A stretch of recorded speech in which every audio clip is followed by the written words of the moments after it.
안녕하세요. 달빛 서재, 책 읽는 달빛입니다.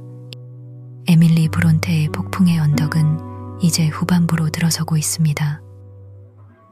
이야기는 세월을 지나 다음 세대의 이야기로 이어집니다. 어린 캐시는 아버지의 품을 벗어나 세상의 잔혹함과 마주하고 히스클리프의 복수는 점점 완성에 가까워집니다. 캐서린과 어린 시절을 보낸 히스클리프의 집은 이제 사랑과 증오, 그리고 운명처럼 얽힌 고통의 흔적만 남아 있습니다.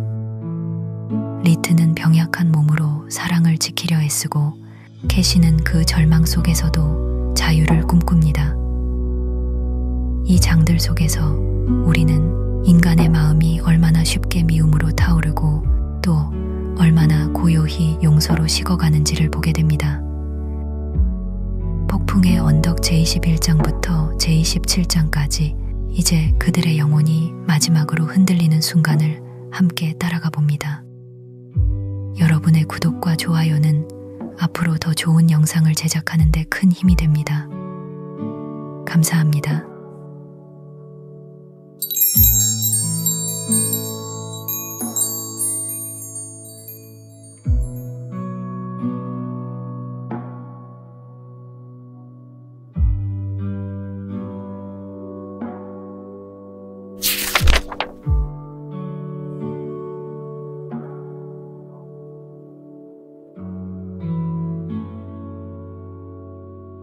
(21장)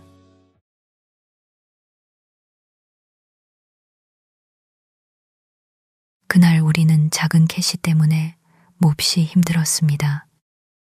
그녀는 사촌을 만날 생각에 매우 즐겁게 일어났지만 그의 출발 소식에 격정적인 눈물과 한탄이 뒤따랐습니다. 에드가 주인님조차 직접 그녀를 달래며 곧 그가 돌아올 것이라고 단언할 수밖에 없었죠. 하지만 주인님은 내가 그를 데려올 수 있다면 이라고 덧붙였는데 그럴 희망은 전혀 없었습니다. 이 약속은 그녀를 겨우 달래는 데 그쳤지만 시간이 더 강력했습니다. 그녀는 이따금 아버지에게 린튼이 언제 돌아오는지 물었지만 다시 그를 만나기 전에 그의 모습은 그녀의 기억 속에서 너무 희미해져서 그를 알아보지 못할 정도였습니다.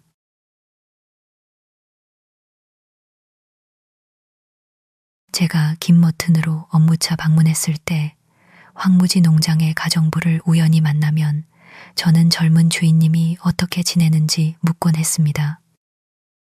왜냐하면 그는 캐서린 자신만큼이나 은둔 생활을 했고 볼 수가 없었기 때문입니다.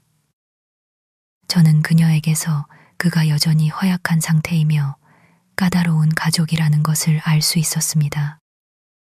그녀는 히스클리프 씨가 그것을 감추려고 애쓰긴 했지만 그를 점점 더 싫어하는 것처럼 보인다고 말했습니다. 그는 그의 목소리 듣는 것을 몹시 싫어했고 그와 같은 방에 몇 분이라도 함께 있는 것을 견디지 못했습니다. 그들 사이에는 대화가 거의 오가지 않았습니다. 린트는 수업을 듣고 저녁에는 그들이 응접실이라고 부르는 작은 방에서 시간을 보냈습니다. 또는 하루 종일 침대에 누워 있었는데 끊임없이 기침, 감기, 몸살, 그리고 온갖 종류의 통증을 앓았기 때문입니다. 그리고 저는 그렇게 심약한 존재는 본 적이 없어요. 그 여인이 덧붙였습니다. 그렇게 자신을 돌보는 사람도요. 제가 저녁에 창문을 조금이라도 늦게 열어두면 그는 끙끙 앓아요. 오, 밤 공기 한 모금이 그를 죽이는 거죠. 그리고 한여름에도 난로를 피워야 하고요. 조셉의 담뱃대는 독이라며 싫어하고 항상 단 음식과 맛있는 것들 그리고 언제나 우유를 마셔야 해요. 겨울에 우리 나머지가 어떻게 고통받는지에 대해서는 전혀 신경 쓰지 않으면서요. 그는 그곳에 앉아서 털 달린 망토를 두르고 난로 옆 의자에 앉아 빵과 물 같은 것을 화로 선반에 올려놓고 홀짝이곤 하죠. 그리고 만약 헤어튼이 불쌍해서 그를 즐겁게 해주려고 온다면 헤어튼은 거칠긴 해도 성격이 나쁘지는 않아요. 그들은 분명히 헤어지게 될 거예요. 한 명은 욕을 하고 다른 한 명은 울면서요. 저는 주인님 히스클리프, 이 린튼이 자기 아들이 아니었다면 헤어튼이 그를 흠씬 두들겨 패는 것을 아주 즐겼을 것이라고 믿습니다.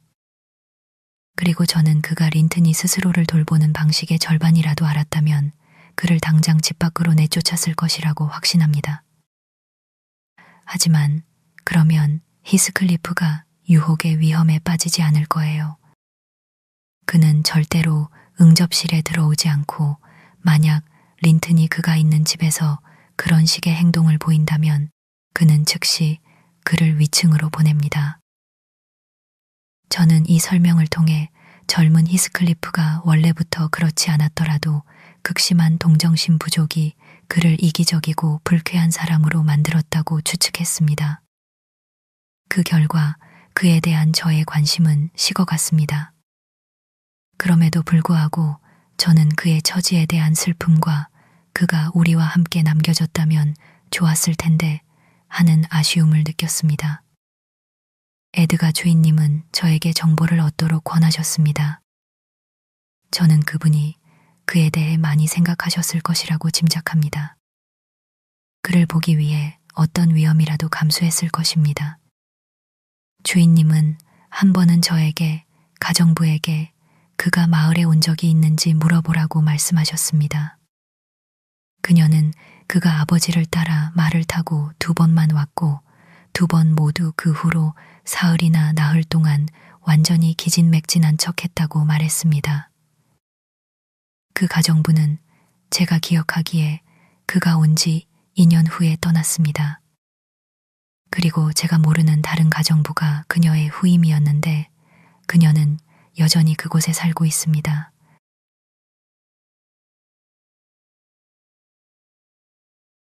시간은 그랜지에서 예전의 즐거운 방식으로 흘러가 캐시 아가씨가 16살이 될 때까지 이어졌습니다.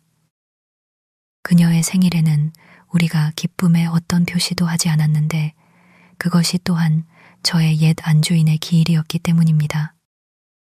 그녀의 아버지는 항상 그날을 서재에서 혼자 보냈습니다. 그리고 해질녘이 되면 김머튼 교회 마당까지 걸어갔고 그곳에서 자정을 넘기까지 머무는 경우가 잦았습니다.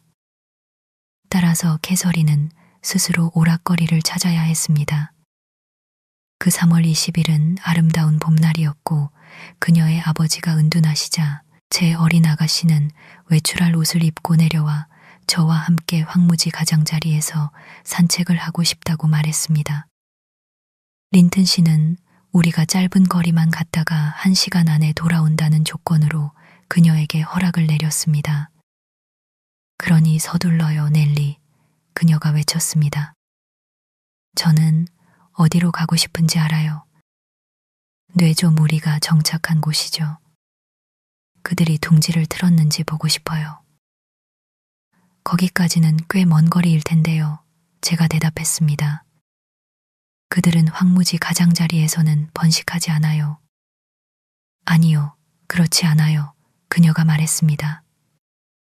아빠와 함께 아주 가까이까지 갔었어요. 저는 모자를 쓰고 그 문제에 대해 더 이상 생각하지 않고 밖으로 나섰습니다.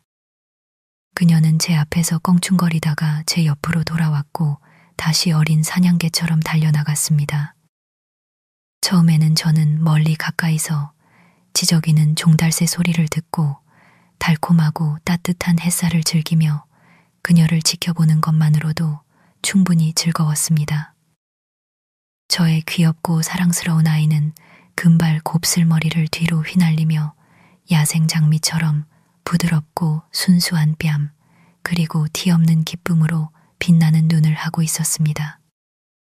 그녀는 그 시절에는 행복한 존재였고 천사였습니다. 그녀가 그것에 만족하지 못했다는 것이 안타깝습니다. 자, 제가 말했습니다. 캐시 아가씨, 당신의 뇌조들은 어디 있나요? 우리는 이제 그들을 찾아야겠어요. 그랜지 공원 울타리가 이제 아주 멀리 떨어져 있잖아요. 오, 조금만 더요. 아주 조금만 더요, 넬리. 그녀는 계속 그렇게 대답했습니다.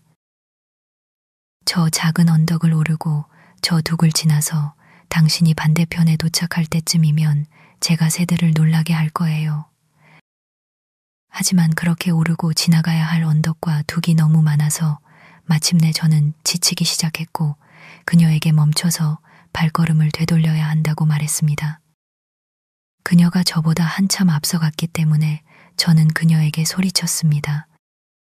그녀는 듣지 못했거나 신경 쓰지 않았습니다. 그녀는 계속 뛰어갔고 저는 따라갈 수밖에 없었습니다.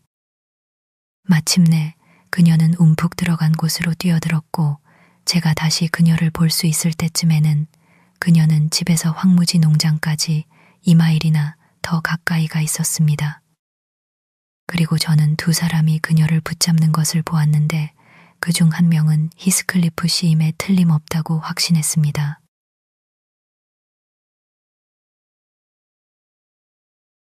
캐시는 뇌조의 둥지를 약탈하거나 적어도 찾아다니고 있다가 붙잡힌 것이었습니다. 황무지 농장은 히스클리프의 땅이었고 그는 그 밀렵꾼을 꾸짖고 있었습니다. 저는 아무것도 가져가지도 않았고 아무것도 찾지 못했어요. 제가 힘들게 그들에게 다가가자 그녀는 그 진술을 뒷받침하듯 손을 펼쳐 보이며 말했습니다. 가져갈 생각은 없었어요. 하지만 아빠가 여기에 많이 있다고 말씀하셔서 저는 알을 보고 싶었을 뿐이에요. 히스클리프는 저를 향해 악의적인 미소를 지었습니다. 그것은 상대방 캐서린과 저를 알고 있으며 따라서 그들을 향한 그의 악의를 표현하는 것이었습니다. 그는 아빠가 누구인지 물었습니다. 스러시 크로스 그랜지의 린튼 씨요. 그녀가 대답했습니다. 당신이 저를 모르신다고 생각했어요. 그렇지 않았다면 그렇게 말씀하지 않았겠죠. 그렇다면 네가 생각하기에 아빠는 매우 존경받고 존중받는 사람이로구나. 그가 비꼬는 듯이 말했습니다.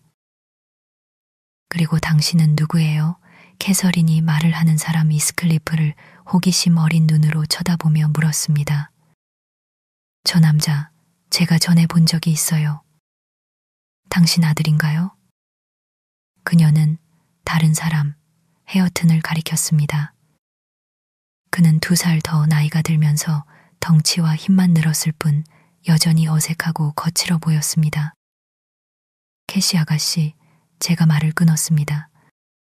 우리가 밖에 나온 시간이 1시간이 아니라 곧 3시간이 될 거예요. 우리는 정말 돌아가야 합니다. 아니, 저 남자는 내 아들이 아니지. 히스클리프가 저를 옆으로 밀쳐내며 대답했습니다. 하지만 나에게 아들이 하나 있지. 그리고 너도 전에 그를 본 적이 있지. 내 유모가 서두르는 것 같지만 너와 그녀 모두 약간의 휴식을 취하는 것이 더 좋을 거야. 저기 헤더가 있는 언덕을 돌아 우리 집으로 들어가겠느냐? 그러면 편히 쉬다가 더 일찍 집에 갈 수 있을 것이다. 그리고 따뜻한 환영을 받을 것이다. 저는 캐서린에게 절대로 그 제안에 동의해서는 안 된다고 속삭였습니다. 그것은 전혀 말도 안 되는 일이었습니다. 왜요? 그녀가 큰 소리로 물었습니다. 저는 뛰는 것에 지쳤고 땅에는 이슬이 맺혀 있어요. 저는 여기 앉을 수 없어요. 가요, 넬리. 게다가 그는 제가 그의 아들을 본 적이 있다고 말했어요. 그는 착각한 것 같아요. 하지만 저는 그가 어디에 사는지 짐작이 가요. 제가 페니스톤 크레그스에서 돌아올 때 방문했던 그 농장 말이에요. 그렇죠? 맞다. 자, 넬리, 입 다물고 있어. 그녀가 우리를 방문하는 것은 그녀에게 즐거움이 될 것이다. 헤어튼, 그 아가씨와 함께 앞으로 가거라. 넬리, 당신은 나와 함께 걸으시오. 안 돼요. 그녀는 그런 곳에 가지 않을 거예요. 제가 그가 잡고 있던 제 팔을 풀려 했으며 소리쳤습니다. 하지만 그녀는 이미 문지방까지 달려가고 있었고 언덕을 돌아 전속력으로 달리고 있었습니다. 그녀에게 배정된 동행자 헤어트는 그녀를 호위하는 척하지 않았습니다. 그는 길 옆으로 비켜나서 사라졌습니다. 히스클리프 씨, 당신은 아주 잘못하고 있어요. 제가 계속 말했습니다. 당신은 좋은 의도가 없다는 것을 알아요. 그러면 저기서 린튼을 볼 것이고 우리가 돌아가자마자 모든 것이 알려질 거예요. 그리고 저는 비난을 받게 될 겁니다. 나는 그녀가 린튼을 보기를 원해. 그가 대답했습니다. 그는 최근 며칠 동안 더 나아 보였지. 그가 사람들에게 보일 만한 상태인 것은 흔치 않은 일이다. 그리고 우리는 그녀에게 이 방문을 비밀로 하도록 곧 설득할 것이다. 그것이 무슨 해가 있겠느냐. 해가 되는 것은 그녀의 아버지가 제가 당신의 집에 들어가는 것을 허락했다는 것을 알면 저를 미워할 것이라는 겁니다. 그리고 저는 당신이 그녀를 그렇게 하도록 부추기는데 나쁜 의도가 있다고 확신합니다. 제가 대답했습니다. 내 의도는 아주 정직해. 내가 그 모든 계획을 당신에게 알려주지. 그가 말했습니다. 두 사촌이 서로 사랑에 빠져 결혼할 수 있도록 하는 것이야. 나는 당신의 주인에게 너그러운 행동을 하고 있지. 그의 젊은 아이는 기대할 것이 아무것도 없어. 그리고 만약 그녀가 나의 바람에 동조한다면 그녀는 린튼과 함께 공동 상속자로서 즉시 모든 것을 갖게 될 것이야. 만약 린튼이 죽는다면 제가 대답했습니다. 그리고 그의 삶은 매우 불확실합니다. 캐서린이 상속인이 될 것입니다. 아니, 그녀는 되지 않을 것이야. 그가 말했습니다. 그렇게 보장하는 유언장의 조항은 없어. 그의 재산은 나에게 올 것이야. 하지만 분쟁을 막기 위해 나는 그들의 결합을 바라고 그것을 이루기로 결심했어. 그리고 저는 그녀가 저와 함께 다시는 당신의 집에 접근하지 못하도록 할 것입니다. 제가 대문으로 돌아가며 말했습니다. 캐시 아가씨는 우리가 오기를 기다리고 있었습니다. 히스클리프는 저에게 조용히 하라고 했습니다. 그리고 우리보다 앞서 길을 따라 올라가 문을 열기 위해 서둘렀습니다. 제 어린 아가씨는 그를 향해 여러 번 쳐다보았는데 마치 그에 대해 어떻게 생각해야 할지 정확히 결정하지 못하는 듯 했습니다. 하지만 이제 그는 그녀와 눈이 마주치자 미소 지었고 그녀에게 말을 걸 때 목소리를 부드럽게 했습니다. 그리고 저는 그녀의 어머니에 대한 기억이 그가 그녀를 해치려는 욕망을 무장 해제시킬 수도 있다고 어리석게 상상했습니다.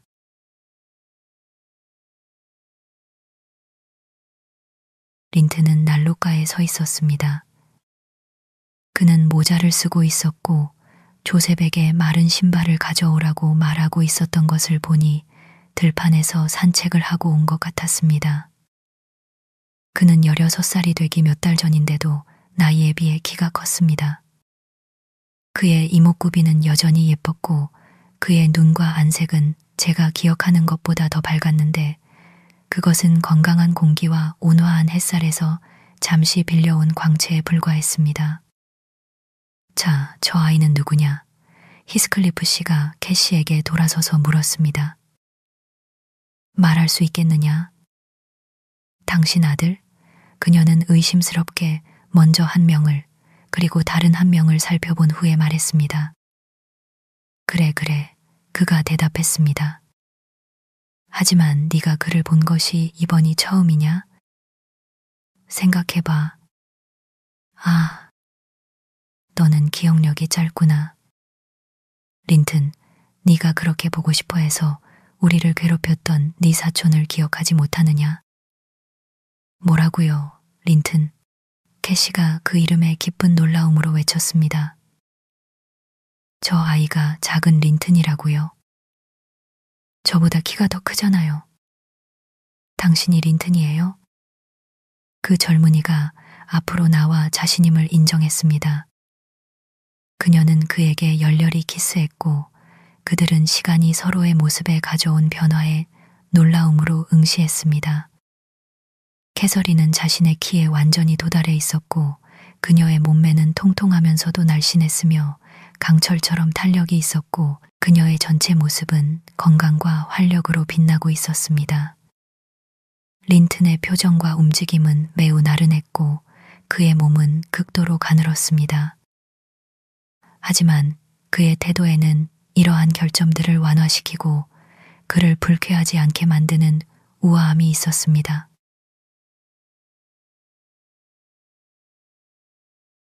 그와 수많은 다정함의 표시를 교환한 후 그의 사촌 캐서린 은 문 옆에 머물러 있는 히스클리프 씨에게로 갔습니다. 그는 안과 밖에 있는 사물들 사이에 자신의 주의를 나누고 있었는데, 즉 겉으로는 후자 발을 관찰하는 척하고 실제로는 전자 안만을 주목하고 있었습니다.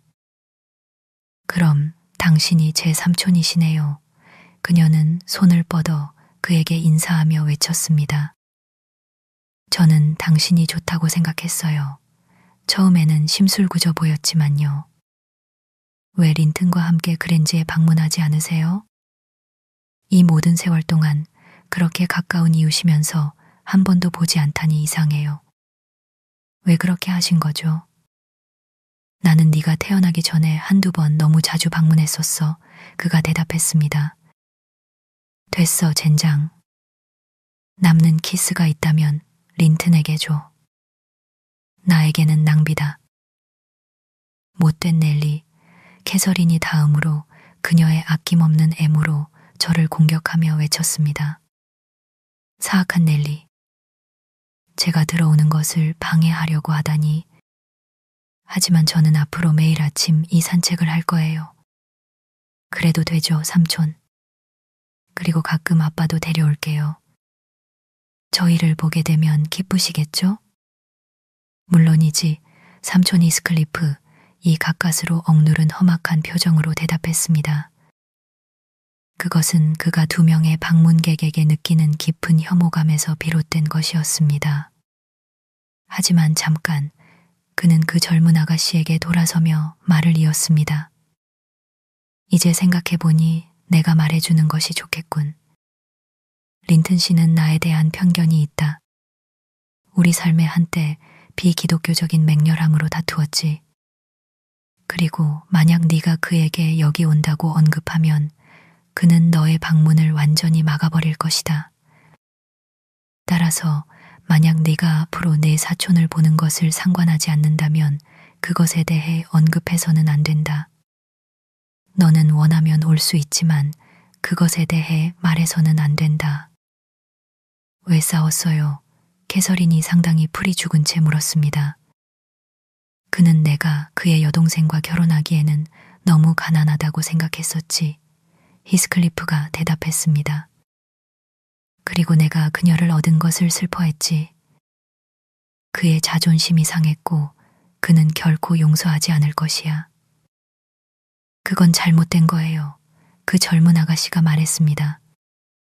언젠가 제가 아빠에게 그렇게 말할 거예요. 하지만 린튼과 저는 당신들의 싸움에 끼어들지 않았어요. 그럼 저는 여기에 오지 않을 거예요. 그가 그랜지로 올 거예요. 나에게는 너무 멀 것이야. 그녀의 사촌이 중얼거렸습니다. 3마일을 걷는 것은 나를 죽일 것이야. 아니, 너가 여기로 와라. 캐서린 아가씨, 가끔씩. 매일 아침은 말고 일주일에 한두 번. 아버지는 그의 아들을 향해 쓰라린 경멸의 시선을 던졌습니다. 넬리, 아무래도 나의 노력이 수포로 돌아갈 것 같소. 그가 저에게 중얼거렸습니다. 저 멍청이가 부르는 대로 캐서린 아가씨는 그의 가치를 알아보고 그를 지옥으로 보낼 것이다. 만약 그것이 헤어튼이었다면 너도 알다시피 하루에도 20번씩 나는 그 타락한 헤어튼을 탐내고 있지. 만약 그 아이가 다른 사람이었다면 나는 그를 사랑했을 것이다. 하지만 그는 그녀의 사랑으로부터 안전할 것이라고 생각한다.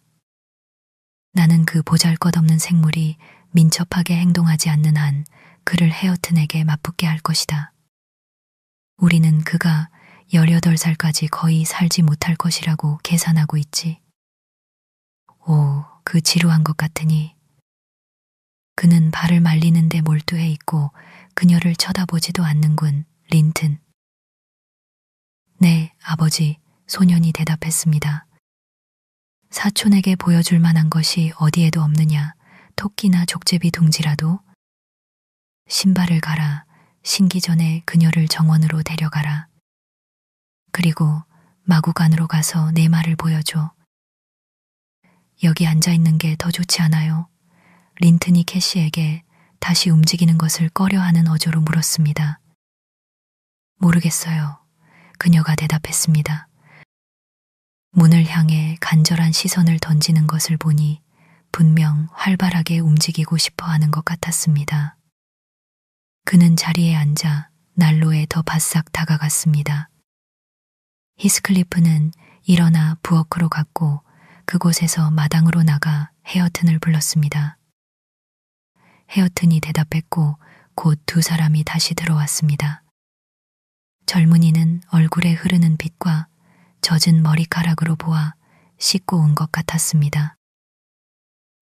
오, 제가 삼촌에게 물어볼게요. 캐시 아가씨가 하녀의 주장을 떠올리며 외쳤습니다. 저 사람은 제 사촌이 아니죠. 맞아, 그가 대답했습니다. 내 어머니의 조카지. 그가 마음에 들지 않니? 캐서린은 이상한 표정을 지었습니다. 그는 잘생긴 젊은이가 아니냐? 그가 말을 이었습니다. 그 무례한 작은 아이는 발끝으로 서서 히스클리프의 귀에 문장 하나를 속삭였습니다. 그는 웃었고 헤어튼의 얼굴은 어두워졌습니다. 저는 그가 무시당하는 것에 매우 민감했고 자신의 열등함을 어렴풋이 알고 있다는 것을 알아차렸습니다. 하지만 그의 주인 또는 후견인인 히스클리프는 외치며 그의 찡그린 표정을 쫓아냈습니다. 헤어튼, 당신이 우리 중에서 가장 마음에 드는 사람일 것이다. 그녀가 당신을 뭐라고 했더라? 아주 아첨하는 말이라고 하더군. 자, 당신은 그녀와 함께 농장 주변을 돌아다녀. 그리고 신사처럼 행동해, 명심해. 나쁜 말 쓰지 말고 젊은 아가씨가 당신을 보지 않을 때는 쳐다보지 말고 그녀가 볼 때는 얼굴을 가릴 준비를 해. 그리고 말을 할 때는 천천히 말하고 손을 주머니에서 빼. 가서 그녀를 최대한 멋지게 즐겁게 해줘. 그는 두 사람이 창문 옆을 지나가는 것을 지켜보았습니다. 언쇼는 그의 동행자에게서 완전히 얼굴을 돌리고 있었습니다. 그는 낯선 사람이나 예술가처럼 익숙한 풍경을 연구하는 듯 했습니다. 캐서린은 그를 곁눈질로 훔쳐보았지만 별 감탄은 없어 보였습니다. 그러더니 그녀는 스스로 즐거움을 찾기 위해 관심을 돌렸고 대화의 부족함을 채우기 위해 콧노래를 흥얼거리며 명랑하게 나아갔습니다. 나는 그의 혀를 묶어두었다. 히스클리프가 말했습니다. 그는 내내 단 한 음절도 감히 내뱉지 못할 것이야. 넬리, 당신은 내가 그의 나이 아니 몇 년 더 어렸을 때를 기억하는가? 내가 그렇게 멍청해 보였나? 조셉이 부르는 대로 그렇게 얼빠진 것처럼? 더 심했죠. 제가 대답했습니다. 왜냐하면 더 침울했기 때문이죠. 나는 그에게서 즐거움을 느낀다. 그가 소리내어 생각하며 계속했습니다. 그는 나의 기대를 만족시켰다. 만약 그가 타고난 바보였다면 나는 절반도 즐겁지 않았을 것이다. 하지만 그는 바보가 아니다. 그리고 나는 나 자신이 느꼈었기 때문에 그의 모든 감정에 공감할 수 있다. 나는 그가 지금 무엇을 겪고 있는지 정확히 안다. 비록 그것은 그가 겪어야 할 것의 시작에 불과하지만 말이다. 그리고 그는 그가 가진 저급함과 무지의 심연에서 결코 벗어날 수 없을 것이다. 나는 그의 악당 같은 아버지가 나를 가두었던 것보다 그를 더 단단히 그리고 더 낮은 곳에 가두었다. 왜냐하면 그는 그의 야만스러움을 자랑스러워하기 때문이다. 나는 그에게 동물이 아닌 모든 것을 어리석고 나약한 것으로 경멸하도록 가르쳤다. 힌들리가 그의 아들을 본다면 자랑스러워할 것이라고 생각하지 않는가? 내가 내 아들을 자랑스러워하는 것만큼이나 말이다. 하지만 여기에 차이가 있다. 한 명은 포장돌로 사용된 금이고 다른 한 명은 은식기인 척하기 위해 광을 낸 주석이다. 내 아들은 가치 있는 것이 아무것도 없다. 하지만 나는 그 보잘것없는 재료를 최대한 유용하게 만드는 공로를 가질 것이다. 그의 아들은 1급의 자질을 가지고 있었고 그것들은 사라졌다. 쓸모없는 것보다 더 나쁘게 되었지. 나는 후회할 것이 아무것도 없다. 그는 나를 제외한 그 누구보다 더 많이 알고 있을 것이다. 그리고 가장 좋은 것은 헤어튼이 나를 지독히 좋아한다는 것이다. 당신도 내가 그 부분에서 힌들리를 능가했다는 것을 인정할 것이다. 만약 죽은 그 악당 힌들리 이 무덤에서 일어나 그의 자식에게 행한 잘못 때문에 나를 욕한다면 나는 그 자식 헤어튼이 세상에서 유일한 친구에게 감히 욕을 한다고 분노하며 그에게 맞서는 재미를 보게 될 것이다. 히스클리프는 그 생각에 악마 같은 웃음을 터뜨렸습니다. 저는 아무 대답도 하지 않았습니다. 그가 어떤 대답도 기대하지 않는다는 것을 알았기 때문입니다. 그동안 우리에게서 너무 멀리 떨어져 앉아 있어서 우리가 한 말을 듣지 못했던 우리의 젊은 동행자 린튼은 불편함을 드러내는 징후를 보이기 시작했습니다. 아마도 약간의 피로 때문에 캐서린과의 만남을 스스로 거부했던 것을 후회했을 것입니다. 그의 아버지 히스클리프는 창문 쪽으로 향하는 그의 불안한 시선과 그의 모자를 향해 주저하며 뻗는 손을 알아차렸습니다. 일어나, 이 게으른 아이야. 그가 꾸며낸 활기참으로 외쳤습니다. 그들을 쫓아가라. 그들은 벌집이 있는 모퉁이에 있어. 린튼은 힘을 내어 난로가를 떠났습니다. 창문은 열려 있었고 그가 밖으로 나가자 저는 캐시가 그녀의 비사교적인 동행자 헤어튼에게 문 위에 있는 그 글씨가 무엇인지 묻는 소리를 들었습니다. 헤어튼은 위를 쳐다보며 진정한 촌뜨기처럼 머리를 극적였습니다. 그건 어떤 빌어먹을 글씨야. 그가 대답했습니다. 나는 그것을 읽을 수 없어. 읽을 수 없다고 캐서린이 소리쳤습니다. 저는 읽을 수 있어요. 영어잖아요. 하지만 왜 거기에 있는지 알고 싶어요. 린튼은 킥킥거렸습니다. 그가 처음으로 웃음을 보인 것이었습니다. 그는 그를 몰라 그가 사촌에게 말했습니다. 그런 엄청난 멍청이가 존재한다는 것을 믿을 수 있니? 그는 괜찮은 건가요? 캐시 아가씨가 진지하게 물었습니다. 아니면 바보인가요? 정상이 아닌가요? 저는 그에게 2번이나 질문했는데 2번 다 너무 멍청해 보여서 저는 그가 저를 이해하지 못한다고 생각해요. 저는 그가 하는 말을 거의 이해할 수 없고요. 린튼은 웃음을 되풀이하고 헤어튼을 조롱하듯 흘긋 쳐다보았습니다. 헤어튼은 그 순간 확실히 이해가 잘 되지 않는 듯 보였습니다. 게으른 것 외에는 아무 문제도 없지. 그렇지 않으냐, 원쇼.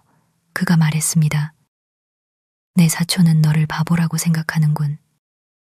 거기서 너는 네가 말하는 책 배우는 것을 경멸한 결과물을 경험하는 것이다.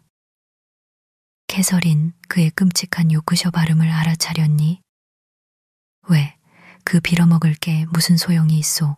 헤어튼이 그의 일상적인 동행자에게 더 빠르게 대답하며 으르렁거렸습니다. 그는 더 말을 하려고 했지만 두 젊은이는 시끄럽게 웃기 시작했습니다. 저의 들뜬 아가씨는 그의 이상한 말을 재미있는 놀이로 만들 수 있다는 것을 발견하고 즐거워했습니다. 그 문장에서 빌어먹으리 무슨 소용이 있지? 린튼이 낄낄거렸습니다. 아빠가 나쁜 말을 하지 말라고 했는데 당신은 하나도 없이 입을 열 수가 없군요. 이제 신사처럼 행동하려고 노력해봐요, 정말.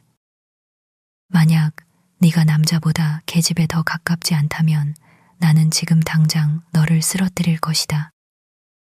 이 불쌍한 막대기 같은 녀석아, 화가 난 촌뜨기가 반박하며 물러났습니다. 그는 모욕당했다는 것을 의식했고 어떻게 맞서야 할지 몰라 당황했습니다. 히스클리프는 저만큼이나 그 대화를 들었고 그가 가는 것을 보고 미소 지었습니다. 하지만 그 직후 출입구에서 제잘거리고 있는 경박한 두 사람에게 독특한 혐오의 시선을 던졌습니다. 소녀는 헤어튼의 단점과 부족함을 논하고 그의 행동에 대한 일화를 이야기하면서 충분히 활기를 되찾았고 소녀는 그가 드러내는 심술궂은 본성은 생각하지 않고 그의 경박하고 악의적인 말들을 재미있어 했습니다. 저는 린튼을 동정하기보다는 싫어하기 시작했고 그의 아버지가 그를 하찮게 여기는 것을 어느 정도는 용서하게 되었습니다.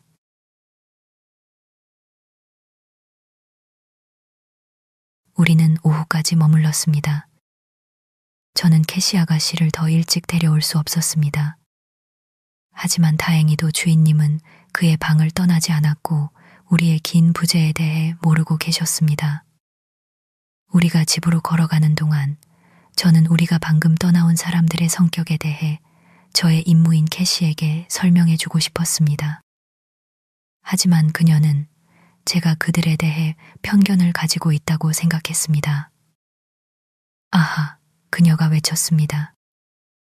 넬리는 아빠 편을 드는군요. 편해야 한다는 것을 저는 알아요. 그렇지 않다면 린튼이 여기에서 먼 곳에 살고 있다는 착각을 저에게 그렇게 오랫동안 속이지 않았겠죠. 저는 정말 몹시 화가 나요. 다만 너무 기뻐서 화를 낼 수가 없네요. 하지만 삼촌에 대해서는 입 다물고 있어야 해요. 그는 제 삼촌이라는 것을 기억하세요. 그리고 저는 아빠가 그와 싸운 것에 대해 꾸짖을 거예요. 그녀는 그렇게 계속 말했고 저는 그녀의 오해를 설득하려는 노력을 포기했습니다. 그녀는 그날 밤 린튼 씨를 만나지 않았기 때문에 그 방문에 대해 언급하지 않았습니다. 다음 날 저의 분함에도 불구하고 모든 것이 드러났습니다. 하지만 저는 완전히 슬프지만은 않았습니다. 가르치고 경고하는 부담을 저보다 그분이 더 효과적으로 감당할 것이라고 생각했기 때문입니다. 하지만 그는 그녀가 황무지 농장 사람들과 교제하는 것을 왜 피해야 하는지에 대해 만족스러운 이유를 제시하는데 너무 소심했고 캐서린은 그녀의 응석바디 고집을 괴롭히는 모든 제약에 대해 좋은 이유를 듣고 싶어 했습니다. 아빠, 그녀가 아침 인사 후 외쳤습니다. 제가 어제 황무지에서 산책하다 누구를 만났는지 맞춰보세요. 아, 아빠, 놀라셨네요. 옳지 않은 행동을 하셨죠. 그렇죠? 저는 하지만 들어보세요. 제가 어떻게 아빠를 찾아냈는지 들으실 거예요. 그리고 아빠와 공모하고 있으면서도 제가 린튼이 돌아올 것을 계속 바라며 늘 실망할 때 불쌍히 여기는 척했던 넬리 이야기도요. 그녀는 자신의 모험과 그 결과를 충실하게 이야기했습니다.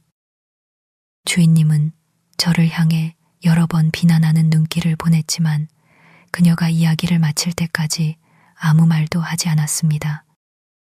그러더니 그는 그녀를 자신에게 끌어당기고 물었습니다. 제가 왜 린튼의 가까운 이웃 관계를 그녀에게 숨겼는지 아느냐고요? 그녀가 해 없이 즐길 수 있는 즐거움을 막기 위해서라고 생각하느냐고요? 아빠가 히스클리프 씨를 싫어해서 그랬어요. 그녀가 대답했습니다. 그럼 너는 내가 내 감정보다 내 감정을 더 중요하게 생각한다고 믿느냐, 캐시? 그가 말했습니다. 아니, 내가 히스클리프 씨를 싫어해서가 아니라 히스클리프 씨가 나를 싫어하기 때문이고 그는 그를 미워하는 사람들에게 아주 작은 기회라도 주어지면 그들을 해치고 망가뜨리는 것을 즐기는 가장 악마 같은 사람이야. 나는 네가 사촌과 교제를 계속하면 그와 접촉하게 될 수밖에 없다는 것을 알았어. 그리고 그가 나 때문에 너를 미워할 것이라는 것도 알았지. 그래서 너 자신을 위해서 다른 이유 없이 나는 네가 린튼을 다시 보지 않도록 조심했던 거야. 나는 언젠가 네가 더 나이가 들면 이것을 설명해 주려고 했어.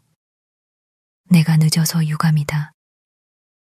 하지만 히스클리프 씨는 아주 다정했어요. 아빠, 캐서린이 전혀 납득하지 못하며 말했습니다. 그리고 그분은 우리가 서로 만나는 것을 반대하지 않았어요. 그분은 제가 원할 때 그의 집에 와도 좋다고 말씀하셨어요.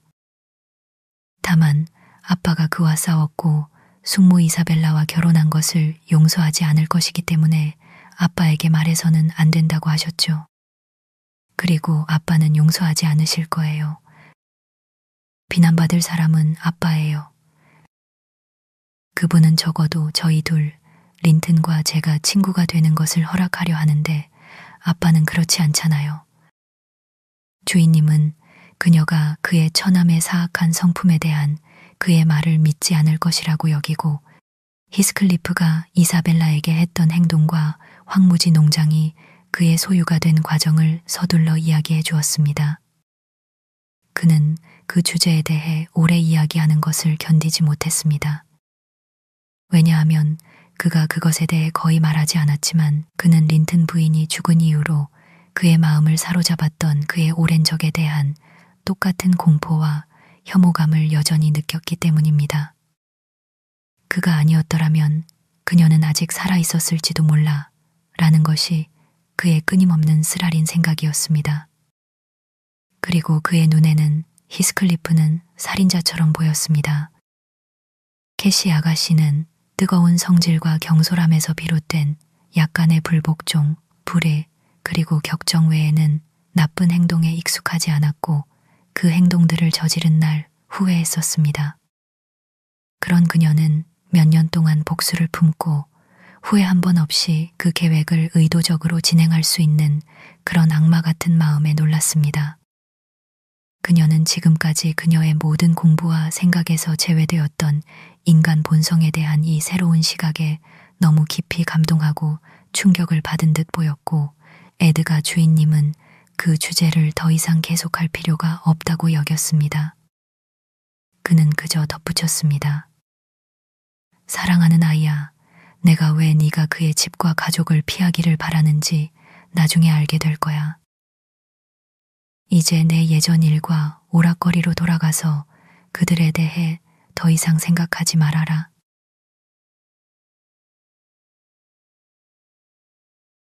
캐서린은 아버지에게 키스하고 습관대로 2시간 동안 조용히 수업에 앉아 있었습니다. 그러고는 그분과 함께 마당으로 나갔고 하루는 평소처럼 지나갔습니다. 하지만 저녁에 그녀가 방으로 돌아갔을 때 제가 옷을 벗는 것을 도와주러 갔을 때 저는 그녀가 침대 옆에서 무릎 꿇고 울고 있는 것을 발견했습니다. 오, 쯧쯧 어리석은 아이야. 제가 외쳤습니다. 만약 당신에게 진짜 슬픔이 있다면 이런 사소한 반대 때문에 눈물 한 방울도 낭비하기를 부끄러워할 거예요. 캐서린 아가씨, 당신은 실질적인 슬픔의 그림자조차 겪어본 적이 없어요. 잠깐 동안 주인님과 제가 죽었고 당신이 세상에 혼자라고 가정해 보세요. 그때 당신은 어떤 기분일까요? 지금의 이 상황을 그와 같은 고통과 비교해 보고 더 많은 친구를 탐내기보다는 지금 가진 친구들에게 감사하세요. 저는 저 자신 때문에 우는 게 아니에요, 넬리. 그녀가 대답했습니다. 그를 위해서예요. 그는 내일 저를 다시 볼 것을 기대하고 있을 텐데 거기서 그는 너무 실망할 거예요. 그리고 그는 저를 기다릴 것이고 저는 가지 못할 거예요. 말도 안 되는 소리, 제가 말했습니다. 당신이 그를 생각하는 만큼 그가 당신을 생각했다고 생각하나요? 그에게는 헤어트니 동행자가 아닌가요? 방금 이틀 동안 2번 본 친척을 잃었다고 우는 사람은 100명 중 1명도 없을 거예요. 린트는 상황이 어떻게 된 건지 추측하고 당신에 대해 더 이상 고민하지 않을 겁니다. 하지만 제가 그에게 왜 갈 수 없는지 알려주는 쪽지를 쓸 수는 없을까요? 그녀가 일어서며 물었습니다. 그리고 제가 빌려주겠다고 약속했던 그 책들을 보내줄 수 없을까요? 그의 책들은 제 것만큼 좋지 않고 제가 그것들이 얼마나 재미있는지 말했을 때 그는 그것들을 아주 가지고 싶어 했어요. 그렇게 하면 안 되나요, 넬리? 안 돼요. 정말로 안 돼요. 제가 단호하게 대답했습니다. 그러면 그가 당신에게 편지를 쓸 것이고 그것은 끝이 없을 겁니다. 안 돼요, 캐서린 아가씨. 그 관계는 완전히 끊어져야 해요. 아빠가 그렇게 기대하고 계시고 저는 그렇게 되도록 할 겁니다. 하지만 작은 쪽지 하나가 그녀가 간청하는 표정을 지으며 다시 말을 시작했습니다. 조용히 해요. 제가 말을 끊었습니다. 당신의 작은 쪽지로 시작하지 않겠습니다. 침대로 들어가요. 그녀는 저에게 아주 못된 눈빛을 보냈습니다. 너무 못돼서 저는 처음에는 잘 자라는 키스도 해주지 않았습니다. 저는 그녀를 이불로 덮어주고 몹시 불쾌한 마음으로 문을 닫았습니다. 하지만 중간에 후회하고 살며시 돌아갔는데, 아가씨는 테이블에 서서 빈 종이 한 장을 앞에 두고 연필을 손에 쥐고 있었습니다. 제가 들어오자 그녀는 죄책감에 그것을 시야에서 치워버렸습니다. 캐서린, 만약 당신이 그것을 쓴다면 아무도 그것을 가져다 주지 않을 거예요. 제가 말했습니다. 그리고 저는 지금 당신의 촛불을 끌 거예요. 저는 불꽃 위에 소화기를 씌웠고 그렇게 하는 동안 그녀에게서 손바닥을 맞고 심술궂은 사람이라는 짜증 섞인 말을 들었습니다. 저는 다시 그녀를 떠났고 그녀는 가장 심술궂고 짜증스러운 기분으로 문빗장을 걸어 잠갔습니다.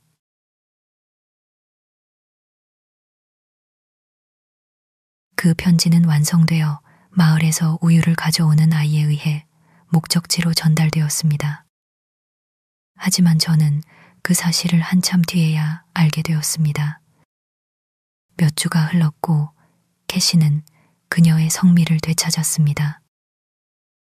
하지만 혼자 몰래 구석으로 가는 것을 몹시 좋아하게 되었습니다.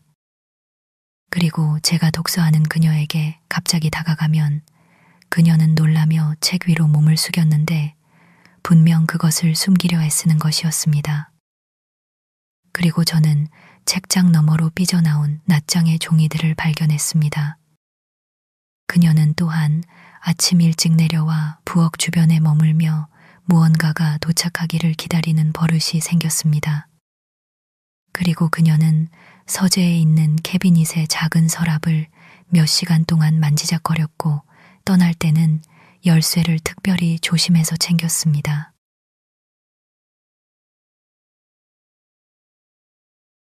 어느 날 그녀가 이 서랍을 살펴보는 것을 보았을 때 저는 최근까지 장난감과 장신구들로 가득 차 있던 내용물이 접힌 종이 조각들로 바뀌어 있다는 것을 알았습니다. 저의 호기심과 의심이 자극되었고 저는 그녀의 신비한 보물을 몰래 들여다보기로 결심했습니다. 그래서 밤에 그녀와 주인님이 안전하게 위층으로 올라가자마자 저는 서랍을 뒤졌고 제 집 열쇠들 중에서 자물쇠에 맞는 것을 쉽게 찾아냈습니다. 열쇠를 연 후 저는 모든 내용물을 저의 앞치마에 쏟아넣고 제 방으로 가져가서 한가하게 조사했습니다. 의심하지 않을 수 없었지만 그것들이 린튼 히스클리프에게서 온 거의 메일의 편지 뭉치라는 것을 발견하고는 여전히 놀랐습니다. 그녀가 보낸 편지들에 대한 답장이었죠.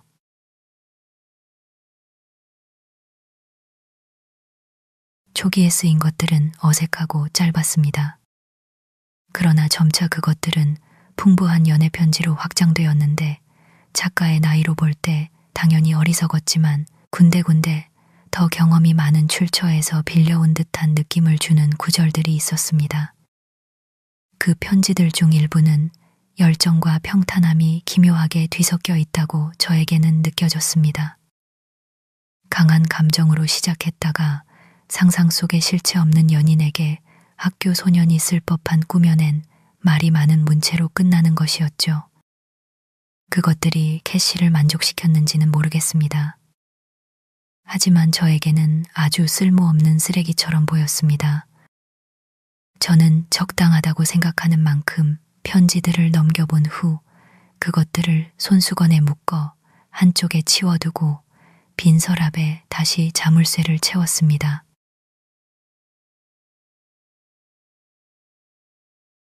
그녀의 습관대로 제 어린 아가씨는 일찍 내려와 부엌을 방문했습니다. 저는 그녀가 어떤 작은 소년이 도착하자 문으로 가는 것을 지켜보았습니다. 그리고 우유를 짜는 하녀가 그의 통에 우유를 채워주는 동안 그녀는 무언가를 그의 재킷 주머니에 넣고 무언가를 꺼냈습니다. 저는 정원 옆으로 돌아가서 그 전령을 기다렸습니다. 그는 자신의 임무를 지키기 위해 용맹하게 싸웠고 그 과정에서 우리 둘 사이에 우유가 쏟아졌습니다. 하지만 저는 편지를 빼내는 데 성공했습니다. 그리고 그에게 빨리 집으로 돌아가지 않으면 심각한 결과를 초래할 것이라고 위협한 후 저는 담벼락 아래에 남아 캐시 아가씨의 애정 어린 작품을 읽었습니다. 그것은 그녀의 사촌의 편지보다 더 단순하고 더 감동적이었습니다. 아주 예쁘고 아주 어리석었습니다. 저는 고개를 흔들고 생각에 잠긴 채 집으로 들어갔습니다.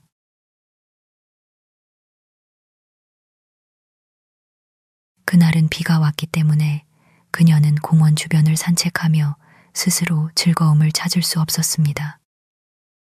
그래서 아침 공부를 마친 후 그녀는 서랍에서 위안을 찾았습니다. 그녀의 아버지는 테이블에서 책을 읽고 계셨습니다. 그리고 저는 일부러 창문 커튼에 뜯어진 술을 꿰매는 일을 찾아 그녀의 행동에 눈을 고정하고 있었습니다. 마치 둥지를 약탈당하고 돌아온 새가 꽉 차 있던 어린 새끼들을 잃은 듯한 고통스러운 울음소리와 날갯짓으로 절망을 표현하는 것보다 그녀는 단 하나의 오 라는 외마디와 방금까지 행복했던 얼굴이 바뀌는 변화로 더 완전한 절망을 표현했습니다. 린튼 씨가 고개를 들었습니다. 무슨 일이니, 사랑하는 아이야? 어디 다쳤니? 그가 물었습니다. 그의 말투와 표정은 그분이 그 보물을 발견하지 못했다는 것을 그녀에게 확신시켰습니다. 아니에요, 아빠. 그녀가 헐떡였습니다. 넬리. 위층으로 와요. 저 아파요. 저는 그녀의 부름에 복종하여 그녀와 함께 밖으로 나갔습니다. 오, 넬리. 당신이 그것들을 가져갔군요. 그녀는 우리가 단둘이 방 안에 갇히자마자 무릎을 꿇으며 말을 시작했습니다. 오, 제게 그것들을 돌려주세요. 그러면 저는 다시는 그렇게 하지 않을게요. 아빠에게 말하지 마세요.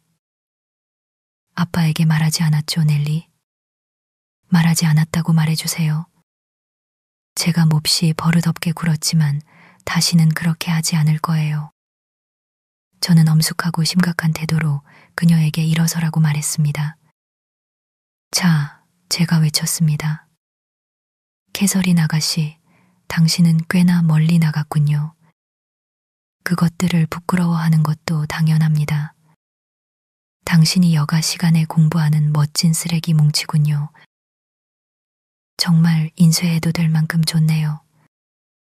그리고 제가 그것을 주인님 앞에 내놓으면 그분이 뭐라고 생각하실 것 같습니까? 아직 보여주지는 않았지만 제가 당신의 우스꽝스러운 비밀들을 지켜줄 거라고는 상상하지 마세요. 부끄러운 줄 아세요. 그리고 당신이 그런 터무니없는 편지를 쓰는 것을 먼저 시작했을 겁니다. 그가 시작할 생각은 하지 않았을 것이라고 저는 확신합니다. 제가 시작하지 않았어요. 제가 시작하지 않았어요. 캐시가 심장이 찢어질 듯이 흐느꼈습니다. 저는 그를 사랑할 생각조차 하지 않았어요.까지는요. 사랑, 제가 말할 수 있는 가장 경멸적인 어조로 외쳤습니다. 사랑이라고. 누가 그런 말을 들어본 적이 있나요? 저도 1년에 한 번 우리 옥수수를 사러 오는 방앗간 주인에게 사랑한다고 말할 수 있겠네요. 정말 예쁜 사랑이군요.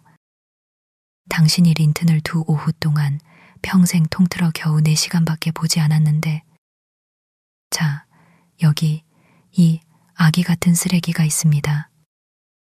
저는 이것을 가지고 서재로 갈 거예요.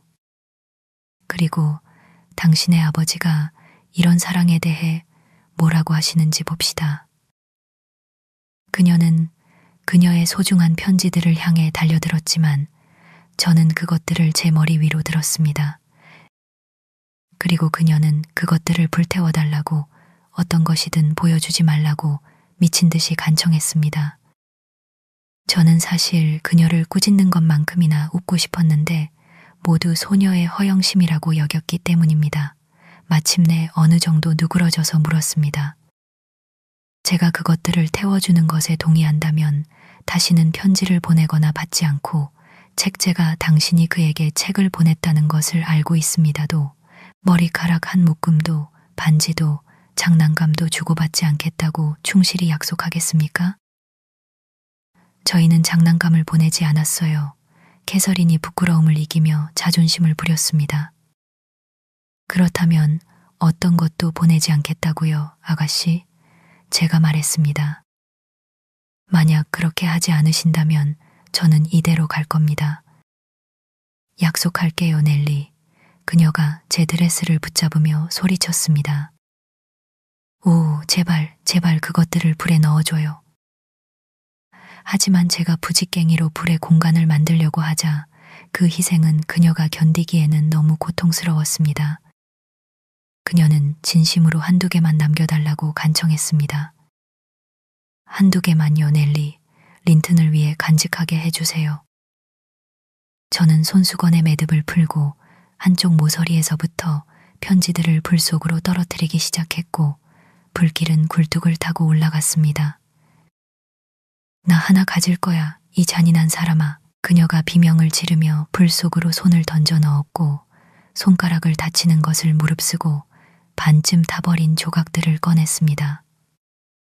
아주 잘했어. 그럼 나는 아빠에게 보여줄 것을 가질게. 제가 대답했습니다. 나머지를 다시 뭉치로 묶고 다시 문을 향해 돌아서면서 말입니다. 그녀는 그녀의 검게 그을린 조각들을 불길 속으로 비워냈고 저에게 그 희생을 끝내라고 몸짓으로 말했습니다. 그것은 끝났습니다. 저는 쟤를 휘저어 한 삽의 석탄 아래에 묻었고 그녀는 말없이, 그리고 극심한 상처를 입은 듯한 느낌으로 그녀의 개인 방으로 물러났습니다.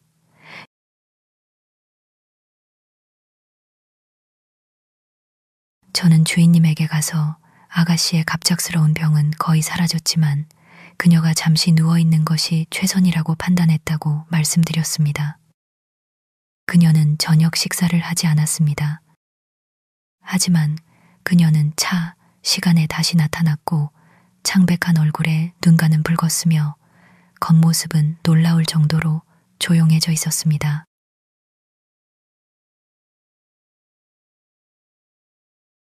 다음 날 아침 저는 히스클리프 도련님께서는 미스 린튼이 편지를 받지 않을 것이므로 더 이상 편지를 보내지 말아 주십시오 라고 적힌 종이 조각으로 답장을 보냈습니다.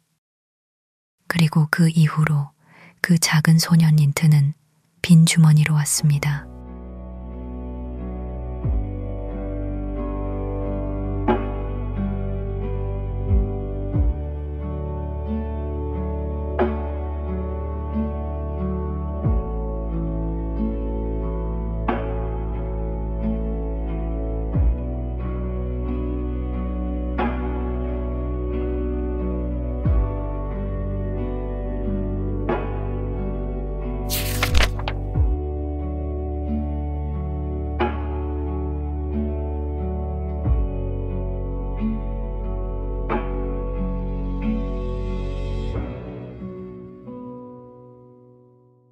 (22장)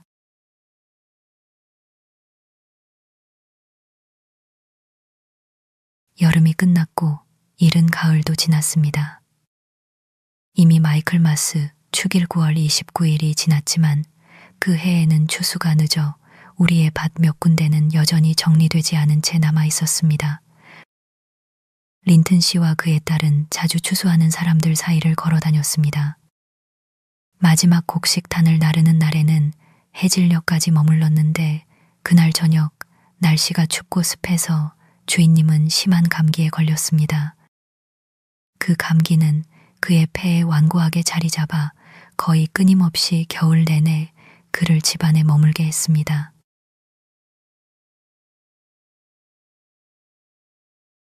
불쌍한 캐시는 그녀의 작은 로맨스 린튼과의 편지 교환을 포기한 후 상당히 더 슬프고 침울해졌습니다.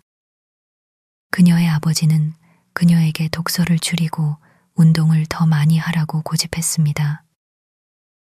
그녀는 더 이상 아버지와 동행할 수 없었습니다. 저는 제 자신의 할 일을 가능한 한 줄여 그 부족함을 채워주는 것이 의무라고 생각했습니다. 이것은 비효율적인 대체였습니다. 왜냐하면 저는 매일의 수많은 일들 중에서 그녀의 발걸음을 따라갈 수 있는 시간이 2~3시간밖에 없었고 그때 저의 동행은 분명히 아버지의 동행보다 덜 바람직했기 때문입니다.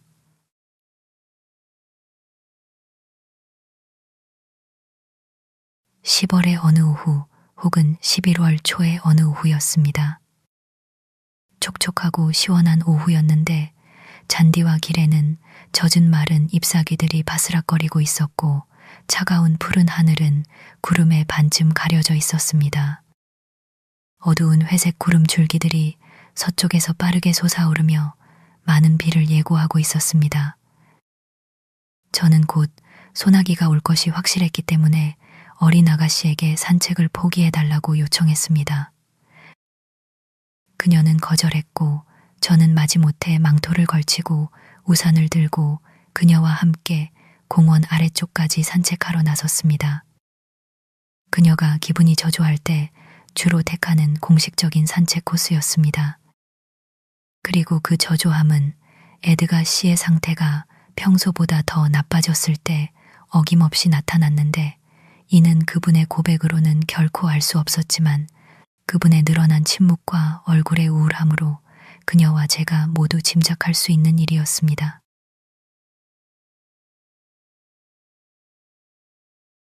그녀는 슬프게 걸어갔습니다. 이제는 뛰거나 깡충거리는 모습이 없었습니다. 비록 차가운 바람이 그녀를 재촉하여 달리게 할 수도 있었겠지만 말입니다. 그리고 저는 제 눈가로 그녀가 손을 들어 뺨에서 무언가를 닦아내는 것을 자주 포착할 수 있었습니다. 저는 그녀의 생각을 다른 곳으로 돌릴 방법을 찾기 위해 주위를 둘러보았습니다. 길 한쪽에는 높고 거친 둑이 솟아 있었는데 그곳에는 개합나무와 뿌리가 반쯤 드러난 작은 참나무들이 위태롭게 매달려 있었습니다. 흙이 너무 푸석해서 참나무가 버티기 힘들었고 강한 바람은 일부를 거의 수평으로 불어 젖혀 놓았습니다. 여름에는 캐서린 아가씨가 이런 나무 줄기를 따라 기어 올라가 땅에서 20피트 위에 있는 나뭇가지에 앉아 그네를 타는 것을 좋아했습니다. 그리고 저는 그녀의 민첩함과 가볍고 순수한 마음에 기뻐하면서도 그녀가 그 높은 곳에 있는 것을 발견할 때마다 꾸짖는 것이 적절하다고 생각했습니다. 하지만 그녀는 내려올 필요가 없다는 것을 알고 있었습니다. 점심부터 차시간까지 그녀는 바람에 흔들리는 요람에 누워 옛날 노래저의 자장가 레퍼토리를 혼자 흥얼거리거나 함께 사는 새들이 먹이를 먹고 새끼들을 날도록 유인하는 것을 지켜보거나 아니면 눈을 감고 반쯤 생각하고 반쯤 꿈을 꾸며 말로 표현할 수 없을 만큼 행복했습니다. 보세요, 아가씨. 저는 뒤틀린 나무 뿌리 아래의 한 구석을 가리키며 외쳤습니다. 아직 겨울이 오지 않았어요. 저 위에 작은 꽃이 하나 피어 있어요. 7월에 저 잔디 계단들을 연보라 안개로 뒤덮었던 수많은 블루벨 중에서 마지막 꽃봉오리예요. 기어 올라가서 그것을 꺾어 아빠에게 보여드릴래요? 캐시는 그 흙 속에 보호된 채 떨고 있는 외로운 꽃을 오랫동안 바라보았습니다. 그리고 마침내 대답했습니다. 아니요, 만지지 않을 거예요. 하지만 우울해 보이지 않나요, 넬리? 네, 제가 말했습니다. 당신만큼이나 굶주리고 기운 없어 보여요. 당신 뺨에는 핏기가 없어요. 우리 손을 잡고 달려봐요. 당신이 너무 기운이 없어서 제가 당신을 따라잡을 수 있을 것 같네요. 아니요, 그녀는 되풀이했고 계속 천천히 걸어갔습니다. 이따금 멈춰서 이끼 조각 혹은 하얗게 된 풀 한 줌 혹은 갈색 나뭇잎 더미 사이에서 밝은 주황색을 펼치는 버섯 같은 것을 곰곰이 생각했습니다. 그리고 계속해서 손을 돌린 얼굴로 들어 올렸습니다. 캐서린, 사랑하는 아이야, 왜 울고 있는 거야? 제가 다가가 그녀의 어깨에 팔을 두르며 물었습니다. 아빠가 감기에 걸렸다고 우시면 안 돼요. 더 나쁜 일이 아닌 것에 감사해야죠. 그녀는 이제 더 이상 눈물을 참지 않았습니다. 그녀의 숨은 흐느낌에 막혔습니다. 더 나쁜 일이 될 거예요. 그녀가 말했습니다. 아빠와 당신이 저를 떠나고 제가 혼자 남으면 어떻게 해야 하나요? 저는 당신의 말을 잊을 수가 없어요, 넬리. 그 말들이 항상 제 귀에 들려요. 아빠와 당신이 돌아가시면 삶이 얼마나 변하고 세상이 얼마나 쓸쓸해질까요? 누가 아나요? 당신이 우리보다 먼저 죽을지도 몰라요. 제가 대답했습니다. 불행을 미리 예상하는 것은 잘못이에요. 우리 모두에게 앞으로 몇 년이 더 남았다고 희망합시다. 주인님은 젊고 저는 튼튼하며 겨우 45살이에요. 저희 어머니는 80살까지 사셨고 마지막까지 쾌활한 분이셨죠. 그리고 린튼 씨가 환갑까지 산다고 가정해보세요. 그것은 아가씨가 센 것보다 더 많은 해가 될 거예요. 그런데 20년도 더 전에 불행을 슬퍼하는 것이 어리석지 않겠어요? 하지만 이사벨라 숙모는 아빠보다 어렸잖아요. 그녀가 말했습니다. 더 큰 위로를 찾기 위해 조심스러운 희망을 담아 저를 올려다보면서요. 이사벨라 숙모는 당신과 저처럼 간호해 줄 사람이 없었어요. 제가 대답했습니다. 그녀는 주인님만큼 행복하지 않았어요. 그녀에게는 살아야 할 이유가 그분만큼 많지 않았죠. 당신이 해야 할 일은 당신의 아버지를 잘 보살피고 당신이 활기찬 모습을 보여드려 그분을 즐겁게 해드리는 것뿐이에요. 그리고 어떤 주제로든 그분에게 걱정을 끼치는 것을 피해야 합니다. 캐시, 명심하세요. 저는 당신이 만약 제멋대로 굴고 경솔하게 행동하며 그분을 무덤에 보내고 싶어 하는 어떤 사람의 아들에게 어리석고 엉뚱한 애정을 품고 그분이 당신의 이별을 보시고 괴로워하는 것을 그분이 알게 한다면 당신이 그분을 죽일 수도 있다는 것을 숨기지 않겠습니다. 저는 아빠의 병 외에는 세상에 어떤 것도 걱정하지 않아요. 저의 동행자가 대답했습니다. 저는 아빠와 비교해서 어떤 것도 신경 쓰지 않아요. 그리고 저는 절대 정신이 있는 한 그분을 괴롭힐 행동이나 말을 하지 않을 거예요. 저는 넬리, 저 자신보다 아빠를 더 사랑해요. 그리고 저는 그것을 알아요. 저는 매일 밤 그분보다 제가 더 오래 살게 해달라고 기도해요. 왜냐하면 그분이 비참해지는 것보다 제가 비참해지는 것이 낫기 때문이죠. 그것이 제가 저 자신보다 그분을 더 사랑한다는 것을 증명해요. 좋은 말이네요. 제가 대답했습니다. 하지만 행동으로도 그것을 증명해야 합니다. 그리고 그분이 건강해지신 후에도 두려움의 시간에 형성된 결심들을 잊지 마세요. 우리가 이야기하는 동안 우리는 길로 통하는 문 가까이에 다가섰습니다. 그리고 저의 어린 아가씨는 다시 햇살처럼 밝아지며 기어 올라가 벽 꼭대기에 앉았습니다. 그녀는 그곳에서 큰 길가를 그늘지게 하는 들장미 나무의 꼭대기 가지에 붉게 피어있는 엉겅퀴 열매를 따려고 몸을 숙였습니다. 아래쪽 열매는 사라졌지만 캐시가 지금 있는 위치에서 외에는 새들만이 위쪽 열매를 건드릴 수 있었습니다. 그것들을 따려고 몸을 뻗다가 그녀의 모자가 떨어졌습니다. 그리고 문이 잠겨 있었기 때문에 그녀는 그것을 찾기 위해 아래로 기어 내려가겠다고 제안했습니다. 저는 그녀에게 넘어지지 않도록 조심하라고 말했고 그녀는 날렵하게 사라졌습니다. 하지만 다시 올라오는 것은 그리 쉬운 일이 아니었습니다. 돌들은 매끄럽고 깔끔하게 시멘트로 발라져 있었고 장미 덤불과 블랙베리 덩굴은 다시 올라오는데 어떤 도움도 줄 수 없었습니다. 저는 바보같이 그것을 잊고 있었습니다. 그때 그녀가 웃으며 외치는 소리가 들렸습니다. 넬리, 당신이 열쇠를 가져오거나 아니면 제가 문지기 오두막까지 뛰어 돌아가야 할 거예요. 저는 이쪽에서는 성벽을 기어오를 수 없어요. 그대로 있어요. 제가 대답했습니다. 제 주머니에 열쇠 뭉치가 있어요. 아마 제가 열 수 있을지도 모르겠네요. 안 되면 제가 갈게요.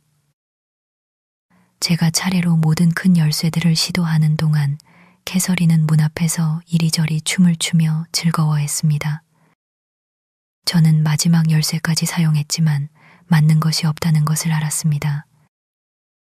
그래서 그녀에게 그곳에 머물러 있으라는 저의 바람을 다시 말하고 가능한 한 빨리 집으로 서두르려 할 때 다가오는 말발굽 소리가 저를 멈추게 했습니다. 그것은 말의 속보였습니다. 캐시의 춤도 멈췄습니다. 누구예요? 제가 속삭였습니다. 넬리, 당신이 문을 열 수 있었으면 좋겠어요. 저의 동행자가 불안하게 속삭였습니다. 어이, 린튼 아가씨. 깊은 목소리 말을 탄 사람의 목소리가 외쳤습니다. 당신을 만나서 기쁘오. 서둘러 들어가지 마시오. 왜냐하면 내가 묻고 얻어내야 할 설명이 있으니까. 저는 당신에게 말하지 않을 거예요, 히스클리프 씨. 캐서린이 대답했습니다. 아빠가 당신은 사악한 사람이고 아빠와 저를 모두 미워한다고 말씀하셨어요. 넬리도 똑같이 말해요. 그건 중요한 문제가 아니야. 히스클리프가 말했습니다. 그는 바로 히스클리프였습니다. 나는 내 아들을 미워하지는 않는다고 생각한다. 그리고 내가 너의 주의를 요구하는 것은 그에 관한 일이지. 그래, 너는 얼굴을 붉힐 이유가 있지. 두세 달 전에 너는 린튼에게 편지를 쓰는 습관이 있었지 않느냐? 장난으로 사랑을 속삭인 것이냐? 너희 둘 다 그 일 때문에 매를 맞았어야 해. 특히 너, 나이가 더 많고 밝혀진 대로라면 덜 예민한 네가 말이야. 나는 너의 편지들을 가지고 있다. 그리고 네가 조금이라도 건방지게 군다면 그것들을 내 아버지에게 보낼 것이다. 네가 그 즐거움에 실증나서 그것을 그만두었겠지, 안 그랬니? 그래, 너는 린튼을 그 즐거움과 함께 절망의 수렁에 빠뜨렸어. 그는 진심이었어. 정말로 사랑에 빠졌다고. 내가 살아있는 한 그는 너 때문에 죽어가고 있어. 너의 변덕 때문에 심장이 찢어지고 있어. 비유적으로가 아니라 실제로 말이야. 비록 헤어튼이 6주 동안 그를 놀림감으로 만들었고 나는 더 심각한 조치들을 사용하고 그의 멍청함에서 그를 겁주어 벗어나게 하려고 했지만 그는 매일 더 나빠지고 있어. 그리고 네가 그를 회복시키지 않으면 여름이 되기 전에 그는 땅속에 묻힐 거야. 어떻게 그렇게 뻔뻔하게 그 불쌍한 아이에게 거짓말을 할 수 있어요? 제가 안에서 소리쳤습니다. 제발 가던 길 가세요. 어떻게 의도적으로 그런 보잘것없는 거짓말을 꾸며낼 수 있어요? 캐시 아가씨, 저는 돌로 자물쇠를 부숴버릴 거예요. 당신은 그 비열한 헛소리를 믿지 않을 겁니다. 당신 스스로도 낯선 사람을 사랑해서 사람이 죽는 것이 불가능하다는 것을 느낄 수 있을 거예요. 나는 엿듣는 사람이 있는 줄 몰랐어. 발각된 그 악당이 중얼거렸습니다. 존경할 만한 딘 부인, 나는 당신을 좋아하지만 당신의 이중적인 행동은 좋아하지 않아. 그가 큰 소리로 덧붙였습니다. 어떻게 감히 내가 불쌍한 아이를 미워한다고 단언하며 그렇게 뻔뻔하게 거짓말을 할 수 있지? 그리고 그녀를 내 문지방에서 겁먹게 하기 위해 헛개비 같은 이야기들을 꾸며냈지? 캐서린 린튼 그 이름만으로도 나를 따뜻하게 하는 아이. 나의 예쁜 아가씨, 나는 이번 주 내내 집에 없을 거야. 가서 내가 진실을 말했는지 확인해봐. 그렇게 해. 정말 사랑스러운 아이야. 내 아버지를 내 자리에, 린튼을 내 자리에 놓고 상상해봐. 내 아버지가 직접 간청하는데도 너의 무심한 연인이 너를 위로하기 위해 한 발짝도 움직이지 않는다면 네가 그를 얼마나 가치 있게 여길지 생각해봐. 그리고 순전히 멍청함 때문에 똑같은 실수를 저지르지 마. 내가 내 구원에 맹세하는데 그는 무덤으로 가고 있고 너만이 그를 구할 수 있어. 자물쇠가 풀리고 저는 밖으로 나왔습니다. 나는 린튼이 죽어가고 있다고 맹세해 히스클리프가 저를 노려보며 되풀이했습니다. 그리고 슬픔과 실망이 그의 죽음을 재촉하고 있지. 넬리, 네가 그녀를 보내지 않겠다면 당신이 직접 걸어와도 좋아. 하지만 나는 다음 주 이맘때까지는 돌아오지 않을 거야. 그리고 내 주인님, 자신도 그녀가 사촌을 방문하는 것을 반대하지는 않을 것이라고 나는 생각해. 들어와요. 제가 캐시의 팔을 잡고 반쯤 억지로 다시 들어오게 하면서 말했습니다. 그녀는 머뭇거리며 화자 히스클리프의 얼굴을 괴로운 눈으로 바라보았습니다. 그의 얼굴은 내면의 속임수를 표현하기에는 너무 엄격했습니다. 그는 말을 바싹 붙이고 몸을 숙여 속삭였습니다. 캐서린 아가씨, 나는 린튼에게 인내심이 거의 없다는 것을 너에게 인정할게. 그리고 헤어튼과 조셉은 더 적지. 나는 그가 가혹한 무리 속에 있다는 것을 인정할게. 그는 사랑뿐만 아니라 친절에도 목말라 있어.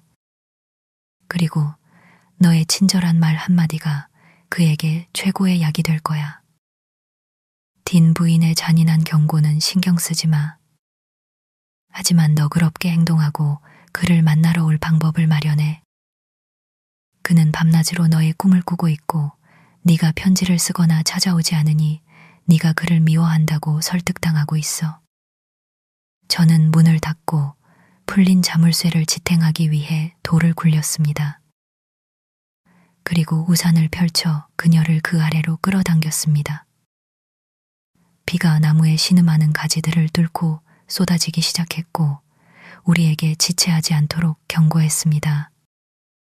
우리가 집으로 향하는 동안 히스클리프와의 만남에 대해 어떤 언급도 하지 못할 만큼 서둘렀습니다. 하지만 저는 캐서린의 마음이 이제 2배의 어둠 속에 가려졌음을 본능적으로 짐작했습니다. 그녀의 얼굴은 너무 슬퍼서 그녀의 것처럼 보이지 않았습니다. 그녀는 분명히 그가 들려준 모든 말이 사실이라고 여기는 듯 했습니다.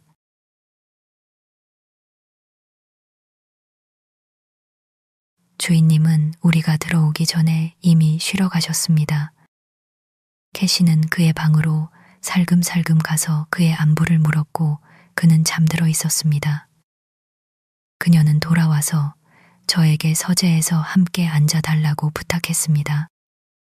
우리는 함께 차를 마셨고 그 후 그녀는 깔개 위에 누워 피곤하니 말하지 말라고 저에게 말했습니다. 저는 책을 들고 읽는 척했습니다.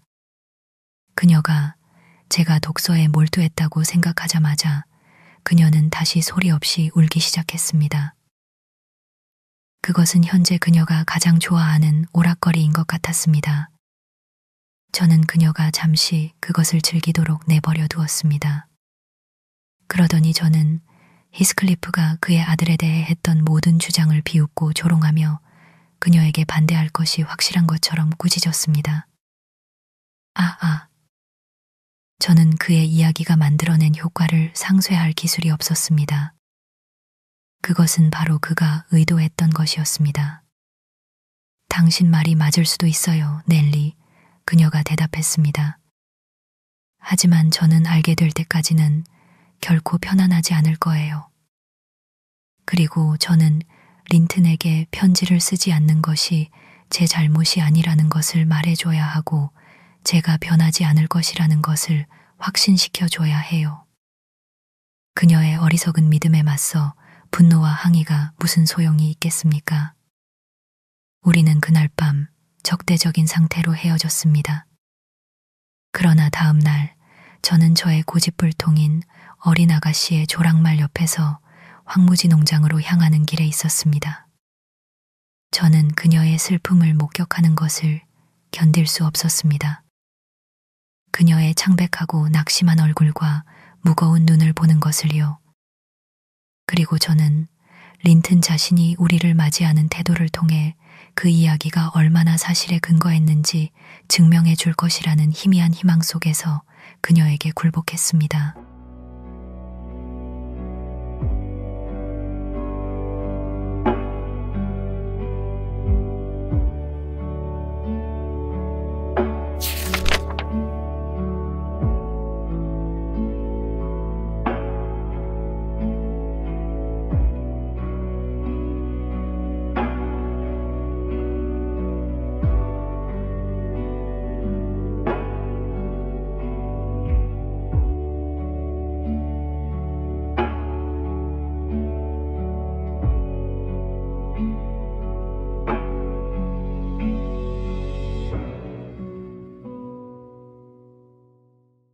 (23장) 비가 내린 밤은 안개가 자욱한 아침을 가져왔습니다.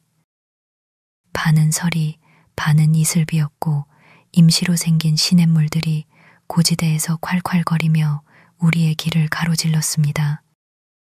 저의 발은 완전히 젖었고 저는 심술궂고 기운이 없었습니다. 이 불쾌한 상황들을 최대한으로 즐기기에 딱 맞는 기분이었습니다. 우리는 히스클리프 씨가 정말로 부재 중인지 확인하기 위해 부엌 쪽으로 농가에 들어섰습니다. 왜냐하면 저는 그의 단언을 거의 믿지 않았기 때문입니다.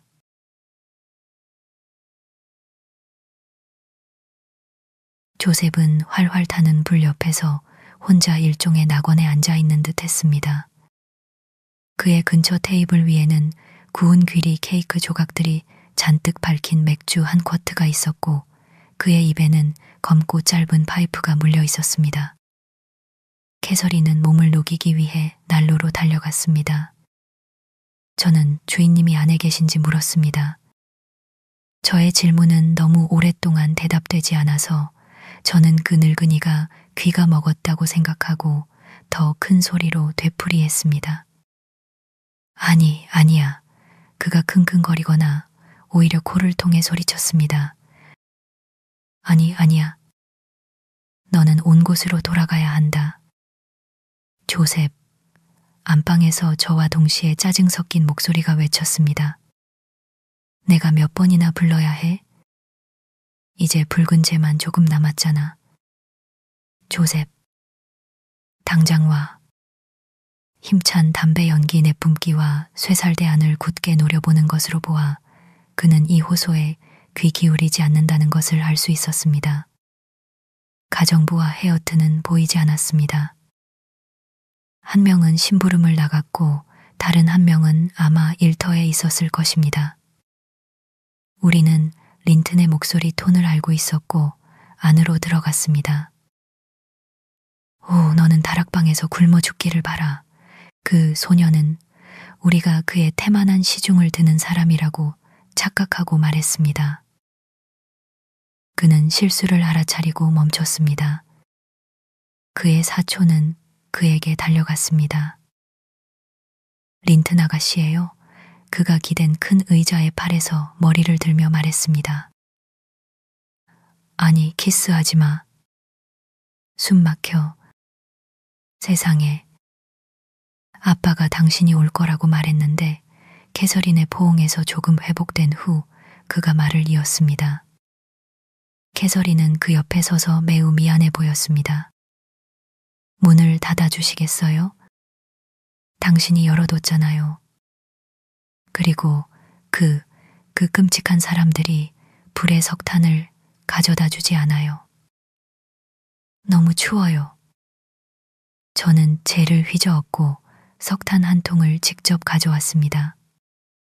그 병약한 아이는 젤을 뒤집어 썼다고 불평했지만 그는 짜증스러운 기침을 했고 열이 있고 아파 보였기 때문에 저는 그의 성질을 꾸짖지 않았습니다. 자, 린튼. 그의 주름진 이마가 펴지자 캐서린이 속삭였습니다. 저를 보게 되어 기뻐요. 제가 당신에게 뭔가 좋은 일을 해줄 수 있나요? 왜 전에 오지 않았어? 그가 물었습니다. 편지를 쓰는 대신 왔어야지. 그 긴 편지들을 쓰는 것은 나를 몹시 지치게 했어. 나는 차라리 너와 이야기했을 거야. 이제 나는 이야기하는 것도 다른 어떤 것도 견딜 수 없어. 질라가 어디 갔는지 모르겠네. 당신이 저를 보며 부엌으로 가서 좀 봐줄 수 있어? 저는 다른 서비스에 대해 아무런 감사도 받지 못했고 그의 명령에 따라 이리저리 뛰어다니고 싶지 않았기 때문에 대답했습니다. 거기 조셉 외에는 아무도 없어요. 나는 마시고 싶어. 그가 짜증스럽게 고개를 돌리며 소리쳤습니다. 아빠가 가신 후로 질라가 계속 긴 머튼으로 싸돌아다녀. 비참해. 그리고 나는 여기 아래로 내려올 수밖에 없어. 그들은 위층에서는 내 말을 듣지 않기로 작정한 거야. 당신의 아버지가 당신에게 신경을 쓰시나요? 히스클리프 도련님. 저는 캐서린이 친근한 접근을 망설이는 것을 보고 물었습니다. 신경을 쓰냐고? 적어도 그들을 조금 더 신경 쓰게 만들지. 그가 소리쳤습니다. 그 끔찍한 놈들. 린튼 아가씨, 그 짐승 헤어튼이 나를 비웃는 것을 아나요? 나는 그가 싫어. 정말로 나는 그들 모두가 싫어. 그들은 혐오스러운 존재들이야. 캐시는 물을 찾기 시작했습니다.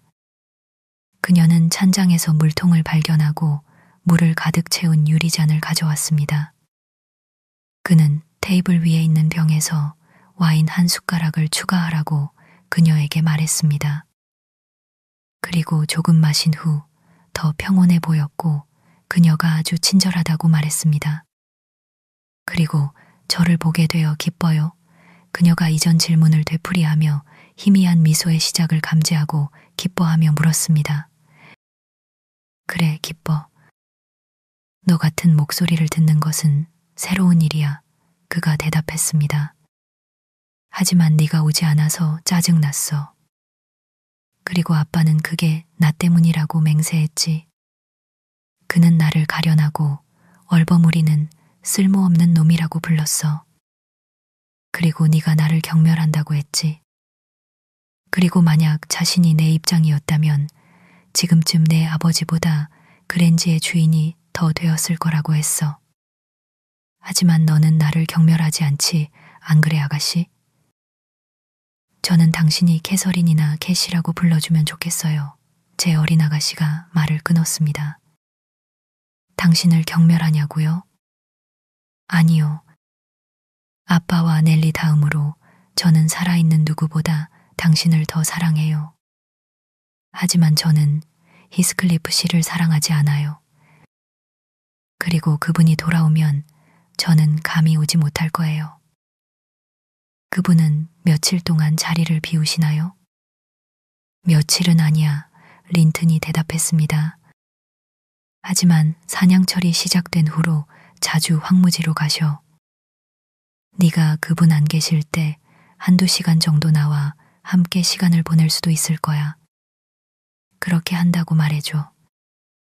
나는 너와 함께라면 짜증내지 않을 것 같아. 너는 나를 화나게 하지 않을 것이고 항상 나를 도울 준비가 되어 있을 거지, 안 그래? 네, 캐서린이 그의 길고 부드러운 머리카락을 쓰다듬으며 말했습니다. 만약 아빠의 허락만 받을 수 있다면 저는 제 시간의 절반을 당신과 함께 보낼 거예요. 예쁜 린튼. 당신이 제 오빠였으면 좋겠어요. 그럼 너는 나를 네 아버지만큼 좋아할 거냐? 그가 더 즐거운 듯이 말했습니다. 하지만 아빠는 네가 내 아내가 된다면 너는 나를 그분과 온 세상보다 더 사랑할 거라고 말했어. 그래서 나는 네가 아내가 되는 것이 더 좋아. 아니요, 저는 아빠보다 누구도 더 사랑하지 않을 거예요. 그녀가 진지하게 대답했습니다. 그리고 사람들은 때때로 자신의 아내를 미워하지만 누이나 남동생은 미워하지 않아요. 그리고 당신이 후자라면 당신은 우리와 함께 살 것이고 아빠는 저만큼이나 당신을 좋아하실 거예요. 린튼은 사람들이 자신의 아내를 미워하는 일은 절대 없다고 부인했습니다. 하지만 캐시는 그들이 미워한다고 단언했고 그녀의 지혜로 그의 아버지 스클리프가 자신의 숙모 이사벨라를 싫어했던 것을 예로 들었습니다. 저는 그녀의 경솔한 입을 막으려고 노력했습니다. 그녀가 아는 모든 것을 털어놓을 때까지 저는 성공할 수 없었습니다. 히스클리프 도련님은 몹시 짜증을 내며 그녀의 주장이 거짓이라고 단언했습니다. 아빠가 저에게 말씀하셨어요. 그리고 아빠는 거짓말을 하지 않으세요. 그녀가 건방지게 대답했습니다. 내 아빠는 내 아빠를 경멸해. 린튼이 소리쳤습니다. 그는 내 아빠를 비열한 바보라고 불러. 당신의 아빠는 사악한 사람이에요. 캐서린이 반박했습니다. 그리고 그분이 하신 말을 감히 되풀이하다니 당신은 아주 못됐어요. 숙모 이사벨라가 그렇게 그분을 떠나게 만든 것을 보면 그분은 사악한 것이 틀림없어요. 그녀는 그를 떠나지 않았어. 소년이 말했습니다. 너는 나를 반박하지 마. 떠났어요. 제 어린 아가씨가 외쳤습니다. 글쎄, 내가 너에게 뭔가 말해줄게. 린튼이 말했습니다. 내 엄마는 내 아빠를 싫어했어. 자, 이제. 오, 캐서린은 너무 화가 나서 말을 잇지 못했습니다. 그리고 내 아빠를 사랑했지. 그가 덧붙였습니다. 이 작은 거짓말쟁이. 저는 지금 당신이 싫어요. 그녀가 헐떡이며 말했고 그녀의 얼굴은 분노로 붉어졌습니다. 맞아. 그랬어. 린트는 의자에 움푹 들어간 곳으로 몸을 숨기며 뒤에 서 있는 논쟁 상대의 동요를 즐기려는 듯 머리를 뒤로 젖혔습니다. 조용히 해요, 히스클리프 도련님. 제가 말했습니다. 그것도 당신 아버지의 이야기겠죠. 제 생각엔. 아니야. 너는 입 다물어. 그가 대답했습니다. 그녀는 그랬어. 그랬다고. 캐서린. 그랬어. 캐시는 이성을 잃고 의자를 세게 밀쳤고 그가 한쪽 팔에 부딪히게 했습니다. 그는 즉시 숨막히는 기침에 사로잡혔고 그것이 곧 그의 승리를 끝냈습니다. 그 기침은 너무 오랫동안 지속되어서 저까지도 겁먹게 했습니다.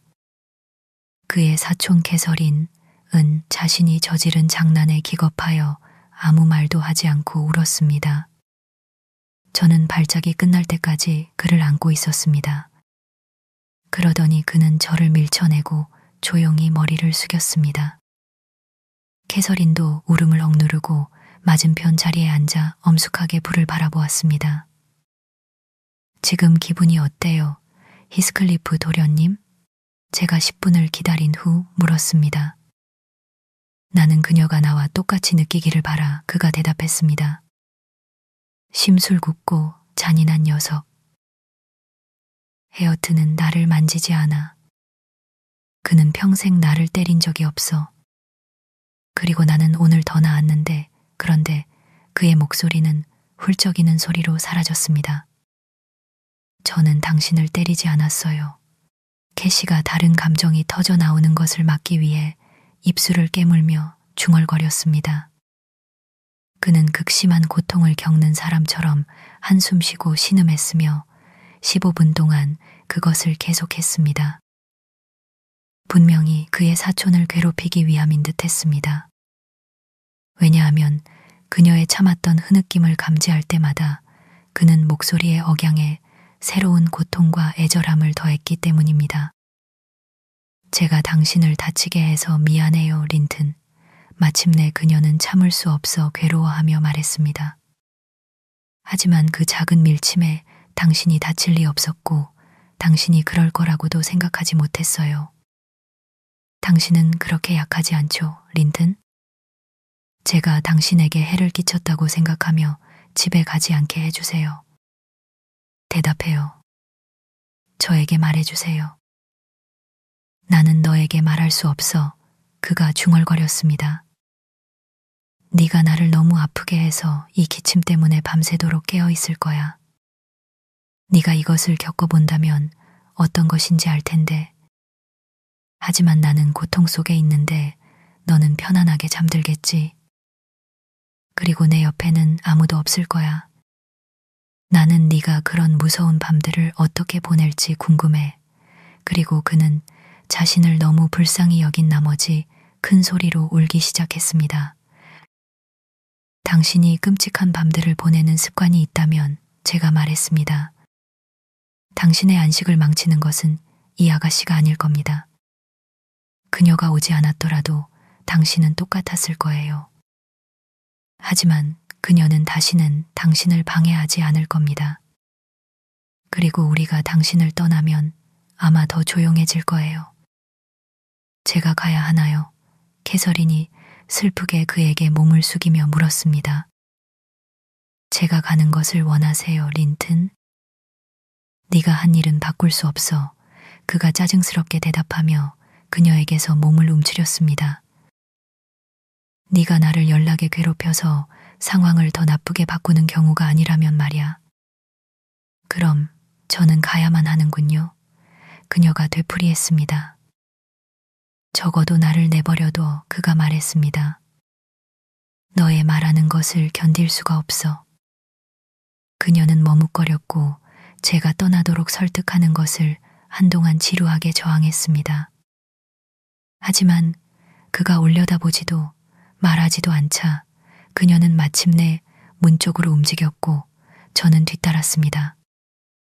우리는 비명소리에 다시 돌아섰습니다. 린튼이 자리에서 미끄러져 난로가에 쓰러져 있었고 그것은 응석바디 아이가 할 수 있는 가장 고통스럽고 짜증 나는 행동을 하기로 작정한 순전히 응석바디의 심술로 몸부림치는 것이었습니다. 저는 그의 행동에서 그의 성향을 완전히 꿰뚫어 보았고 그에게 비위를 맞추려는 시도는 어리석은 짓이라는 것을 즉시 알았습니다. 하지만 저의 동행자 캐서린은 달랐습니다. 그녀는 겁에 질려 되돌아 달려왔고 무릎을 꿇고 울고 달래고 간청했습니다. 마침내 그는 그녀를 괴롭힌 것에 대한 양심의 가책 때문이 아니라 숨이 막혀 조용해졌습니다. 제가 그를 평상 위로 올려놓을게요. 제가 말했습니다. 그는 마음대로 굴러다니게 두세요. 우리가 그를 지켜볼 수는 없어요. 캐시 아가씨, 당신이 그에게 도움이 되는 사람이 아니라는 것과 그의 건강 상태가 당신에 대한 애정 때문이 아니라는 것을 확인하셨기를 바랍니다. 자, 이제 그가 저기에 있어요. 가세요. 자신의 헛소리를 신경 써줄 사람이 아무도 없다는 것을 알자마자 그는 가만히 누워있는 것을 기뻐할 거예요. 그녀는 그의 머리 아래에 쿠션을 놓아주고 그에게 물을 권했습니다. 그는 후자 물을 거부했고 전자 쿠션 위에서 마치 그것이 돌이나 나무 블록인 것처럼 불안하게 몸을 뒤척였습니다. 그녀는 그것을 더 편안하게 해주려고 노력했습니다. 나는 그것으로는 안 돼, 그가 말했습니다. 충분히 높지 않아. 캐서린은 그 위에 놓을 다른 쿠션을 가져왔습니다. 그건 너무 높아. 그 짜증나는 것이 중얼거렸습니다. 그럼 제가 어떻게 해줘야 할까요? 그녀가 절망적으로 물었습니다. 그녀가 평상 옆에 반쯤 무릎 꿇고 있자 그는 몸을 비틀어 그녀에게 기대며 그녀의 어깨를 지지대로 삼았습니다. 안 돼요. 그건 안 됩니다. 제가 말했습니다. 히스클리프 도련님, 쿠션에 만족해야 할 거예요. 아가씨는 당신에게 이미 너무 많은 시간을 낭비했어요. 우리는 5분 이상 더 머물 수 없어요. 네, 있을 수 있어요. 캐시가 대답했습니다. 그는 지금 착하고 인내심이 있어요. 그는 제가 방문해서 더 나빠졌다고 믿는다면 오늘 밤 저보다 훨씬 더 큰 비참함을 겪을 것이라고 생각하기 시작했어요. 그러면 저는 다시는 올 수 없으니까요. 린튼, 그것에 대해 사실대로 말해줘. 당신을 다치게 했다면 저는 오지 않을 거니까. 너는 나를 치료하기 위해 와야 해. 그가 대답했습니다. 네가 나를 다치게 했기 때문에 와야 해. 네가 나를 몹시 아프게 했다는 것을 너는 알잖아. 내가 들어왔을 때 지금처럼 아프지 않았잖아. 안 그랬어? 하지만 당신이 울고 짜증내서 스스로 아프게 만든 거예요. 제가 전부 한 게 아니에요. 그의 사촌이 말했습니다. 하지만 이제 우리는 친구가 될 거예요. 그리고 당신은 저를 원하죠. 저를 가끔 보고 싶어 하죠. 정말로요? 나는 너를 원한다고 말했잖아. 그가 짜증스럽게 대답했습니다. 평상에 앉아 내 무릎에 기대게 해줘. 엄마가 오후 내내 함께 하셨던 것처럼 말이야. 가만히 앉아서 말하지 마. 하지만 노래를 부를 수 있다면 불러도 돼. 혹은 재미있고 긴 발라드를 말해줘도 돼. 네가 나에게 가르쳐 주기로 약속했던 것들 중 하나나 이야기 말이야. 나는 발라드가 더 좋아. 시작해. 캐서린은 그녀가 기억할 수 있는 가장 긴 발라드를 반복했습니다. 그 일은 둘 모두를 매우 기쁘게 했습니다. 린트는 또 다른 것을 원했고 저의 강력한 반대에도 불구하고 또다시 다른 것을 원했습니다.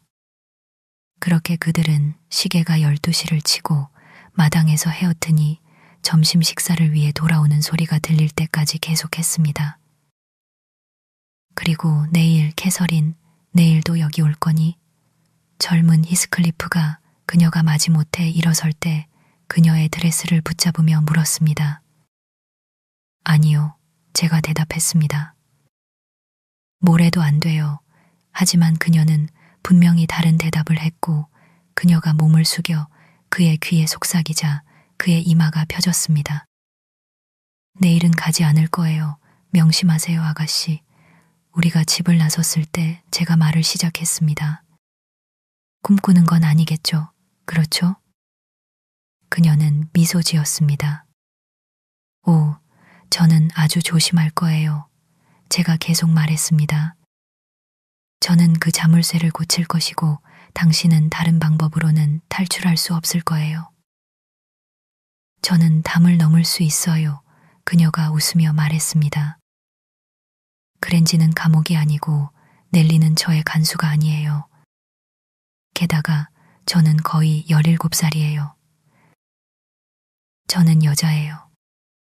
그리고 제가 그를 돌본다면 린트는 금방 회복될 것이라고 확신해요. 저는 당신도 알다시피 그보다 나이가 많고 더 현명해요. 덜 어린애 같죠, 안 그래요? 그리고 그는 약간만 달래면 제가 시키는 대로 금방 할 거예요. 그가 착할 때는 정말 예쁜 귀염둥이에요. 그가 제 것이라면 제가 그를 아주 귀여워해 줄 텐데요. 우리가 서로 익숙해지면 절대 다투지 않겠죠. 안 그럴까요? 당신은 그가 마음에 들지 않아요, 넬리? 마음에 드냐고요? 제가 외쳤습니다. 열대 시절을 겪어본 가장 성질 고약하고 병약한 풋내기예요.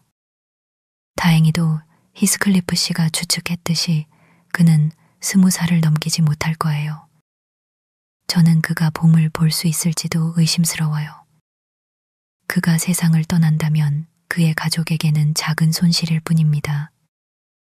그리고 그의 아버지가 그를 데려간 것은 우리에게 행운이에요. 그가 더 친절하게 대우받을수록 더 지루하고 이기적이 될 테니까요. 캐서린 아가씨, 당신이 그를 남편으로 가질 가능성이 없다는 것이 다행입니다. 저의 동행자는 이 말을 듣고 심각해졌습니다. 그의 죽음에 대해 그렇게 무심하게 말하는 것이 그녀의 감정을 상하게 했습니다. 그는 저보다 어려요. 그녀가 오랫동안 생각한 후 대답했습니다. 그리고 그는 가장 오래 살아야 해요. 그는 제가 사는 만큼 살 거예요. 그래야만 해요. 그는 지금 북쪽에 처음 왔을 때만큼 강해요. 저는 그것을 확신해요. 그를 괴롭히는 것은 아빠가 걸린 것과 똑같은 감기일 뿐이에요. 당신은 아빠가 나아질 거라고 말했잖아요. 그런데 왜 그는 나아지지 않을까요? 자, 제가 소리쳤습니다. 결국 우리는 걱정할 필요 없어요. 아가씨, 잘 들으세요. 그리고 명심하세요. 저는 제 말을 지킬 겁니다. 당신이 저와 함께든 아니든 다시 황무지 농장으로 가려고 시도한다면 저는 린튼 씨에게 알릴 것이고 그분이 허락하지 않는 한 당신의 사촌과의 친분은 다시 되살아나서는 안 됩니다. 이미 되살아났어요. 캐시가 퉁명스럽게 중얼거렸습니다. 그렇다면 계속되어서는 안 됩니다. 제가 말했습니다. 두고 봐요. 이것이 그녀의 대답이었고 그녀는 전속력으로 달려가 저를 뒤에 남겨두고 힘겹게 따라가게 했습니다. 우리 둘 다 저녁 식사 시간 전에 집에 도착했습니다. 주인님은 우리가 공원을 배회했다고 생각했고 그래서 저희의 부재에 대해 아무런 설명도 요구하지 않았습니다. 저는 들어오자마자 젖은 신발과 양말을 갈아 신기 위에 서둘렀습니다. 하지만 황무지 농장에서 그렇게 오래 앉아 있었던 것이 문제를 일으켰습니다. 다음 날 아침 저는 몸져 누웠고 3주 동안 제 임무를 수행할 수 없었습니다. 그 이전에는 경험하지 못했던 재난이었고 감사하게도 그 이후로도 없었습니다.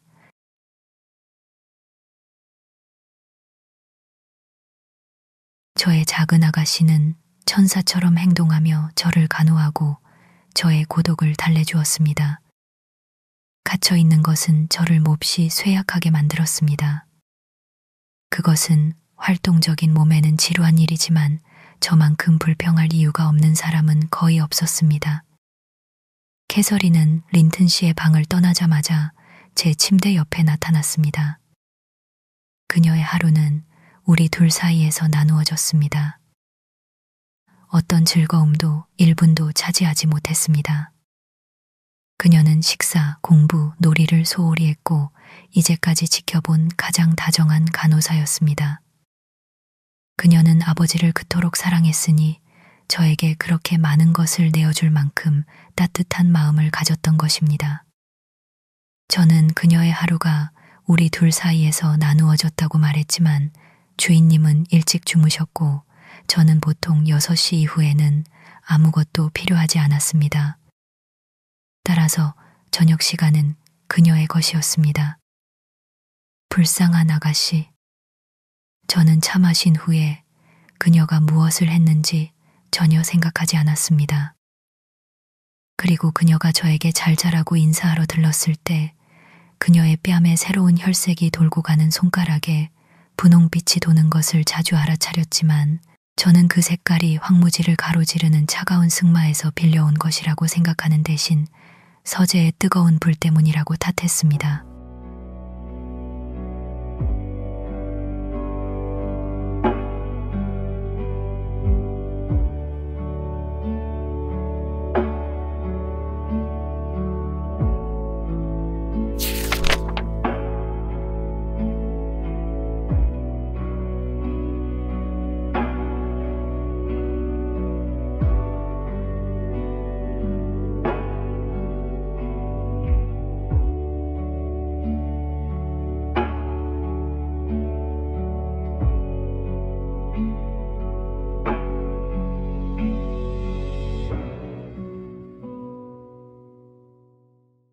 (24장)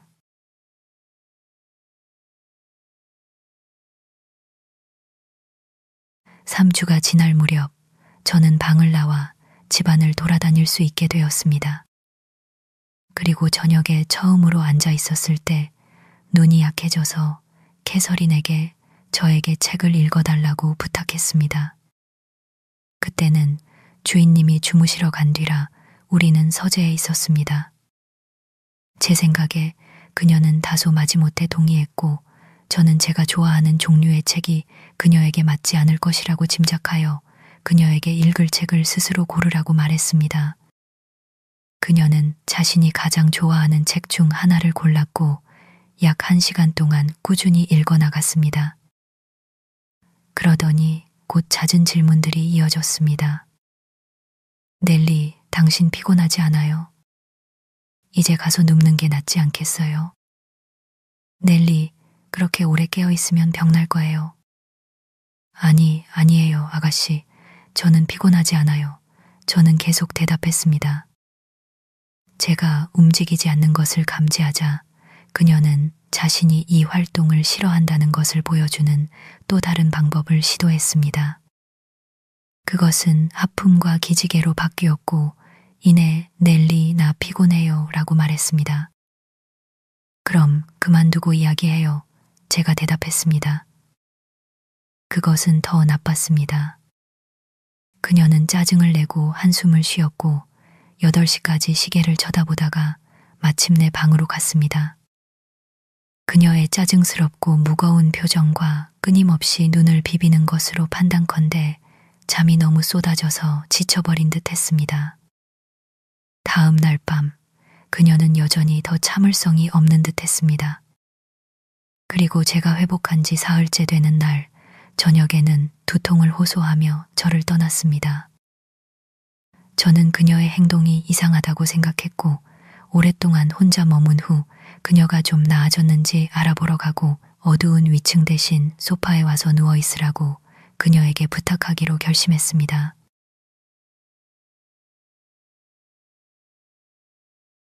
위층에서도 아래층에서도 캐서린을 찾을 수 없었습니다. 하인들은 그녀를 보지 못했다고 단언했습니다. 저는 에드가 씨의 문 앞에서 귀를 기울였지만 모든 것이 조용했습니다. 저는 그녀의 방으로 돌아와 촛불을 끄고 창가에 앉았습니다.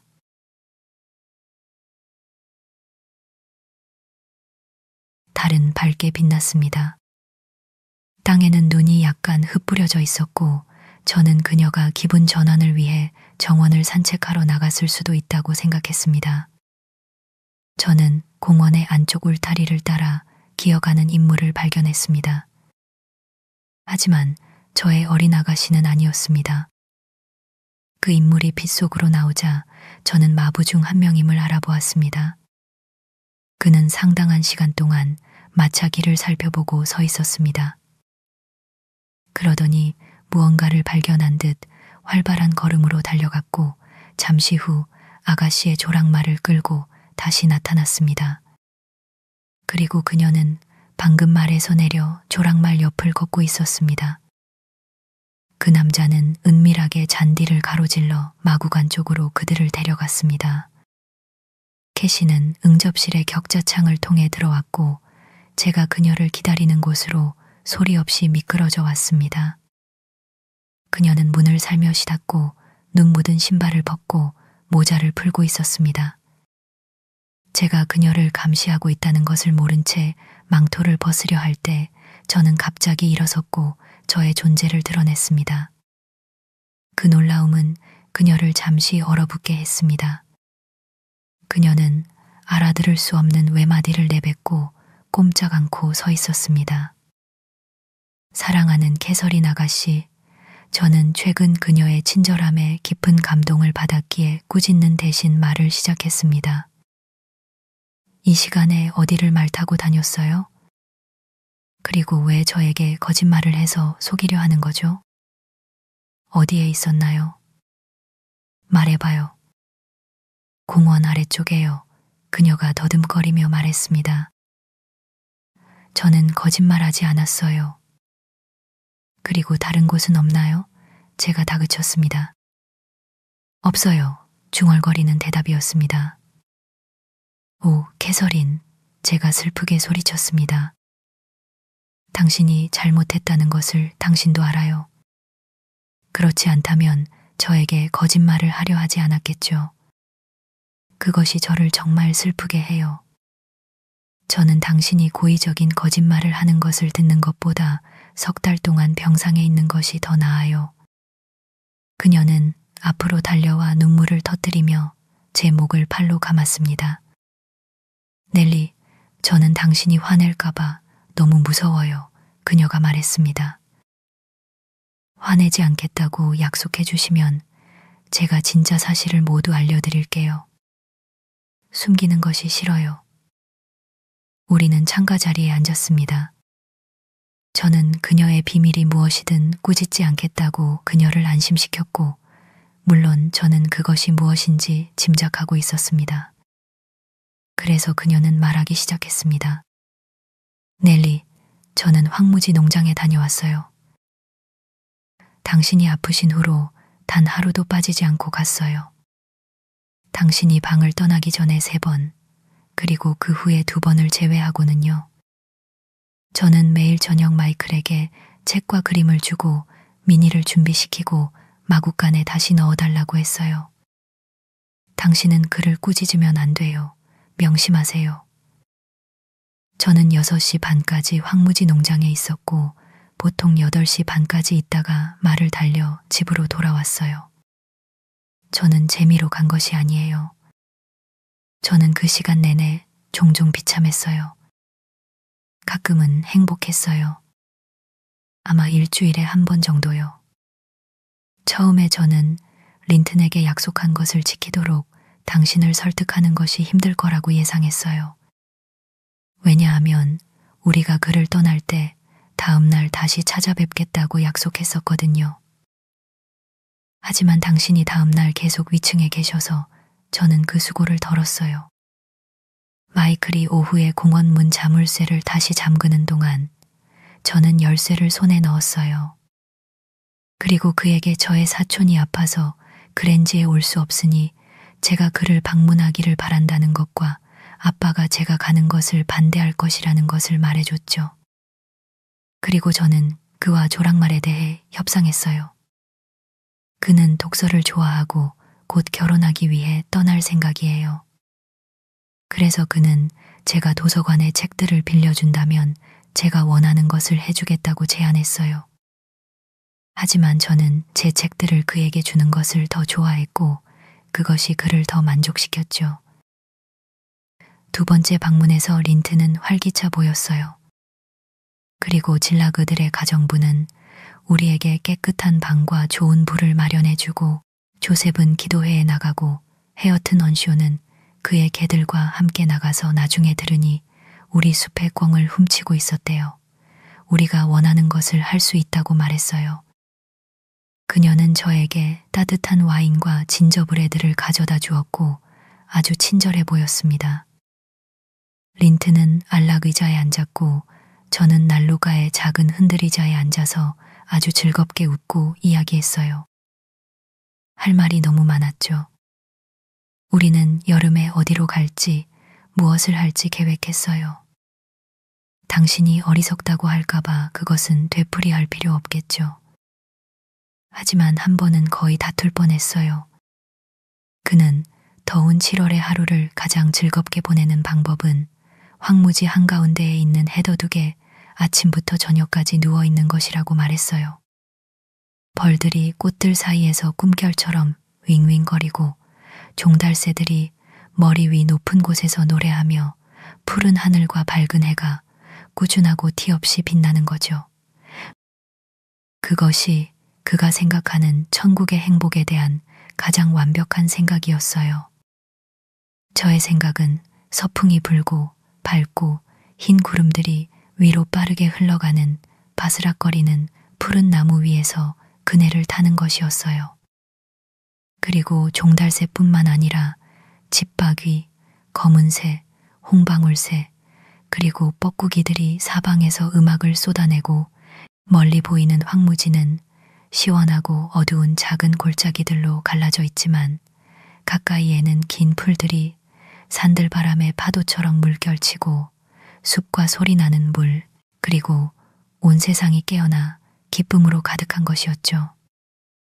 그는 모든 것이 평화로운 황홀경 속에 누워있기를 원했고 저는 모든 것이 빛나고 춤추는 영광스러운 축제 속에 있기를 원했어요. 저는 그의 천국은 반쯤밖에 살아있지 않을 것이라고 말했고 그는 저의 천국은 취해 있을 것이라고 말했어요.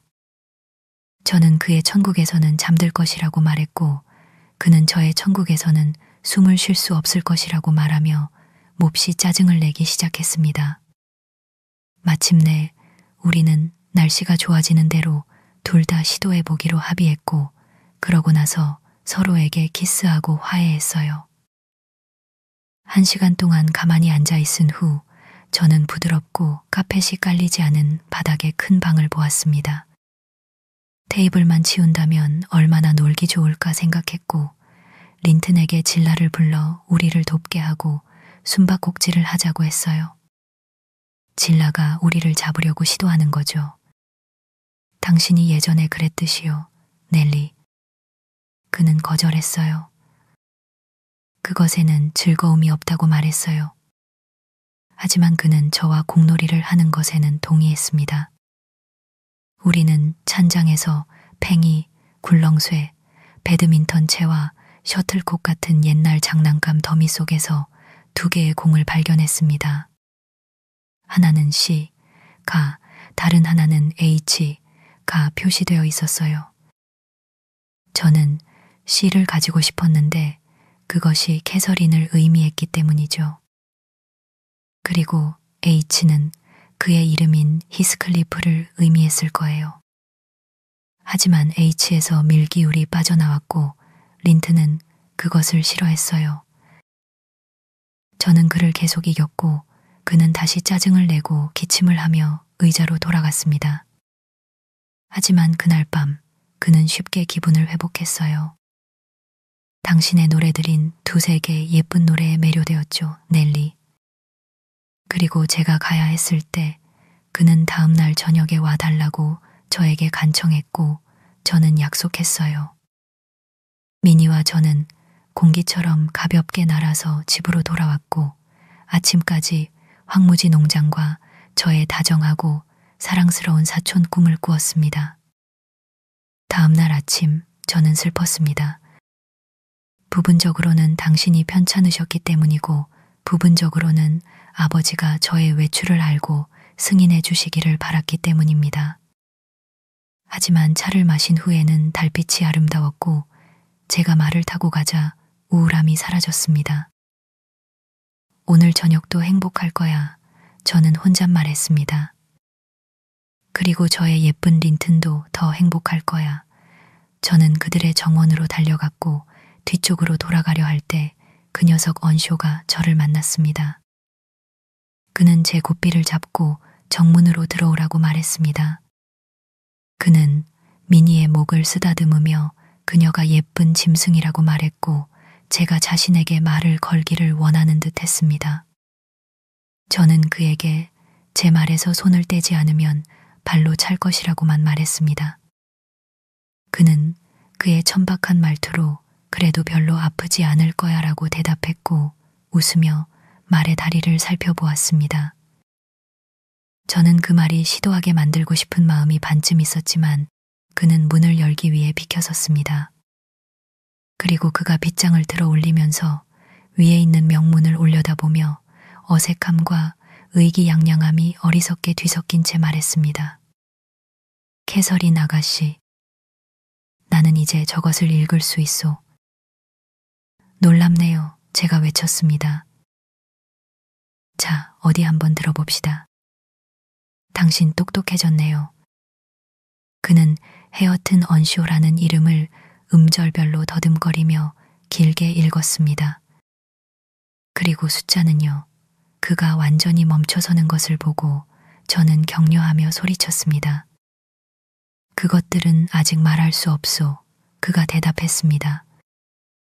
오, 이 바보야. 저는 그의 실패에 마음껏 웃으며 말했습니다. 그 바보는 입가에 미소를 머금고 눈에는 찡그림을 모은 채 저를 쳐다보았습니다. 마치 저의 즐거움에 함께해도 될지, 그것이 즐거운 친근감인지, 아니면 그것이 진정으로 무엇인지, 즉 경멸인지 확신하지 못하는 듯 했습니다. 저는 갑자기 엄숙함을 되찾고 그에게 린튼을 보러 온 것이지 그를 보러 온 것이 아니니 가버리라고 말함으로써 그의 의심을 해결했습니다. 그는 얼굴이 붉어졌습니다. 저는 달빛 아래서 그것을 보았습니다.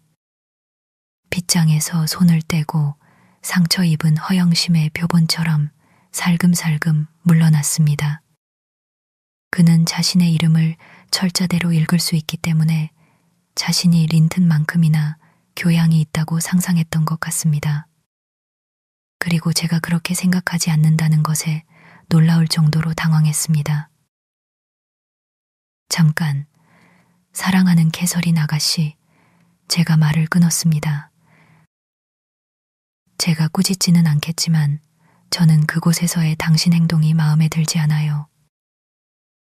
헤어튼이 히스클리프 도련님만큼이나 당신의 사촌이라는 것을 기억했다면 그렇게 행동하는 것이 얼마나 부적절했는지 느꼈을 거예요. 적어도 그가 린튼만큼 교양 있는 사람이 되기를 바라는 것은 칭찬할 만한 야심이었습니다. 그리고 아마도 그는 단순히 자랑하기 위해 배운 것이 아니었을 거예요. 당신이 이전에 그의 무지에 대해 부끄러움을 느끼게 했을 것이라고 저는 의심하지 않습니다. 그리고 그는 그것을 고치고 당신을 기쁘게 해주고 싶었을 거예요. 그의 불완전한 시도를 비웃는 것은 아주 나쁜 예의였습니다. 만약 당신이 그의 환경에서 자랐다면 덜 무례했을까요? 그는 당신만큼이나 총명하고 지적인 아이였습니다.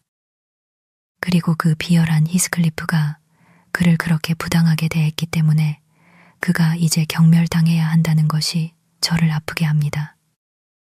넬리, 당신은 그것 때문에 울지 않겠죠? 그녀가 저의 진지함에 놀라 외쳤습니다. 하지만 기다려요. 그가 저를 기쁘게 하려고 그를 배웠는지, 그리고 그 짐승에게 예의 바르게 대할 가치가 있는지 들어봐요. 저는 안으로 들어갔습니다. 린트는 평상에 누워 있다가 저를 맞이하기 위해 반쯤 몸을 일으켰습니다. 나는 오늘 밤 아파, 캐서린, 사랑하는 이여, 그가 말했습니다. 그리고 네가 모든 이야기를 해야 하고 나는 듣게 해줘. 이리 와서 내 옆에 앉아. 나는 네가 약속을 어기지 않을 거라고 확신했어. 가기 전에 다시 약속하게 할게. 저는 이제 그가 아프기 때문에 그를 괴롭히면 안 된다는 것을 알았습니다. 그리고 저는 부드럽게 말했고 어떤 질문도 하지 않았으며 어떤 식으로든 그를 자극하는 것을 피했습니다. 저는 그를 위해 제가 가진 가장 좋은 책들을 몇 권 가져왔습니다. 그가 그중 하나를 조금 읽어달라고 부탁했고 제가 그렇게 하려던 참에 언쇼가 문을 박차고 들어왔습니다. 그는 생각할수록 독을 품은 듯 했습니다. 그는 곧장 우리에게 다가와 린튼의 팔을 붙잡고 그를 자리에서 내던졌습니다. 내 방으로 가. 그는 격정으로 거의 알아들을 수 없는 목소리로 말했습니다. 그의 얼굴은 부어오르고 격렬해 보였습니다. 그녀가 너를 보러 오거든 그녀를 내 방으로 데려가. 너는 내가 여기 있는 것을 막을 수 없어. 너희 둘 다 사라져. 그는 우리에게 욕설을 퍼붓고 린튼에게 대답할 시간을 주지 않았습니다. 거의 그를 부엌으로 던지듯이 했습니다. 그리고 제가 뒤따르자 그는 주먹을 꽉 쥐었는데 저를 때리고 싶어 하는 듯 보였습니다. 저는 잠시 두려웠고 책 한 권을 떨어뜨렸습니다. 그는 그것을 발로 차서 저에게로 보냈고 문을 닫아 우리를 내쫓았습니다. 저는 불 옆에서 악의적이고 삐걱거리는 웃음소리를 들었고 돌아보니 그 혐오스러운 조셉이 그의 앙상한 손을 비비며 떨고 있었습니다. 나는 그가 너희에게 복수할 것이라고 확신했지. 그는 멋진 젊은이야. 그는 올바른 정신을 가지고 있어. 그는 알아. 그래, 그곳의 주인이 누가 되어야 하는지 나만큼이나 잘 알지. 에크. 그가 너희를 제대로 쫓아냈어. 에크. 우리는 어디로 가야 하나요? 저는 그 늙은 악당의 조롱을 무시하고 사촌에게 물었습니다. 린트는 창백하고 떨고 있었습니다. 넬리, 그는 그때 예쁘지 않았어요. 오, 아니요. 그는 끔찍해 보였습니다. 그의 야윈 얼굴과 큰 눈은 광란적이고 무력한 분노의 표정으로 일그러져 있었습니다. 그는 문 손잡이를 움켜잡고 흔들었습니다. 문은 안에서 잠겨 있었습니다. 내가 나를 들여보내지 않으면 나는 너를 죽일 거야. 네가 나를 들여보내지 않으면 나는 너를 죽일 거야. 그는 말하기보다는 비명을 질렀습니다. 악마. 나는 너를 죽일 거야. 나는 너를 죽일 거야. 조셉은 다시 그의 깍깍거리는 웃음을 터뜨렸습니다. 저기, 그게 아버지야. 그가 외쳤습니다. 저것이 아버지야. 우리는 항상 양쪽에서 무언가를 가지고 있지. 걱정 마, 헤어튼, 꼬마야. 두려워하지 마. 그는 너에게 손댈 수 없어. 저는 린튼의 손을 잡고 그를 끌어당기려 했지만 그는 너무나 충격적으로 비명을 질러서 저는 더 이상 진행할 엄두를 내지 못했습니다. 마침내 그의 울음소리는 끔찍한 기침 발작에 막혔습니다. 입에서 피가 솟구쳤고 그는 땅에 쓰러졌습니다. 저는 공포에 질려 마당으로 달려가 진라를 향해 가능한 한 크게 소리쳤습니다. 그녀는 곧 저를 들었습니다. 그녀는 헛간 뒤편의 축사에서 소젖을 짜고 있었는데 하던 일을 서둘러 멈추고는 뭘 해야 하느냐고 물었습니다. 저는 숨이 차서 설명할 수 없었습니다. 그녀를 끌고 안으로 들어갔을 때 저는 린튼을 찾으려 주위를 둘러보았습니다. 언쇼는 자신이 초래한 문제를 확인하기 위해 밖으로 나왔었고 그때 그 불쌍한 아이를 위층으로 옮기고 있었습니다. 질라와 저는 그를 따라 올라갔지만 그가 계단 꼭대기에서 저를 멈춰 세우며 말했습니다. 저는 들어가면 안 되고 집으로 돌아가야 한다고요. 저는 그가 린튼을 죽였다고 소리쳤고 들어가겠다고 했습니다. 조셉은 문을 잠그고 제가 그런 짓들 해서는 안 된다고 단언하며 제가 그처럼 미쳐버릴 작정이냐고 물었습니다. 저는 가정부가 다시 나타날 때까지 울고 서 있었습니다. 그녀는 그가 잠시 후면 나아질 것이라고 단언했지만 그 소리와 소란을 견딜 수 없을 것이라고 말했습니다. 그리고 그녀는 저를 붙잡고 거의 집 안으로 데리고 들어갔습니다. 넬리, 저는 머리를 쥐어뜯을 지경이었습니다. 저는 눈이 거의 멀 정도로 흐느껴 울었습니다. 당신이 그토록 동정심을 느끼는 그 거친 자해어튼는 맞은편에 서 있었습니다. 이따금 저에게 쉿하라고 명령했고 그것이 자신의 잘못임을 부인했습니다. 마침내 제가 아빠에게 말할 것이고 그가 감옥에 갇혀 교수형을 당할 것이라는 저의 주장 때문에 겁을 먹은 그는 스스로 흐느끼기 시작했고 그의 비겁한 동요를 감추기 위해 서둘러 밖으로 나갔습니다. 하지만 저는 여전히 그에게서 벗어나지 못했습니다. 마침내 그들이 저를 강제로 떠나게 했을 때 제가 그 농장에서 수백 야드 떨어진 곳에 이르자 그가 길가 그림자에서 갑자기 나타나 미니를 멈춰 세우고 저를 붙잡았습니다. 캐서린 아가씨, 저는 몹시 괴롭습니다. 그가 말을 시작했습니다. 하지만 이건 좀 너무하오. 저는 채찍으로 그를 때렸습니다. 어쩌면 그가 저를 살해할 수도 있다고 생각하면서요. 그는 그의 끔찍한 저주 중 하나를 천둥처럼 내뱉으며 저를 놓아주었고 저는 정신없이 말을 달려 집으로 돌아갔습니다. 그날 저녁 저는 당신에게 잘 자라는 인사를 하지 못했고 다음 날은 황무지 농장에 가지 않았습니다. 저는 몹시 가고 싶었지만 이상하게 흥분했고 때로는 린튼이 죽었을까봐 두려웠습니다. 때로는 헤어튼과 마주치는 생각에 몸서리쳤습니다. 사흘째 되는 날 저는 용기를 냈습니다. 적어도 더 이상 불안하게 기다릴 수는 없었고 다시 한번 몰래 빠져나갔습니다. 저는 5시에 갔고 걸어갔습니다. 아무도 모르게 집 안으로 린튼의 방까지 살금살금 들어갈 수 있을 거라고 생각하면서요. 하지만 개들이 저의 접근을 알아차렸습니다. 질라가 저를 맞이했고 도련님이 잘 회복되고 있다고 말하며 저를 작고 깔끔하고 카펫이 깔린 방으로 안내했습니다. 그곳에서 저는 이루 말할 수 없는 기쁨 속에 작은 소파에 누워 제가 가져온 책 중 하나를 읽고 있는 린튼을 보았습니다. 하지만 넬리, 그는 1시간 내내 저에게 말도 걸지 않고 쳐다보지도 않았습니다. 그는 정말 성질이 나빴습니다. 그리고 그가 마침내 입을 열었을 때 저를 완전히 혼란스럽게 한 것은 제가 그 소란을 일으켰고 헤어트는 잘못이 없다는 거짓말을 내뱉었다는 것이었습니다.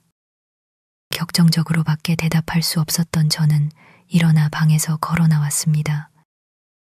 그는 뒤에서 희미하게 캐서린이라고 불렀습니다. 그는 그렇게 대답받을 것이라고 예상하지 못했을 것입니다. 하지만 저는 돌아가지 않았습니다. 그리고 다음 날은 제가 집에 머문 둘째 날이었고 저는 그를 더 이상 방문하지 않기로 거의 결심했습니다. 하지만 잠자리에 들고 일어날 때 그에 대해 아무것도 듣지 못하는 것이 너무 비참해서 저의 결심은 제대로 형성되기도 전에 허공으로 녹아버렸습니다. 한 번은 여행을 떠나는 것이 잘못이라고 생각했지만 이제는 삼가는 것이 잘못이라고 느껴졌습니다. 마이클이 미니에게 안장을 얹어야 하는지 물으러 왔고 저는 네라고 말했습니다. 그리고 미니가 저를 언덕 위로 태워다 줄 때 저는 의무를 다하고 있다고 생각했습니다. 저는 마당으로 가기 위해 앞창문들을 지나가야 했습니다. 제 존재를 숨기려고 노력해도 소용이 없었습니다. 젊은 주인님은 안에 계세요. 질라가 제가 응접실로 가는 것을 보고 말했습니다. 저는 들어갔습니다. 언쇼도 거기 있었지만 그는 곧바로 방을 나갔습니다. 린트는 큰 안락 의자에 반쯤 잠든 채 앉아 있었습니다.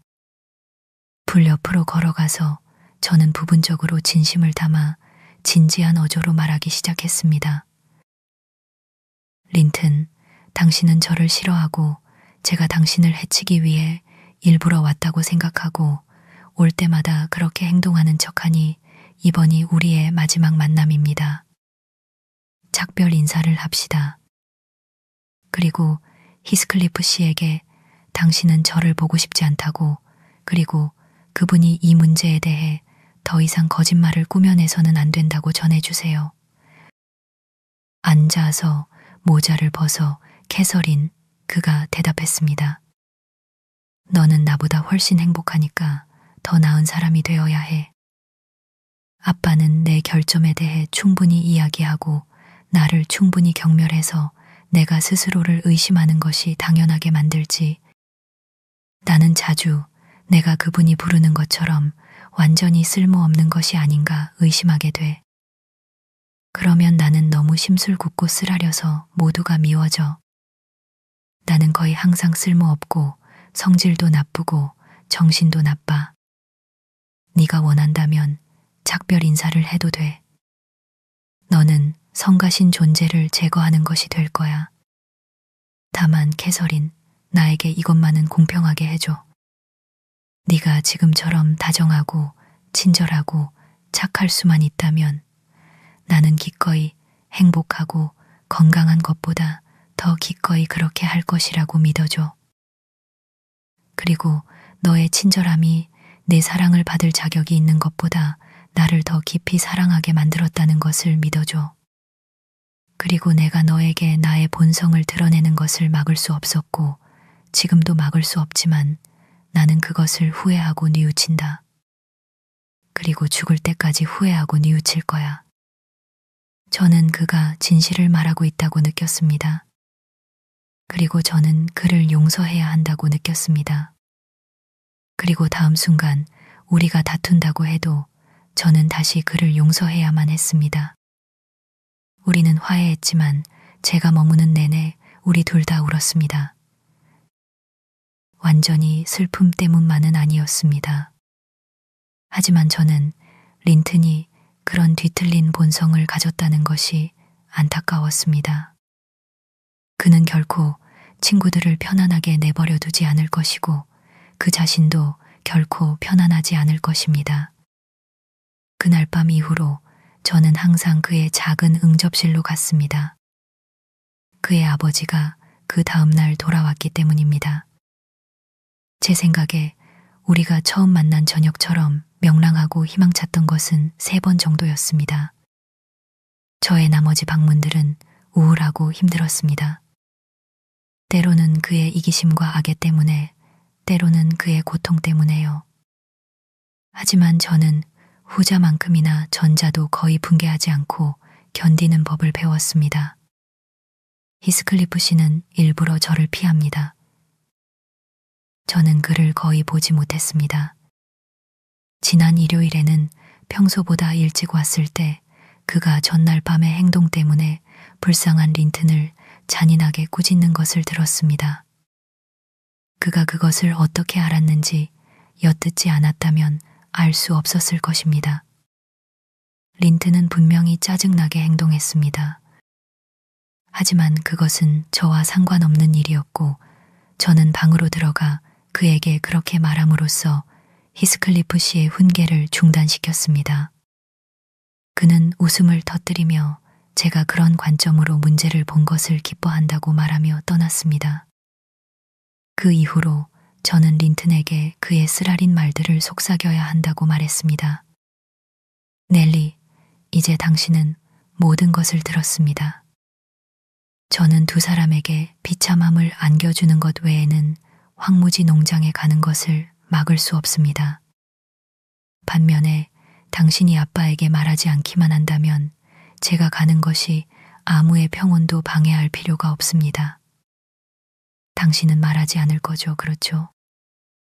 만약 그렇게 한다면 그것은 매우 비정할 거예요. 그 점에 대해서는 내일쯤 결정할게요, 캐서린 아가씨. 제가 대답했습니다. 좀 생각해 볼 필요가 있어요. 그러니 이제 저는 당신이 쉬도록 두고 가서 생각해 보겠습니다. 저는 주인님 앞에서 소리내어 생각했습니다. 그녀의 방에서 곧장 그분의 방으로 걸어가 그녀의 사촌과의 대화와 헤어튼에 대한 언급을 제외하고는 모든 이야기를 했습니다. 린튼 씨는 저에게 인정하려 하는 것보다 더 놀라고 괴로워했습니다. 아침에 캐서린은 제가 자신의 비밀을 배신했다는 것을 알았고 그녀의 비밀 방문이 끝나야 한다는 것도 알았습니다. 그녀는 울고 금지령에 맞서 몸부림치고 린튼을 불쌍히 여겨달라고 아버지에게 간청했지만 소용없었습니다. 그녀가 위로로 받은 것은 그분이 원할 때 그랜지에 와도 좋다는 허락을 그에게 편지로 써주겠다는 약속뿐이었습니다. 하지만 황무지 농장에서는 더 이상 캐서린을 만날 것을 기대해서는 안 된다는 설명을 덧붙였습니다. 아마도 그분이 그의 조카의 성향과 건강 상태를 알았다면 그분은 그 작은 위안마저도 보류하는 것이 옳다고 생각했을지도 모릅니다.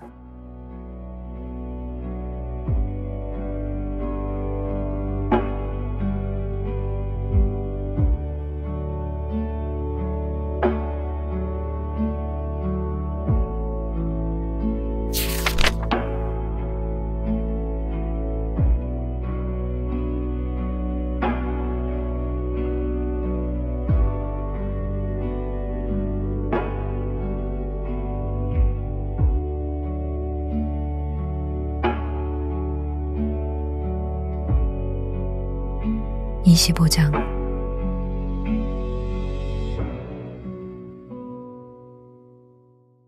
이 일들은 지난 겨울에 일어났습니다. 날이 딘 부인이 말했다.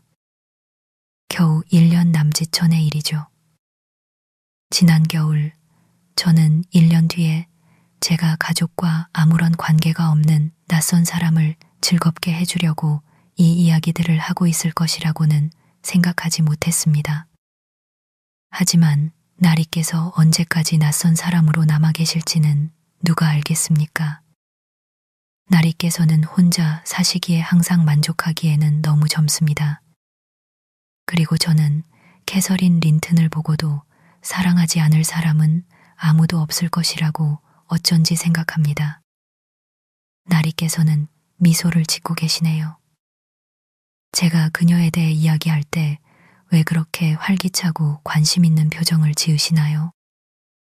그리고 왜 저에게 그녀의 초상화를 나리의 벽난로 위에 걸어달라고 부탁하셨나요? 그리고 왜? 그만두시오, 나의 좋은 친구, 내가 소리쳤다. 내가 그녀를 사랑하게 될 가능성이 아주 높을 수도 있소. 하지만 그녀가 나를 사랑할까요? 나는 그럴 가능성이 너무 의심스러워 나의 평온을 유혹에 빠뜨리는 위험을 감수하기를 망설이고 있소. 게다가 나의 집은 여기가 아니오. 나는 분주한 세상에 속해 있고 그 세상의 품으로 돌아가야 하오. 그러니 그냥 이야기를 계속하시오. 캐서린은 그녀의 아버지의 명령에 순종했습니까? 순종했습니다. 가정부가 말을 이어갔다. 그녀의 아버지에 대한 애정은 여전히 그녀의 마음속에서 가장 중요한 감정이었습니다. 그리고 그는 화내지 않고 말했습니다. 그는 자신의 보물을 위험과 적들 가운데 남겨두고 떠나려는 사람의 깊은 다정함을 담아 말했습니다. 그의 기억된 말들이 그녀를 인도할 수 있는 유일한 도움의 유산이 될 것이었죠. 그는 며칠 후 저에게 이렇게 말했습니다. 엘렌, 내 조카 린튼가 편지라도 쓰거나 방문이라도 했으면 좋겠소. 솔직히 말해주시오. 그를 어떻게 생각하오? 그가 더 나아졌소? 아니면 그가 성인이 되면서 개선될 희망이 있소? 나리, 그는 매우 허약합니다. 제가 대답했습니다. 그리고 성인이 될 가능성도 거의 없습니다. 하지만 이것은 제가 말할 수 있습니다. 그는 그의 아버지를 닮지 않았습니다. 그리고 캐서린 아가씨가 그와 결혼하는 불행을 겪는다고 해도 그녀가 극도로 어리석게 관대하지 않는 한 그는 그녀의 통제 범위를 벗어나지 않을 것입니다. 하지만 주인님, 그와 친해지고 그가 그녀에게 적합한지 알아볼 시간은 충분하실 겁니다. 그가 성인이 되려면 4년하고도 더 남았습니다. 에드가는 한숨을 쉬었고 창가로 걸어가 김머튼 교회를 향해 밖을 내다보았습니다.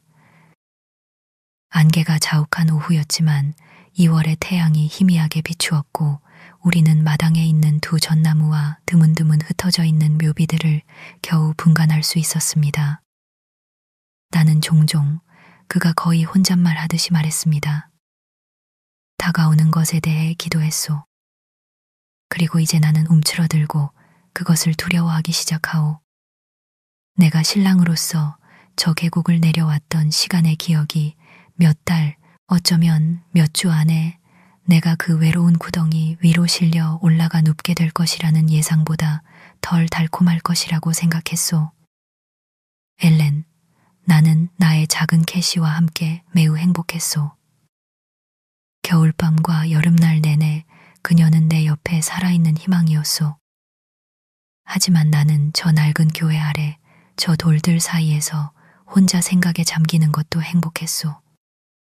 긴 6월 저녁 동안 그녀의 어머니의 푸른 봉분 위에 누워 내가 그 아래에 눕게 될 시간을 소망하고 갈망했었소. 내가 캐시를 위해 무엇을 할 수 있겠소? 내가 어떻게 그녀를 떠나야 하오? 나는 린튼이 히스클리프의 아들이라는 사실에 그가 나의 상실을 위로해 줄 수만 있다면 그가 그녀를 나에게서 데려가는 것에 한순간도 신경 쓰지 않을 것이오. 히스클리프가 그의 목적을 달성하고 나의 마지막 축복을 훔쳐가는 것에 승리하더라도 나는 상관하지 않을 것이오. 하지만 린튼이 가치 없는 그의 아버지의 나약한 도구에 불과하다면 나는 그녀를 그에게 버려둘 수 없소. 그리고 그녀의 밝은 영혼을 꺾는 것이 아무리 힘들더라도 나는 내가 살아있는 동안 그녀를 슬프게 만들고 내가 죽을 때는 그녀를 외롭게 남겨두는 것을 계속해야 하오. 사랑하는 아이, 나는 차라리 그녀를 하나님께 맡기고 나보다 먼저 그녀를 땅에 묻겠소. 있는 그대로 그녀를 하나님께 맡기십시오, 나리. 제가 대답했습니다. 그리고 만약 우리가 나리를 잃게 된다면 하나님께서 그것을 금하시기를 바랍니다. 주님의 섭리 아래 저는 마지막까지 그녀의 친구이자 조언자로 서 있겠습니다. 캐서린 아가씨는 착한 아이입니다. 저는 그녀가 고의로 잘못될 것이라고는 두려워하지 않습니다. 그리고 자신의 의무를 다하는 사람들은 항상 마침내 보상을 받습니다. 봄이 다가왔습니다. 하지만 주인님은 딸과 함께 마당을 산책하는 것을 다시 시작했음에도 불구하고 진정한 힘을 되찾지 못했습니다. 그녀의 경험 없는 생각에는 이것 자체가 회복의 징후였습니다. 그리고 그의 뺨은 종종 붉어졌고 그의 눈은 밝았습니다. 그녀는 그가 회복할 것이라고 확신했습니다. 그녀의 17번째 생일날 그는 교회 마당을 방문하지 않았습니다. 비가 오고 있었고 제가 이렇게 말했습니다. 오늘 밤은 분명히 밖에 나가지 않으시겠죠, 나리? 그가 대답했습니다. 아니, 올해는 좀 더 미루겠소.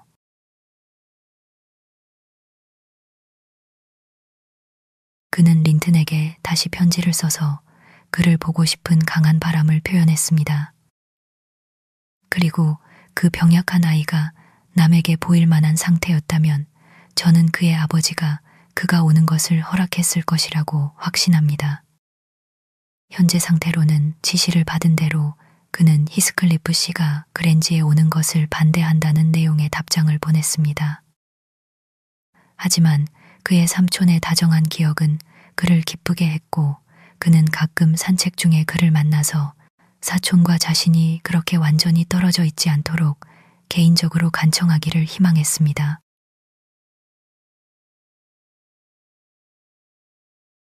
그 편지의 그 부분은 단순했고 아마도 린튼 자신이 쓴 것이었을 것입니다. 히스클리프는 그때 린튼이 캐서린과 함께 지낼 수 있도록 설득력 있게 간청할 수 있다는 것을 알고 있었습니다. 나는 그녀가 여기를 방문하게 해달라고 요청하는 것이 아니야. 그가 말했습니다. 하지만 아버지가 내가 그녀의 집으로 가는 것을 금지하고 당신이 그녀가 내 집으로 오는 것을 금지하기 때문에 나는 그녀를 영원히 볼 수 없는 거야? 가끔씩 그녀와 함께 황무지 쪽으로 말을 타시오. 그리고 당신이 있는 자리에서 우리가 몇 마디라도 나누게 해주시오. 우리는 이런 이별을 당할 만한 어떤 잘못도 하지 않았어. 그리고 당신은 나에게 화나지 않았지. 당신 스스로 인정했듯이 당신은 나를 싫어할 이유가 없어. 친애하는 삼촌. 내일 나에게 다정한 쪽지를 보내주고 스러시크로스 그랜지를 제외하고 당신이 원하는 어디든 당신과 함께 할 수 있도록 허락해줘. 나는 면담을 한다면 나의 아버지가 나와 같은 성격이 아니라는 것을 당신이 확신하게 될 것이라고 믿어.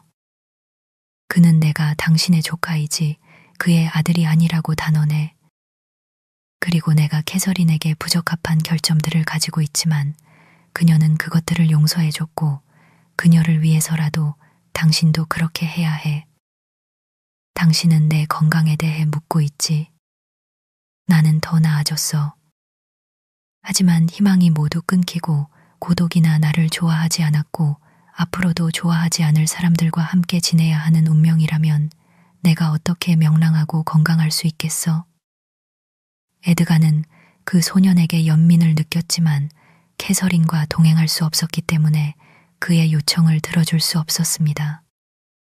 그는 여름에는 아마도 만날 수 있을 것이라고 말했습니다.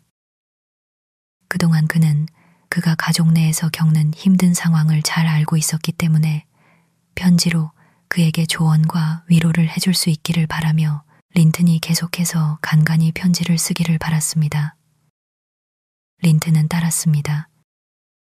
그리고 만약 그가 제약을 받지 않았다면 아마도 편지를 불평과 한탄으로 가득 채워 모든 것을 망쳤을 것입니다. 하지만 그의 아버지가 그를 철저히 감시했고 당연히 주인님이 보낸 모든 편지를 보여주라고 고집했습니다. 그래서 그는 자신의 개인적인 고통과 괴로움이라는 그의 마음속에 항상 가장 중요했던 주제를 쓰는 대신 그의 친구이자 사랑으로부터 떨어져 있어야 하는 잔인한 의무에 대해 계속 이야기했습니다.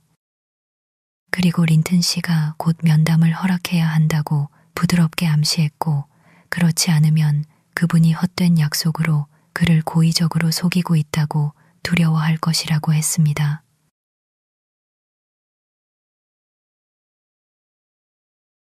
캐시는 집에서 강력한 동맹이었습니다.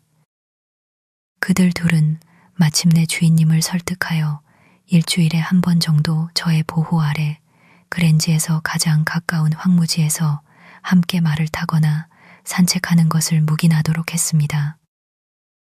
6월이 되었을 때도 그는 여전히 쇠약해지고 있었기 때문입니다. 비록 그는 딸의 재산으로 자신의 수입 중 일부를 매년 따로 떼어 놓았지만 그녀가 그녀의 조상들의 집을 유지하거나 적어도 짧은 시간 안에 그곳으로 돌아오기를 바라는 자연스러운 바람이 있었습니다. 그리고 그는 그것을 할 수 있는 유일한 전망은 그의 후계자 린튼과의 결합이라고 생각했습니다. 그는 후자 린튼과 자신만큼이나 빠르게 쇠약해지고 있다는 것을 전혀 몰랐습니다. 그리고 제가 알기로는 아무도 몰랐습니다. 황무지 농장에는 의사가 방문하지 않았고 우리 중 아무도 히스클리프 도련님을 만나 그의 상태를 보고하지 않았습니다. 저로서는 그가 황무지에서 말을 타고 걷는 것을 언급하고 그의 목적을 추구하는데 그토록 열심인 것을 보고 저의 불길한 예감이 틀렸고 그가 실제로 회복되고 있는 것이 틀림없다고 생각하기 시작했습니다. 저는 나중에 알게 되었듯이 히스클리프가 이 겉보기의 간절함을 강요하기 위해 죽어가는 아이를 그토록 잔인하고 사악하게 다루었다는 것을 도저히 상상할 수 없었습니다. 그의 탐욕스럽고 비정한 계획이 죽음으로 인해 좌절될 위험이 임박할수록 그의 노력은 더욱더 배가 되었습니다.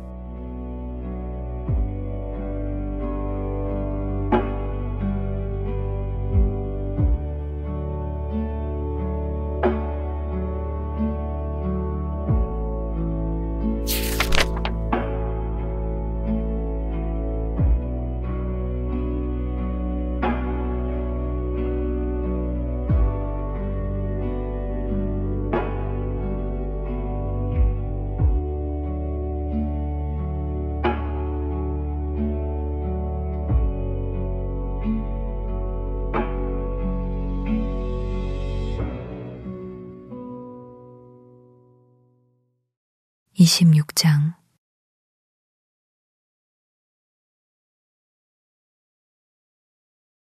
여름은 이미 절정을 지났고 이른 가을이었습니다. 마이클마스 축일은 지났지만 그해 수확은 늦었고 우리의 밭 몇 군데는 여전히 정리되지 않은 채 남아 있었습니다. 에드가 린튼 씨는 마지못해 그들의 간청에 동의했고 캐서린과 저는 사촌을 만나기 위한 첫 번째 승마 여행을 떠났습니다. 후덥지근하고 무더운 날이었습니다. 햇살은 없었지만 하늘은 비가 올 기미 없이 구름이 얼룩덜룩하고 희미했습니다. 우리가 만나기로 한 장소는 내거리의 길잡이 돌로 정해져 있었습니다.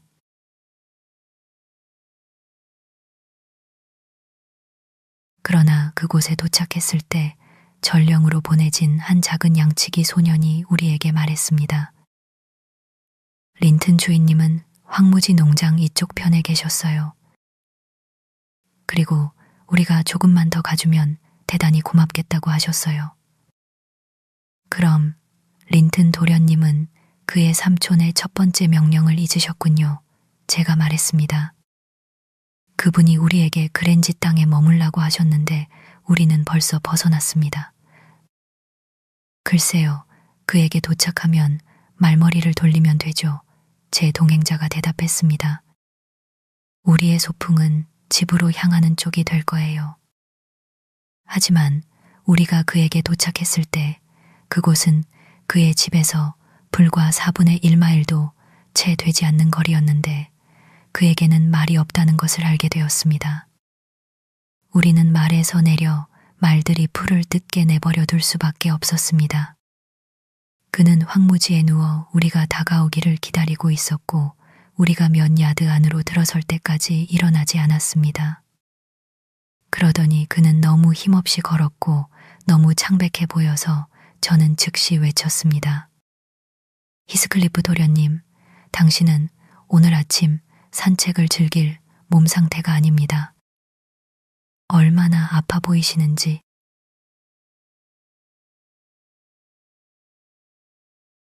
캐서린은 슬픔과 놀라움으로 그를 살펴보았습니다.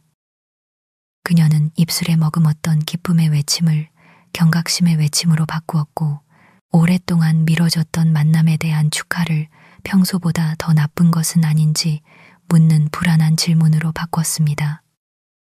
아니, 괜찮아. 괜찮아. 그가 헐떡이며 떨리는 목소리로 말했고 마치 그녀의 지지가 필요한 듯 그녀의 손을 붙잡았습니다. 그의 커다란 푸른 눈은 그녀 위로 조심스럽게 방황했습니다. 눈 주위에 움푹 들어간 곳은 이전에 그 눈이 가졌던 나른한 표정을 수척하고 거친 모습으로 바꾸어 놓았습니다. 하지만 당신은 더 안 좋았어요. 그의 사촌이 고집했습니다. 제가 마지막으로 봤을 때보다 더 안 좋아졌어요. 당신은 더 말랐고, 그리고 나 피곤해. 그가 서둘러 말을 끊었습니다. 걷기에는 너무 더워. 우리 여기서 쉬자. 그리고 아침에는 자주 속이 안 좋아. 아빠는 내가 너무 빨리 자라서 그렇다고 했어. 만족스럽지 못한 캐시는 자리에 앉았고 그는 그녀 옆에 누웠습니다. 이것이 당신의 천국과 비슷한 건가 봐요. 그녀는 명랑해지려고 노력하며 말했습니다. 우리가 가장 즐겁다고 생각하는 장소와 방식으로 이틀을 보내기로 했던 것을 기억하나요? 이것은 거의 당신의 생각과 비슷해요. 구름이 있긴 하지만 그 구름들이 너무 부드럽고 온화해서 햇살보다 더 좋네요. 다음 주에 당신이 괜찮다면 우리 그랜지 공원으로 말을 타고 가서 제 생각을 시험해봐요. 린트는 그녀가 이야기하는 것을 기억하는 것 같지 않았습니다. 그리고 그는 어떤 종류의 대화도 이어가는데 분명히 큰 어려움을 겪고 있었습니다. 그녀가 시작하는 주제에 대한 그의 관심 부족과 그녀의 즐거움에 기여할 그의 능력 부족이 너무 명백해서 그녀는 자신의 실망감을 숨길 수 없었습니다. 그의 전체적인 모습과 태도의 모호한 변화가 찾아와 있었습니다.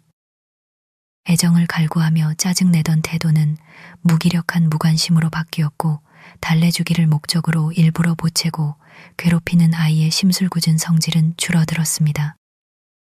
그 대신 그는 위로를 거부하고 다른 사람들의 유쾌한 즐거움을 모욕으로 여기는 고질적인 병자의 자기 몰두적인 음울함이 더 많아졌습니다.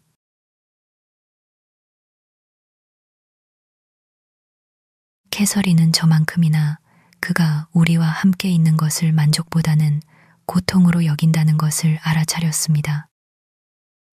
그리고 그녀는 잠시 후 떠날 것을 제안하는데 주저하지 않았습니다. 그 제안은 예상치 못하게 린튼을 그의 무기력함에서 깨웠고 그를 이상한 동요 상태에 빠뜨렸습니다. 그는 황무지 농장 쪽을 두려운 듯 흘끗 보더니 적어도 30분만 더 머물러 달라고 애원했습니다. 하지만 린튼, 캐시가 말했습니다. 당신은 여기 앉아 있는 것보다 집에 있는 것이 더 편할 것 같아요. 그리고 제가 보기엔 오늘 저는 제 이야기나 노래, 수다로 당신을 즐겁게 해줄 수 없을 것 같아요. 당신은 이 6달 동안 저보다 더 현명해졌어요. 이제는 저의 오락거리에는 관심이 별로 없는 것 같아요. 그렇지 않다면 제가 당신을 즐겁게 해줄 수 있다면 기꺼이 머물겠어요. 쉬기 위해서라도 있어줘. 그가 대답했습니다. 그리고 캐서린, 내가 매우 아프다고 생각하거나 말하지 마. 이 무거운 날씨와 더위 때문에 내가 무기력한 거야. 네가 오기 전에 나는 나름대로 많이 걸었어.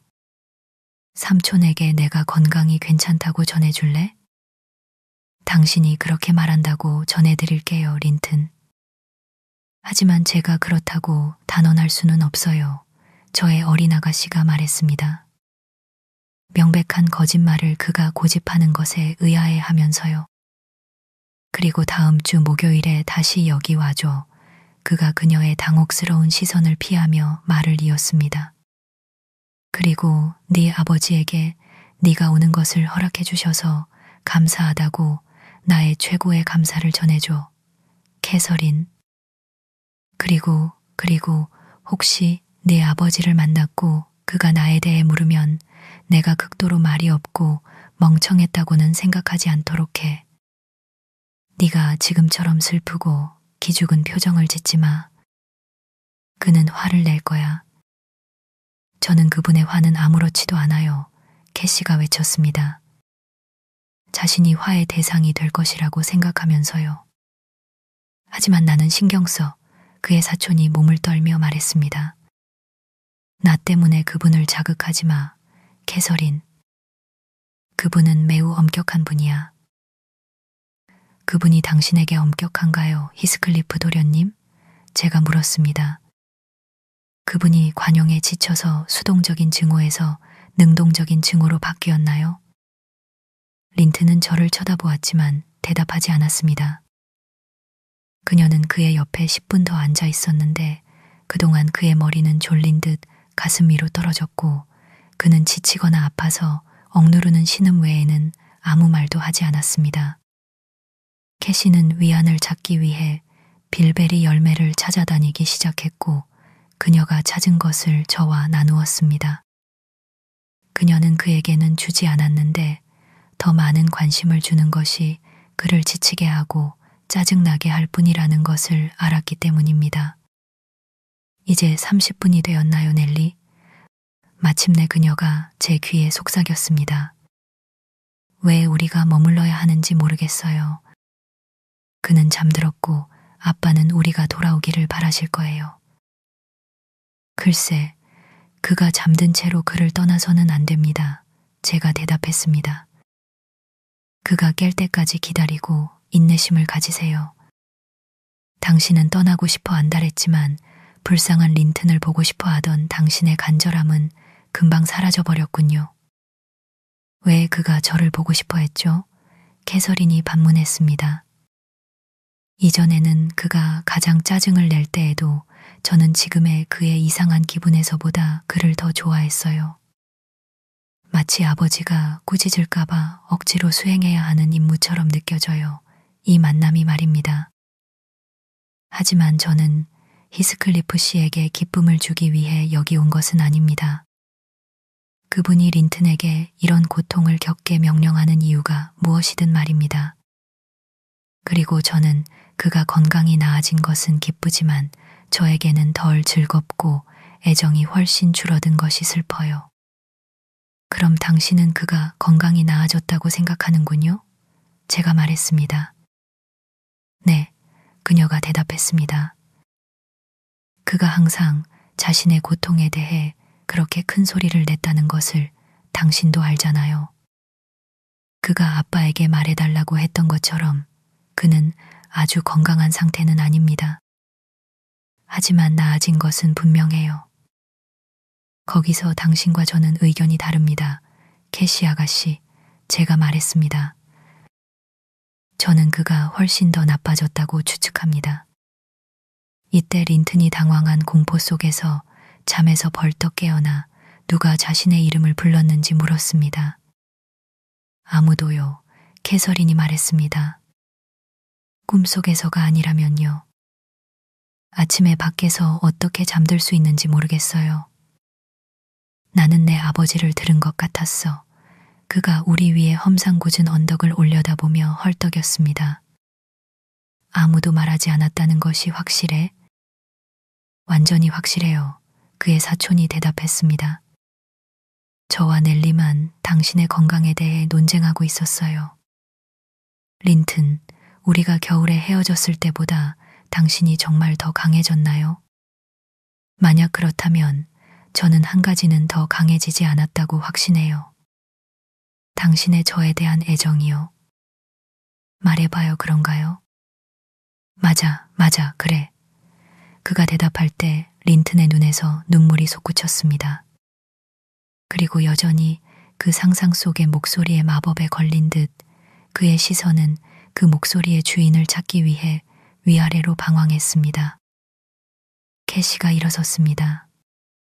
오늘은 헤어져야 할 것 같아요. 그녀가 말했습니다. 그리고 저는 우리의 만남에 크게 실망했다는 것을 숨기지 않겠어요.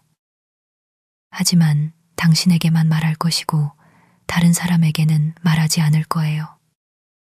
제가 히스클리프 씨를 두려워해서가 아닙니다. 쉿, 린튼이 속삭였습니다. 하나님을 위해서 조용히 해. 그분이 오고 계셔. 그는 그녀를 붙잡으려 캐서린의 팔에 매달렸습니다. 하지만 그 발표에 그녀는 서둘러 몸을 풀었고 미니에게 휘파람을 불었습니다. 미니는 개처럼 그녀에게 복종했습니다. 다음 주 목요일에 여기 올 거예요. 그녀가 안장에 뛰어오르며 소리쳤습니다. 잘 가요. 빨리, 넬리.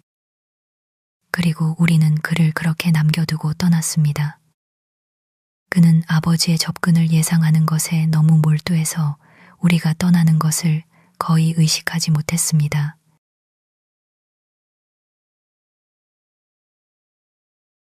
우리가 집에 도착하기 전에 캐서린의 불만은 연민과 후회의 당혹스러운 감각으로 바뀌었습니다.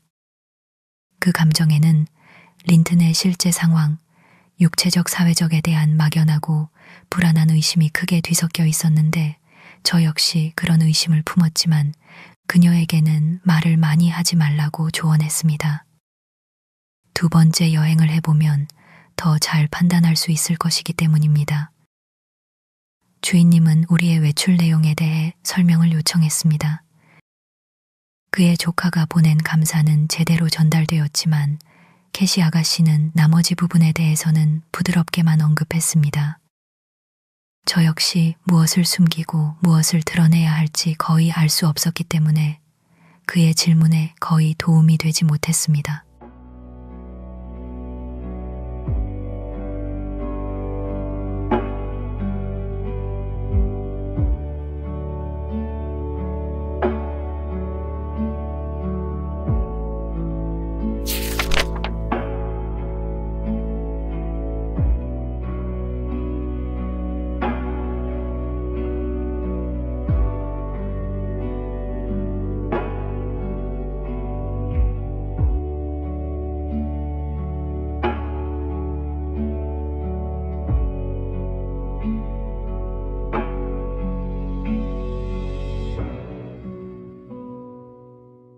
제27장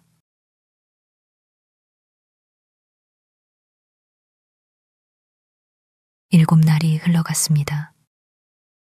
하루하루가 에드거 린튼의 상태가 앞으로 급격히 악화될 것임을 알리는 듯 했습니다. 몇 달에 걸쳐 서서히 진행되었던 쇠약함이 이제는 몇 시간 만에 들이닥치는 침입처럼 나타났습니다.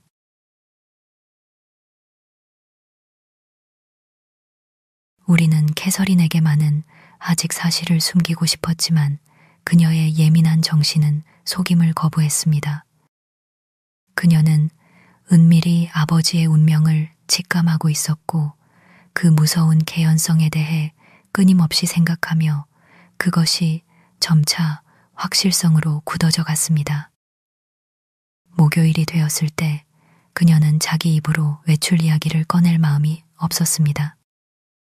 제가 그녀를 대신해서 외출 이야기를 꺼냈고 그녀를 밖으로 내보내도 좋다는 허락을 받았습니다.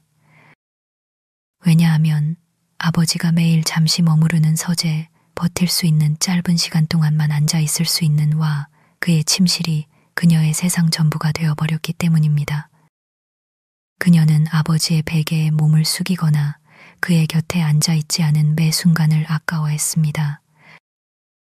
그녀의 얼굴은 간병과 슬픔으로 창백해졌고 주인님 에드거 린튼은 딸이 잠시라도 장소와 사람들을 바꿔 행복해지리라 스스로 다독이며 그녀를 기꺼이 내보냈습니다. 그는 자신의 사후에 딸이 완전히 홀로 남겨지지 않을 것이라는 희망에서 위안을 얻고 있었습니다.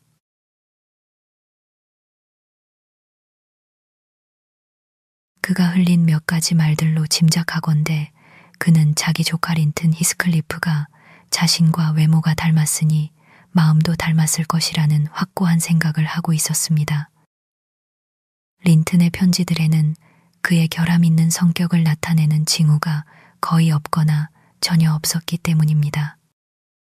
그리고 넬리는 용서받을 수 있는 나약함 때문에 그 잘못된 생각을 바로잡지 않았습니다. 저는 그가 활용할 힘도 기회도 없는 정보로 그의 마지막 순간을 괴롭게 할 필요가 있을까 하고 스스로에게 물었습니다.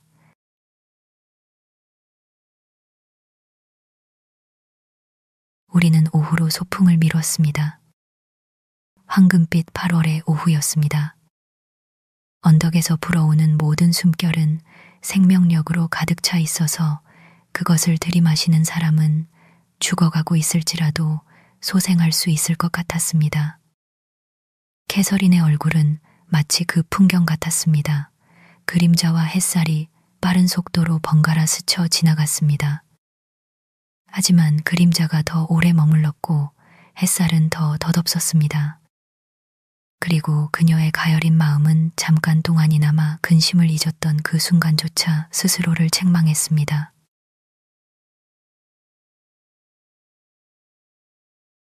우리는 린튼이 전에 선택했던 바로 그 장소에서 기다리고 있는 것을 보았습니다. 아가씨는 말에서 내렸고 저에게 말했습니다. 아주 잠깐만 머물 생각이니까 당신은 조랑말을 잡고 말을 타고 있는 편이 좋겠어요. 하지만 저는 반대했습니다. 저는 저에게 맡겨진 책임을 맡은 분을 단 1분이라도 시야에서 놓치는 위험을 감수하고 싶지 않았습니다. 그래서 우리는 함께 히스 언덕을 올라갔습니다. 이번에 마스터 히스클리프 린튼은 좀 더 생기 있게 우리를 맞았습니다. 그러나 그것은 높은 기운이나 기쁨의 생기가 아니었습니다. 그것은 두려움에 가까워 보였습니다. 늦었어요. 그는 짧게 그리고 힘겹게 말했습니다. 당신 아버지가 많이 편찮으신가요? 난 당신이 안 올 줄 알았어요. 캐서린은 인사말을 삼키고 소리쳤습니다. 왜 솔직하지 못해요? 왜 날 원하지 않는다고 당장 말하지 못하는 거예요? 린튼, 2번씩이나 일부러 나를 여기까지 데려와서 다른 이유 없이 우리 둘 다를 괴롭히려는 것처럼 보이는 건 이상해요.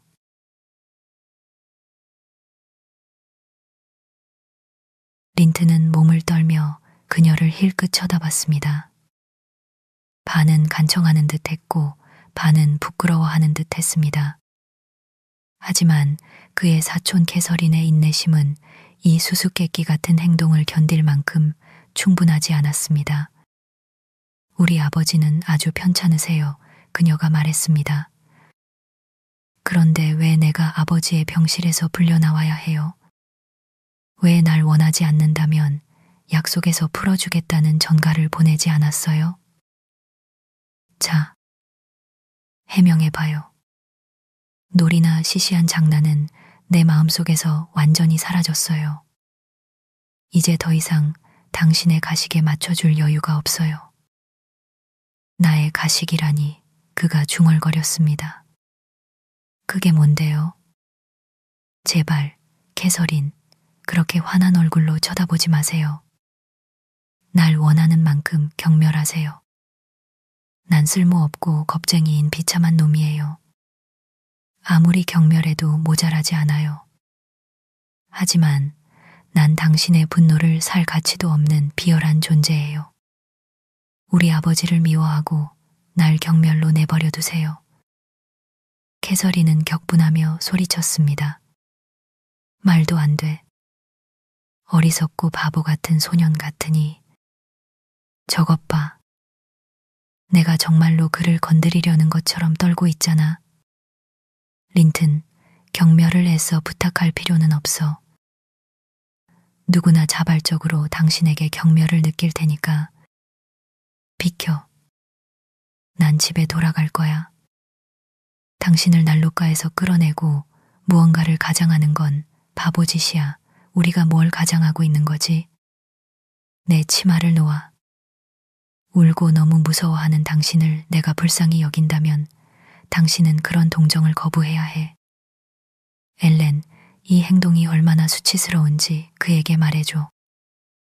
일어나. 그리고 비굴한 파충류처럼 스스로를 격화시키지 마. 그러지 마.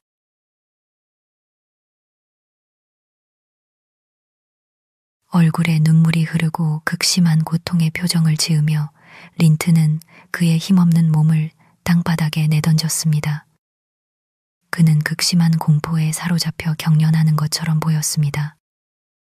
아, 그가 흐느꼈습니다. 난 견딜 수가 없어요. 캐서린, 캐서린, 나도 배신자이고 당신에게 말할 용기가 없어요. 하지만 날 떠나면 난 죽임을 당할 거예요. 사랑스러운 캐서린, 내 목숨은 당신 손에 달려 있어요. 그리고 당신은 날 사랑한다고 말했잖아요. 정말 사랑한다면 당신에겐 해가 되지 않을 거예요. 그럼 안 갈 거죠? 친절하고 다정하고 착한 캐서린. 그리고 아마도 동의해 줄 수도 있을 거예요. 그럼 아버지가 날 당신과 함께 죽게 해줄 거예요. 아가씨는 그의 극심한 고통을 보고 몸을 숙여 그를 일으키려 했습니다. 그녀를 괴롭히던 감정은 너그러운 다정함이라는 오래된 감정에 압도당했고 그녀는 완전히 감동하고 걱정하게 되었습니다. 무엇에 동의하라는 거예요? 그녀가 물었습니다. 머무르는 것에. 이 이상한 이야기의 의미를 말해준다면 머무를게요. 당신은 당신 말에 모순되고 날 미치게 만들고 있어요. 침착하고 솔직해져서 당신 마음을 짓누르는 모든 것을 당장 고백하세요. 린튼, 당신은 날 다치게 하지는 않겠죠? 당신은 막을 수 있다면 어떤 적도 날 해치도록 내버려 두지 않겠죠?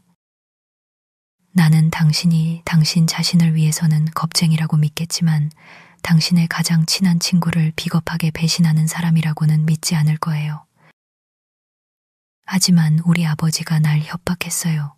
소년이 가느다란 손가락을 움켜쥐며 숨막히듯 말했습니다. 난 그가 무서워요. 그가 무서워요. 감히 말할 수가 없어요. 아, 알겠어요. 캐서린이 경멸 섞인 동정심을 담아 말했습니다. 당신의 비밀을 지켜요.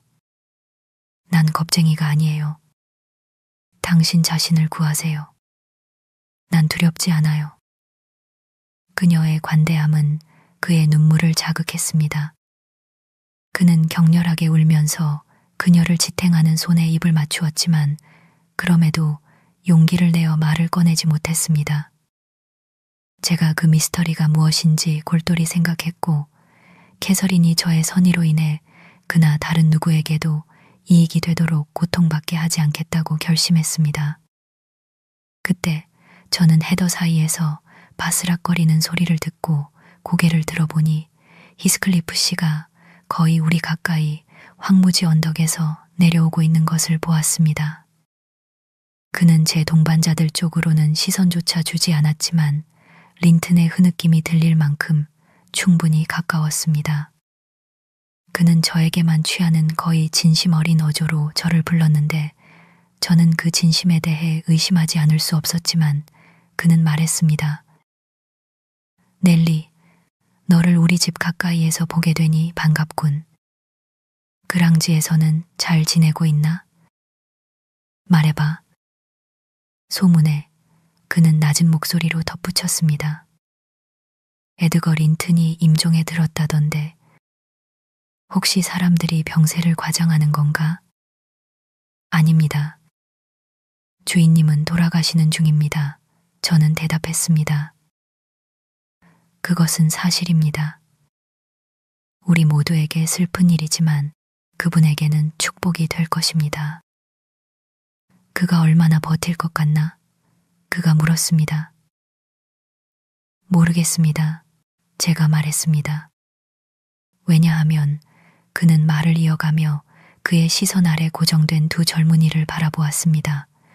린튼은 감히 움직이거나 고개를 들 엄두도 내지 못하는 듯했고 캐서린은 린튼 때문에 움직일 수 없었습니다.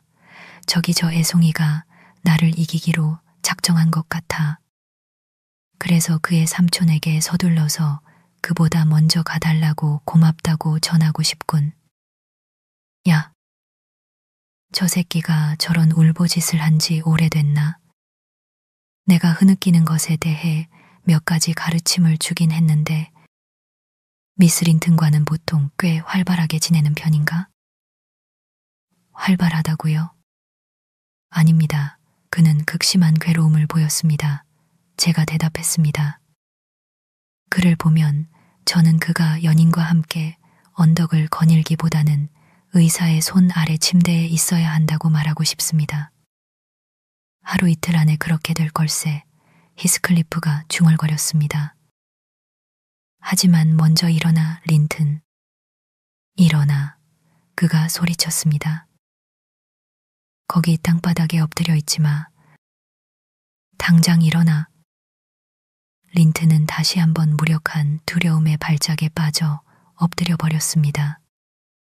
아마도 아버지의 시선 때문이었을 것입니다. 그만한 굴욕을 만들어낼 다른 것은 없었습니다. 그는 복종하려 몇 번 시도했지만 그의 작은 힘은 그 순간 완전히 사라져 버렸고 그는 신음하며 다시 쓰러졌습니다.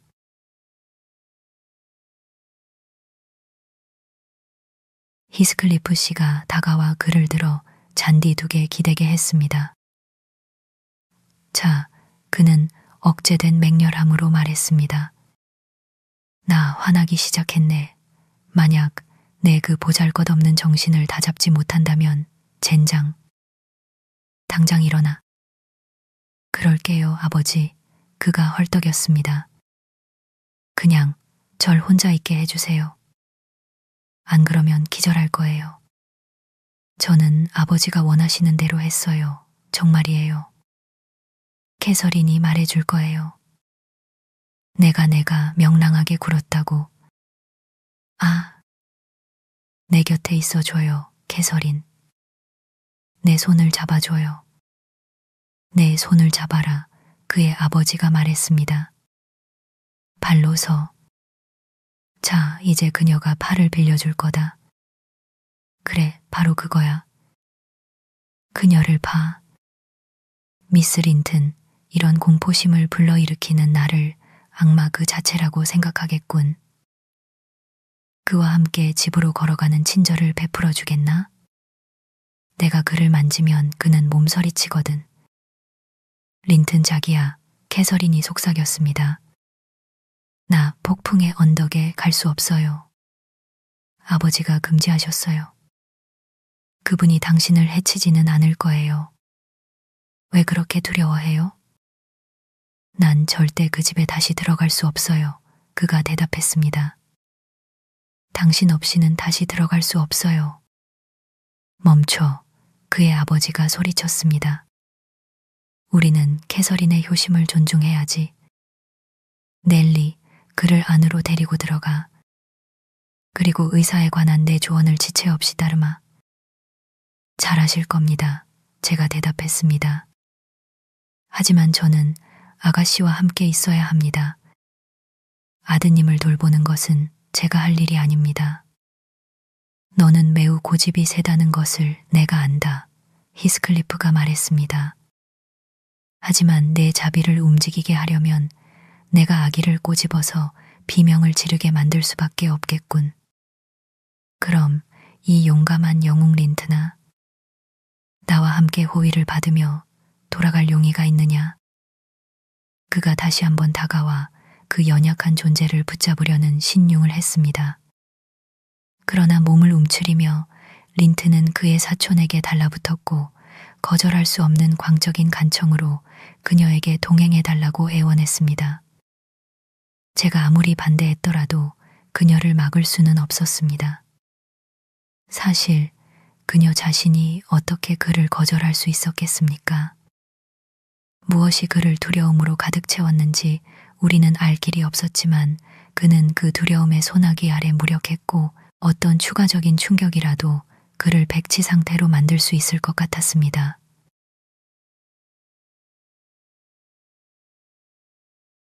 우리는 문턱에 도착했습니다. 캐서린이 걸어 들어갔고 저는 그녀가 그 환자를 의자에 앉히고 바로 나올 것을 예상하며 기다렸습니다.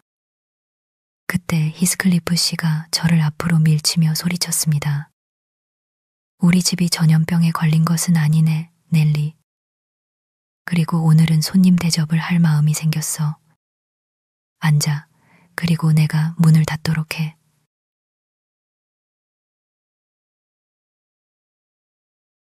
그는 문을 닫고 잠가버리기까지 했습니다. 저는 깜짝 놀랐습니다. 집에 가기 전에 차를 마시게 될 거야. 그가 덧붙였습니다. 나는 혼자야. 헤어트는 소 몇 마리와 함께 리스로 갔고 질라와 조셉은 즐거운 여행을 떠났지. 그리고 나는 혼자 있는 것에 익숙하지만 흥미로운 동반자를 얻을 수 있다면 더 좋겠어. 미스 린튼, 그의 옆에 앉아. 내가 가진 것을 주겠어. 현재는 받아들이기 힘들겠지만 나에겐 다른 줄 것이 없어. 린튼 말이야. 그녀가 왜 저렇게 쳐다보지? 나를 두려워하는 모든 것에 대해 내가 느끼는 이 잔인한 감정은 참 이상해. 만약 내가 법이 덜 엄격하고 취향이 덜 까다로운 곳에서 태어났다면 저 둘을 산 채로 천천히 해부하는 것을 저녁 오락으로 즐겼을 거야. 그는 숨을 들이마시고 테이블을 치며 혼잣말로 맹세했습니다. 지옥의 맹세코. 나는 그들을 증오한다. 난 당신이 두렵지 않아요. 히스클리프의 말 뒷부분을 듣지 못한 캐서린이 소리쳤습니다. 그녀는 바짝 다가섰습니다. 그녀의 검은 눈은 격정과 결의로 번뜩였습니다. 그 열쇠를 내놔요. 난 가질 거예요. 그녀가 말했습니다. 난 굶어 죽는다 해도 여기서 먹거나 마시지 않을 거예요. 종광. 히스클리프는 테이블 위에 놓인 손에 열쇠를 쥐고 있었습니다.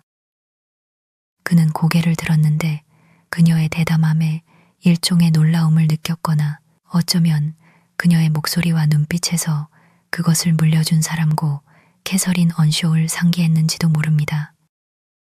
그녀는 그 도구 열쇠를 낚아챘고 그의 풀린 손가락에서 그것을 거의 빼내는 데 성공했습니다. 하지만 그녀의 행동은 그를 현재로 되돌아오게 했고 그는 재빨리 그것을 되찾았습니다. 자, 캐서린 린튼, 그가 말했습니다. 물러서. 그렇지 않으면 널 때려 눕힐 것이고 그러면 딘 부인 이미 쳐 날뛸 거다. 이 경고를 무시하고 그녀는 다시 한번 그의 굳게 쥔 손과 그 안의 내용물, 열쇠를 붙잡았습니다. 우리는 갈 거예요. 그녀는 강철 같은 근육을 이완시키기 위해 자신의 최대한의 노력을 기울이며 되풀이했습니다. 그리고 그녀의 손톱이 아무런 자국도 내지 못한다는 것을 알자 그녀는 꽤 세게 이빨을 사용했습니다.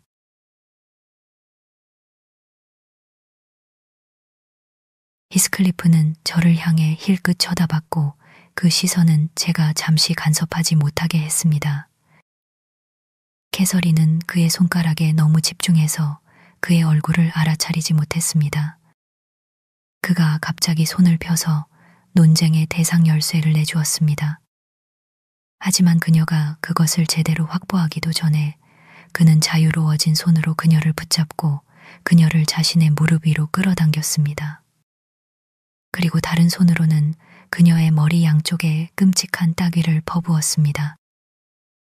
만약 그녀가 넘어질 수 있었다면 각각의 따귀가 그의 협박을 이행하고도 남았을 것입니다.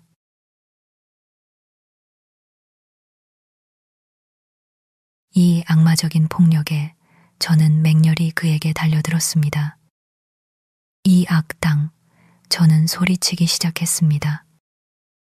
이 악당, 가슴에 가해진 접촉 충격이 저를 침묵시켰습니다. 저는 뚱뚱해서 쉽게 숨이 찼는데 그것과 분노 때문에 저는 어지럽게 뒤로 비틀거렸고 질식하거나 핏줄이 터질 것 같은 기분이었습니다.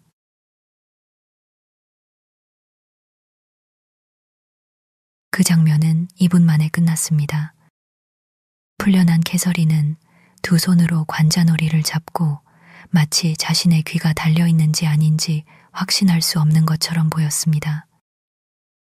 가엾은 그녀는 갈대처럼 떨었고 완전히 혼란에 빠진 채 테이블에 기대섰습니다. 아이들을 징계하는 법을 알겠지. 그 악당은 바닥에 떨어진 열쇠를 주우려고 몸을 숙이며 섬뜩하게 말했습니다. 내가 말한 대로 이제 린튼에게 가. 그리고 마음껏 울어. 내일이면 내가 내 아버지가 될 거야. 며칠 후에는 네가 가지게 될 전부인 아버지가, 그리고 넌 그것을 충분히 가지게 될 거다. 넌 충분히 견딜 수 있어. 넌 약골이 아니야. 내 눈에서 그런 악마 같은 성질을 다시 보게 된다면 매일 그 맛을 보게 될 거다. 캐서린은 린튼 대신 저에게 달려와 무릎을 꿇고 울부짖으며 뜨거운 뺨을 제 무릎에 얹었습니다. 그녀의 사촌 린튼은 등받이 의자 구석으로 움츠러들었고 마치 쥐처럼 조용했습니다. 저는 감히 그가 그 징벌이 자기 대신 다른 사람에게 내려진 것을 축하하고 있다고 생각합니다.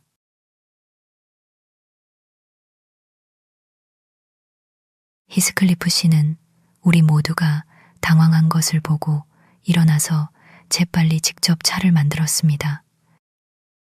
찻잔과 접시는 준비되어 있었습니다. 그는 차를 따르고 저에게 한 잔을 건넸습니다.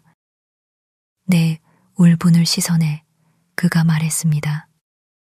그리고 너의 고집불통인 애완동물 캐서린과 내 애완동물을 도와. 내가 준비했지만 독이 들어있지는 않아. 나는 내 말들을 찾으러 나갈 참이야. 그가 떠나자마자 우리의 첫 생각은 어떻게든 탈출하는 것이었습니다. 우리는 부엌문을 시도해봤지만 그것은 밖에서 잠겨 있었습니다. 우리는 창문을 보았습니다. 그것들은 캐시의 작은 몸으로도 빠져나가기에는 너무 좁았습니다. 마스터 린튼, 우리가 완전히 갇혔다는 것을 보고 제가 소리쳤습니다. 당신의 악마 같은 아버지가 무엇을 꾸미고 있는지 당신은 알고 있습니다. 말하지 않으면 제가 당신의 사촌에게 했던 것처럼 당신의 귀를 때려줄 것입니다. 맞아요, 린튼. 당신은 말해야 해요. 캐서린이 말했습니다. 내가 온 것은 당신 때문이었고 당신이 거부한다면 매우 배은망덕한 짓이 될 거예요. 차 좀 주세요. 목이 말라요. 그리고 나서 말해줄게요. 그가 대답했습니다. 딘 부인, 저리 가세요. 당신이 내 위에 서 있는 것이 싫어요. 캐서린, 지금 당신 눈물이 내 컵에 떨어지고 있어요. 난 그걸 마시지 않을 거예요. 다른 컵을 줘요. 캐서린은 그에게 다른 컵을 밀어주고 얼굴을 닦았습니다. 저는 그 작은 비열한 놈이 더 이상 자신을 두려워하지 않게 되자 보이는 침착함에 역겨움을 느꼈습니다. 그가 황무지에서 보였던 고통은 폭풍의 언덕에 들어오자마자 가라앉았는데, 그래서 저는 그가 우리를 그곳으로 꿰어들이는데 실패하면 끔찍한 분노의 방문을 받게 될 것이라는 협박을 받았고, 그것이 달성되자 그는 더 이상 즉각적인 두려움이 없다고 짐작했습니다. 아버지는 우리가 결혼하기를 원하세요. 그가 음료를 조금 마신 후 말을 이었습니다. 그리고 아버지는 당신 아버지가 지금 우리가 결혼하도록 허락하지 않을 것이라는 것을 알아요.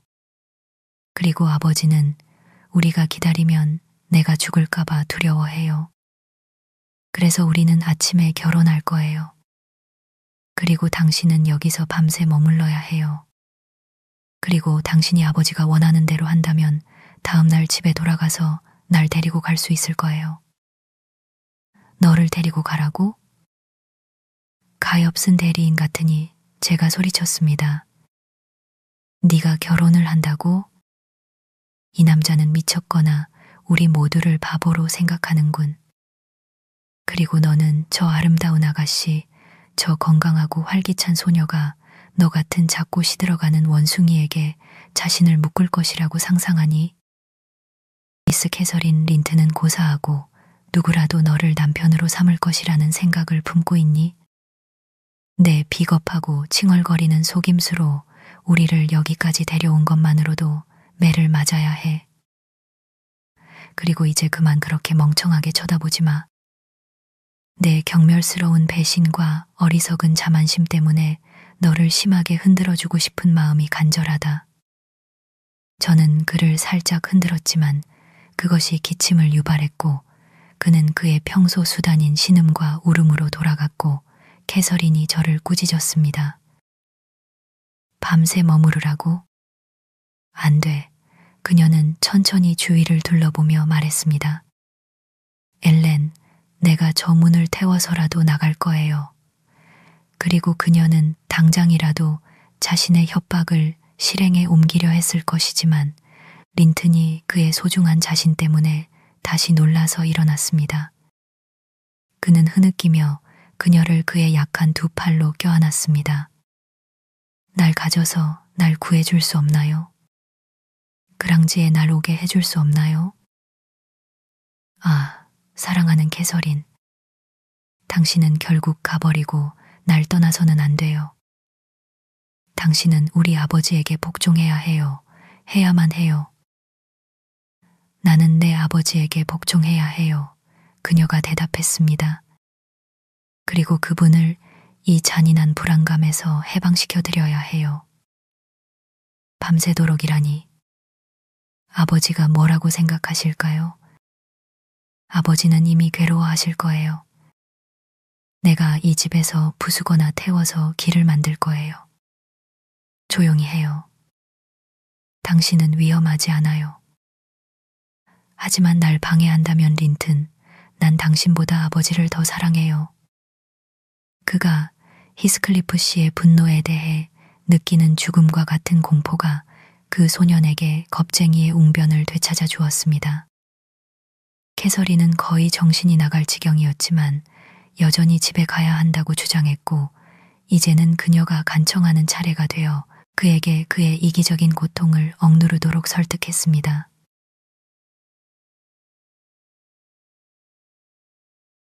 그들이 그렇게 하고 있는 동안 우리의 감시자가 다시 들어왔습니다. 너희들의 짐승들 말은 트로트를 하며 가버렸더군. 그가 말했습니다.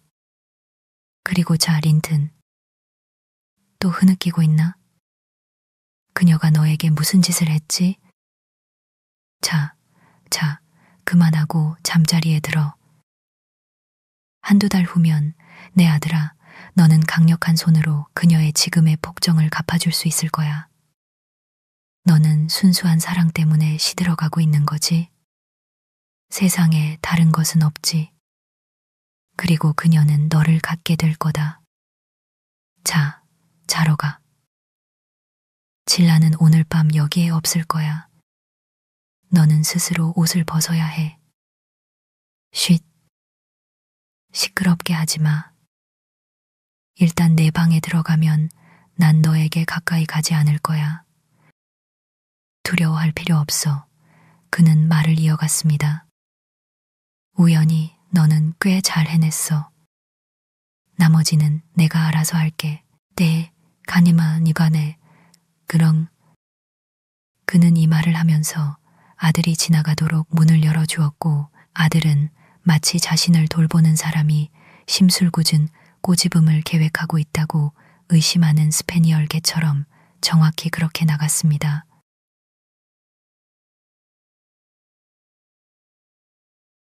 자물쇠가 다시 잠겼습니다. 히스클리프는 저의 아가씨와 제가 조용히 서 있는 벽난로로 다가왔습니다. 캐서린은 고개를 들었고 본능적으로 손을 뺨에 가져다 댔습니다. 그의 존재가 고통스러운 감각을 되살렸습니다. 다른 사람이라면 그 어린아이 같은 행동을 엄하게 보지 못했을 것입니다. 하지만 그는 그녀에게 얼굴을 찡그리고 중얼거렸습니다. 오, 너는 나를 두려워하지 않는다고? 내 용기는 잘 위장되어 있군. 너는 지독하게 두려워하는 것처럼 보이는데. 지금은 두려워요. 그녀가 대답했습니다. 왜냐하면 내가 머무르면 아버지가 비참해지실 테니까요. 그리고 어떻게 내가 아버지를 비참하게 만드는 것을 견딜 수 있겠어요. 그분이 히스클리프 씨, 나를 집에 가게 해주세요. 린튼과 결혼하겠다고 약속할게요. 아버지는 내가 그러기를 바라실 거예요. 그리고 나는 그를 사랑해요. 왜 당신은 내가 기꺼이 스스로 할 일을 강요하려 하세요? 감히 그녀에게 강요하게 하지 마세요. 제가 소리쳤습니다. 하나님께 감사하게도 이 땅에는 법이 있습니다. 우리가 외딴 곳에 있긴 하지만 말입니다. 그가 제 아들이라도 신고할 것입니다. 그리고 이것은 성직자 면책 특권이 없는 중죄입니다. 닥쳐, 그 무례한이 말했습니다. 네, 소라는 집어치워. 내게 말하라고 한 적 없어. 미스 린튼, 나는 내 아버지가 비참해질 것이라는 생각을 하며 굉장히 즐거울 거야. 나는 만족감 때문에 잠을 못 이룰 것이다. 네가 앞으로 12시간 동안 내 지붕 아래의 거처를 정하는 데 있어 그 사건이 뒤따를 것이라고 나에게 알려주는 것보다 더 확실한 방법은 없었어. 네가 린튼과 결혼하겠다는 약속에 관해서는 네가 그것을 지키도록 내가 처리할 것이다. 왜냐하면 그것이 이행될 때까지 너는 이 장소를 떠나지 못할 것이기 때문이다. 그럼 엘렌을 보내서 아버지가 내가 안전하다는 것을 알게 해주세요. 캐서린이 심하게 울면서 소리쳤습니다. 아니면 지금 나랑 결혼하세요. 불쌍한 아버지. 엘렌 아버지는 우리가 길을 잃었다고 생각하실 거예요. 우리 어떻게 해야 하죠? 아니다.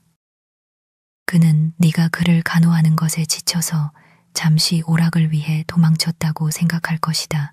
히스클리프가 대답했습니다.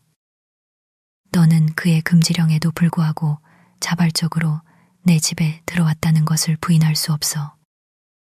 그리고 내 나이에 오락을 바라는 것은 지극히 자연스러운 일이야. 그리고 네가 병든 사람, 그것도 네 아버지일 뿐인 사람을 간호하는 것에 실증을 느끼는 것도 그렇고, 캐서린, 네 행복한 날들은 내 날들이 시작되었을 때 이미 끝났어. 그는 네가 세상에 태어난 것을 저주했을 거야. 적어도 나는 그랬지. 그리고 그가 세상을 떠나면서 너를 저주한다면 딱 맞을 것이다. 나도 함께 저주할게. 나는 너를 사랑하지 않아. 내가 어떻게 그럴 수 있겠어? 울어라. 내가 보기에 그것이 앞으로 너의 주요한 소일거리가 될 것이다.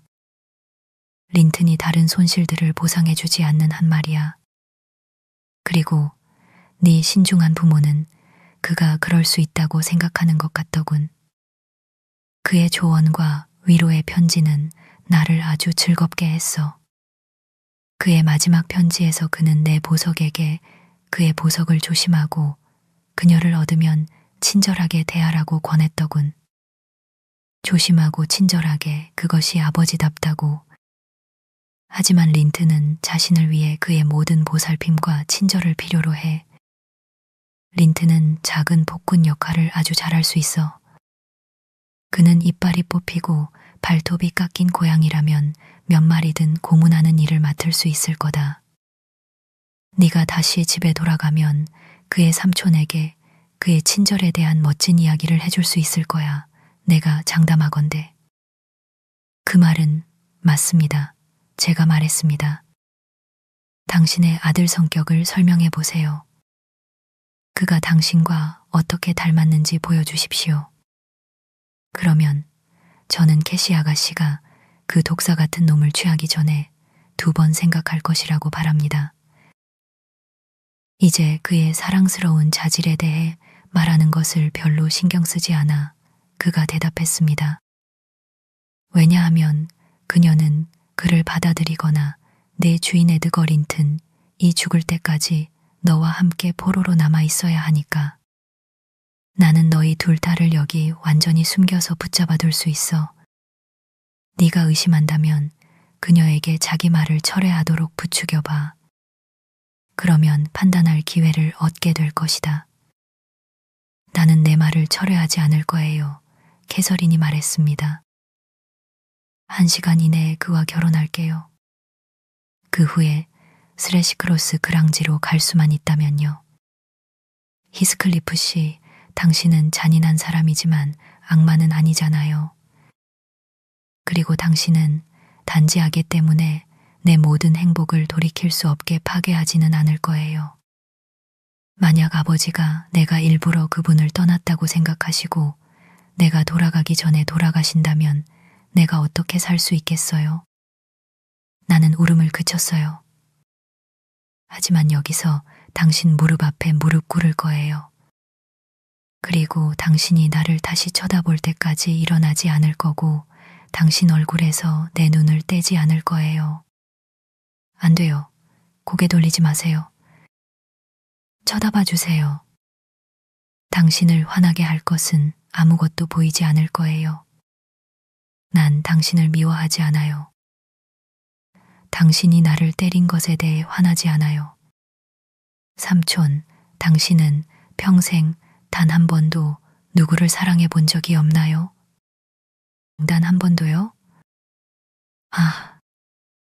한 번은 쳐다봐야 해요. 난 너무나 비참해서 당신이 나를 가엾게 여기고 동정하지 않을 수 없을 거예요. 네, 그 도마뱀 같은 손가락을 치워 히스클리프가 잔인하게 그녀를 밀쳐내며 소리쳤습니다. 움직여. 아니면 발로 찰 것이다. 난 차라리 뱀에게 안기는 게 낫겠어. 네가 어떻게 감히 내게 아첨할 생각을 할 수 있지? 난 너를 혐오한다. 그는 어깨를 으쓱했고 실제로 역겨움으로 인해 몸이 떨리는 것처럼 몸을 흔들었습니다. 그리고 자신의 의자를 뒤로 밀쳤습니다. 제가 일어나서 노골적인 욕설을 퍼붓기 시작하려고 입을 열었습니다. 하지만 제가 다음 한 음절이라도 내뱉으면 혼자 방에 갇힐 것이라는 협박 때문에 첫 문장 중간에 말을 잃었습니다. 어둠이 짙어지고 있었습니다. 우리는 정원문에서 목소리를 들었습니다. 우리의 주인은 즉시 서둘러 나갔습니다. 그는 정신을 차리고 있었지만 우리는 그렇지 못했습니다. 2, 3분 동안 대화가 있었고 그는 혼자 돌아왔습니다. 저는 당신 사촌 헤어튼인 줄 알았습니다. 제가 캐서린에게 말했습니다. 그가 도착했으면 좋겠다고 생각했어요. 누가 알겠습니까? 그가 우리 편을 들어줄 수도 있을지. 그랑지에서 너희들을 찾으러 보낸 3명의 하인이었다. 저의 말을 엿들은 히스클리프가 말했습니다. 너는 창문을 열고 소리쳤어야 했어. 하지만 나는 저 계집애가 네가 그러지 않은 것을 기뻐한다는 것에 맹세할 수 있다. 그녀는 머물러야 하는 것을 기뻐하고 있다고 나는 확신해. 우리가 놓친 기회를 알게 되자 우리 둘 다 통제할 수 없는 슬픔을 터뜨렸습니다. 그리고 그는 우리가 9시까지 계속 울부짖도록 내버려 두었습니다. 그러고 나서 그는 우리에게 부엌을 통해 질라의 방으로 올라가라고 명령했습니다. 저는 제 동반자에게 복종하라고 속삭였습니다. 어쩌면 거기 창문을 통하거나 다락방으로 가서 그 천창을 통해 나갈 수 있을지도 모른다고 생각했습니다. 그러나 창문은 아래층처럼 좁았고 다락방 문은 우리의 시도로는 안전했습니다. 왜냐하면 우리는 전처럼 잠겨 있었기 때문입니다.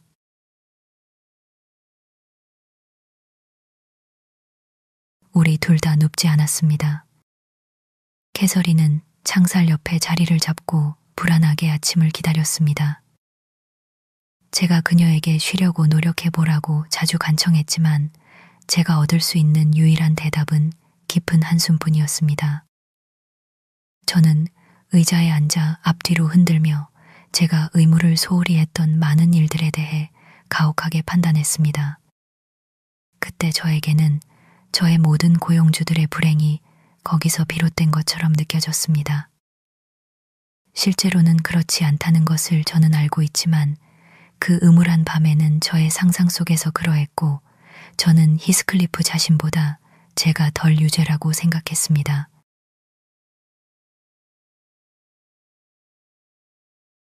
7시에 그가 왔고 미스 린튼이 일어났는지 물었습니다. 그녀는 즉시 문으로 달려가 예 라고 대답했습니다. 그럼 이리로 그가 문을 열고 그녀를 밖으로 끌어냈습니다. 저는 따라가기 위해 일어섰지만 그는 다시 자물쇠를 돌렸습니다. 저는 저를 풀어달라고 요구했습니다. 인내심을 가져 그가 대답했습니다. 잠시 후에 내 아침 식사를 보내주마. 저는 문짝을 쾅쾅 치고 빗장을 화가 나서 흔들었고 캐서린은 제가 왜 아직도 갇혀 있느냐고 물었습니다. 그는 제가 1시간 더 견뎌야 한다고 대답했고 그들은 가버렸습니다.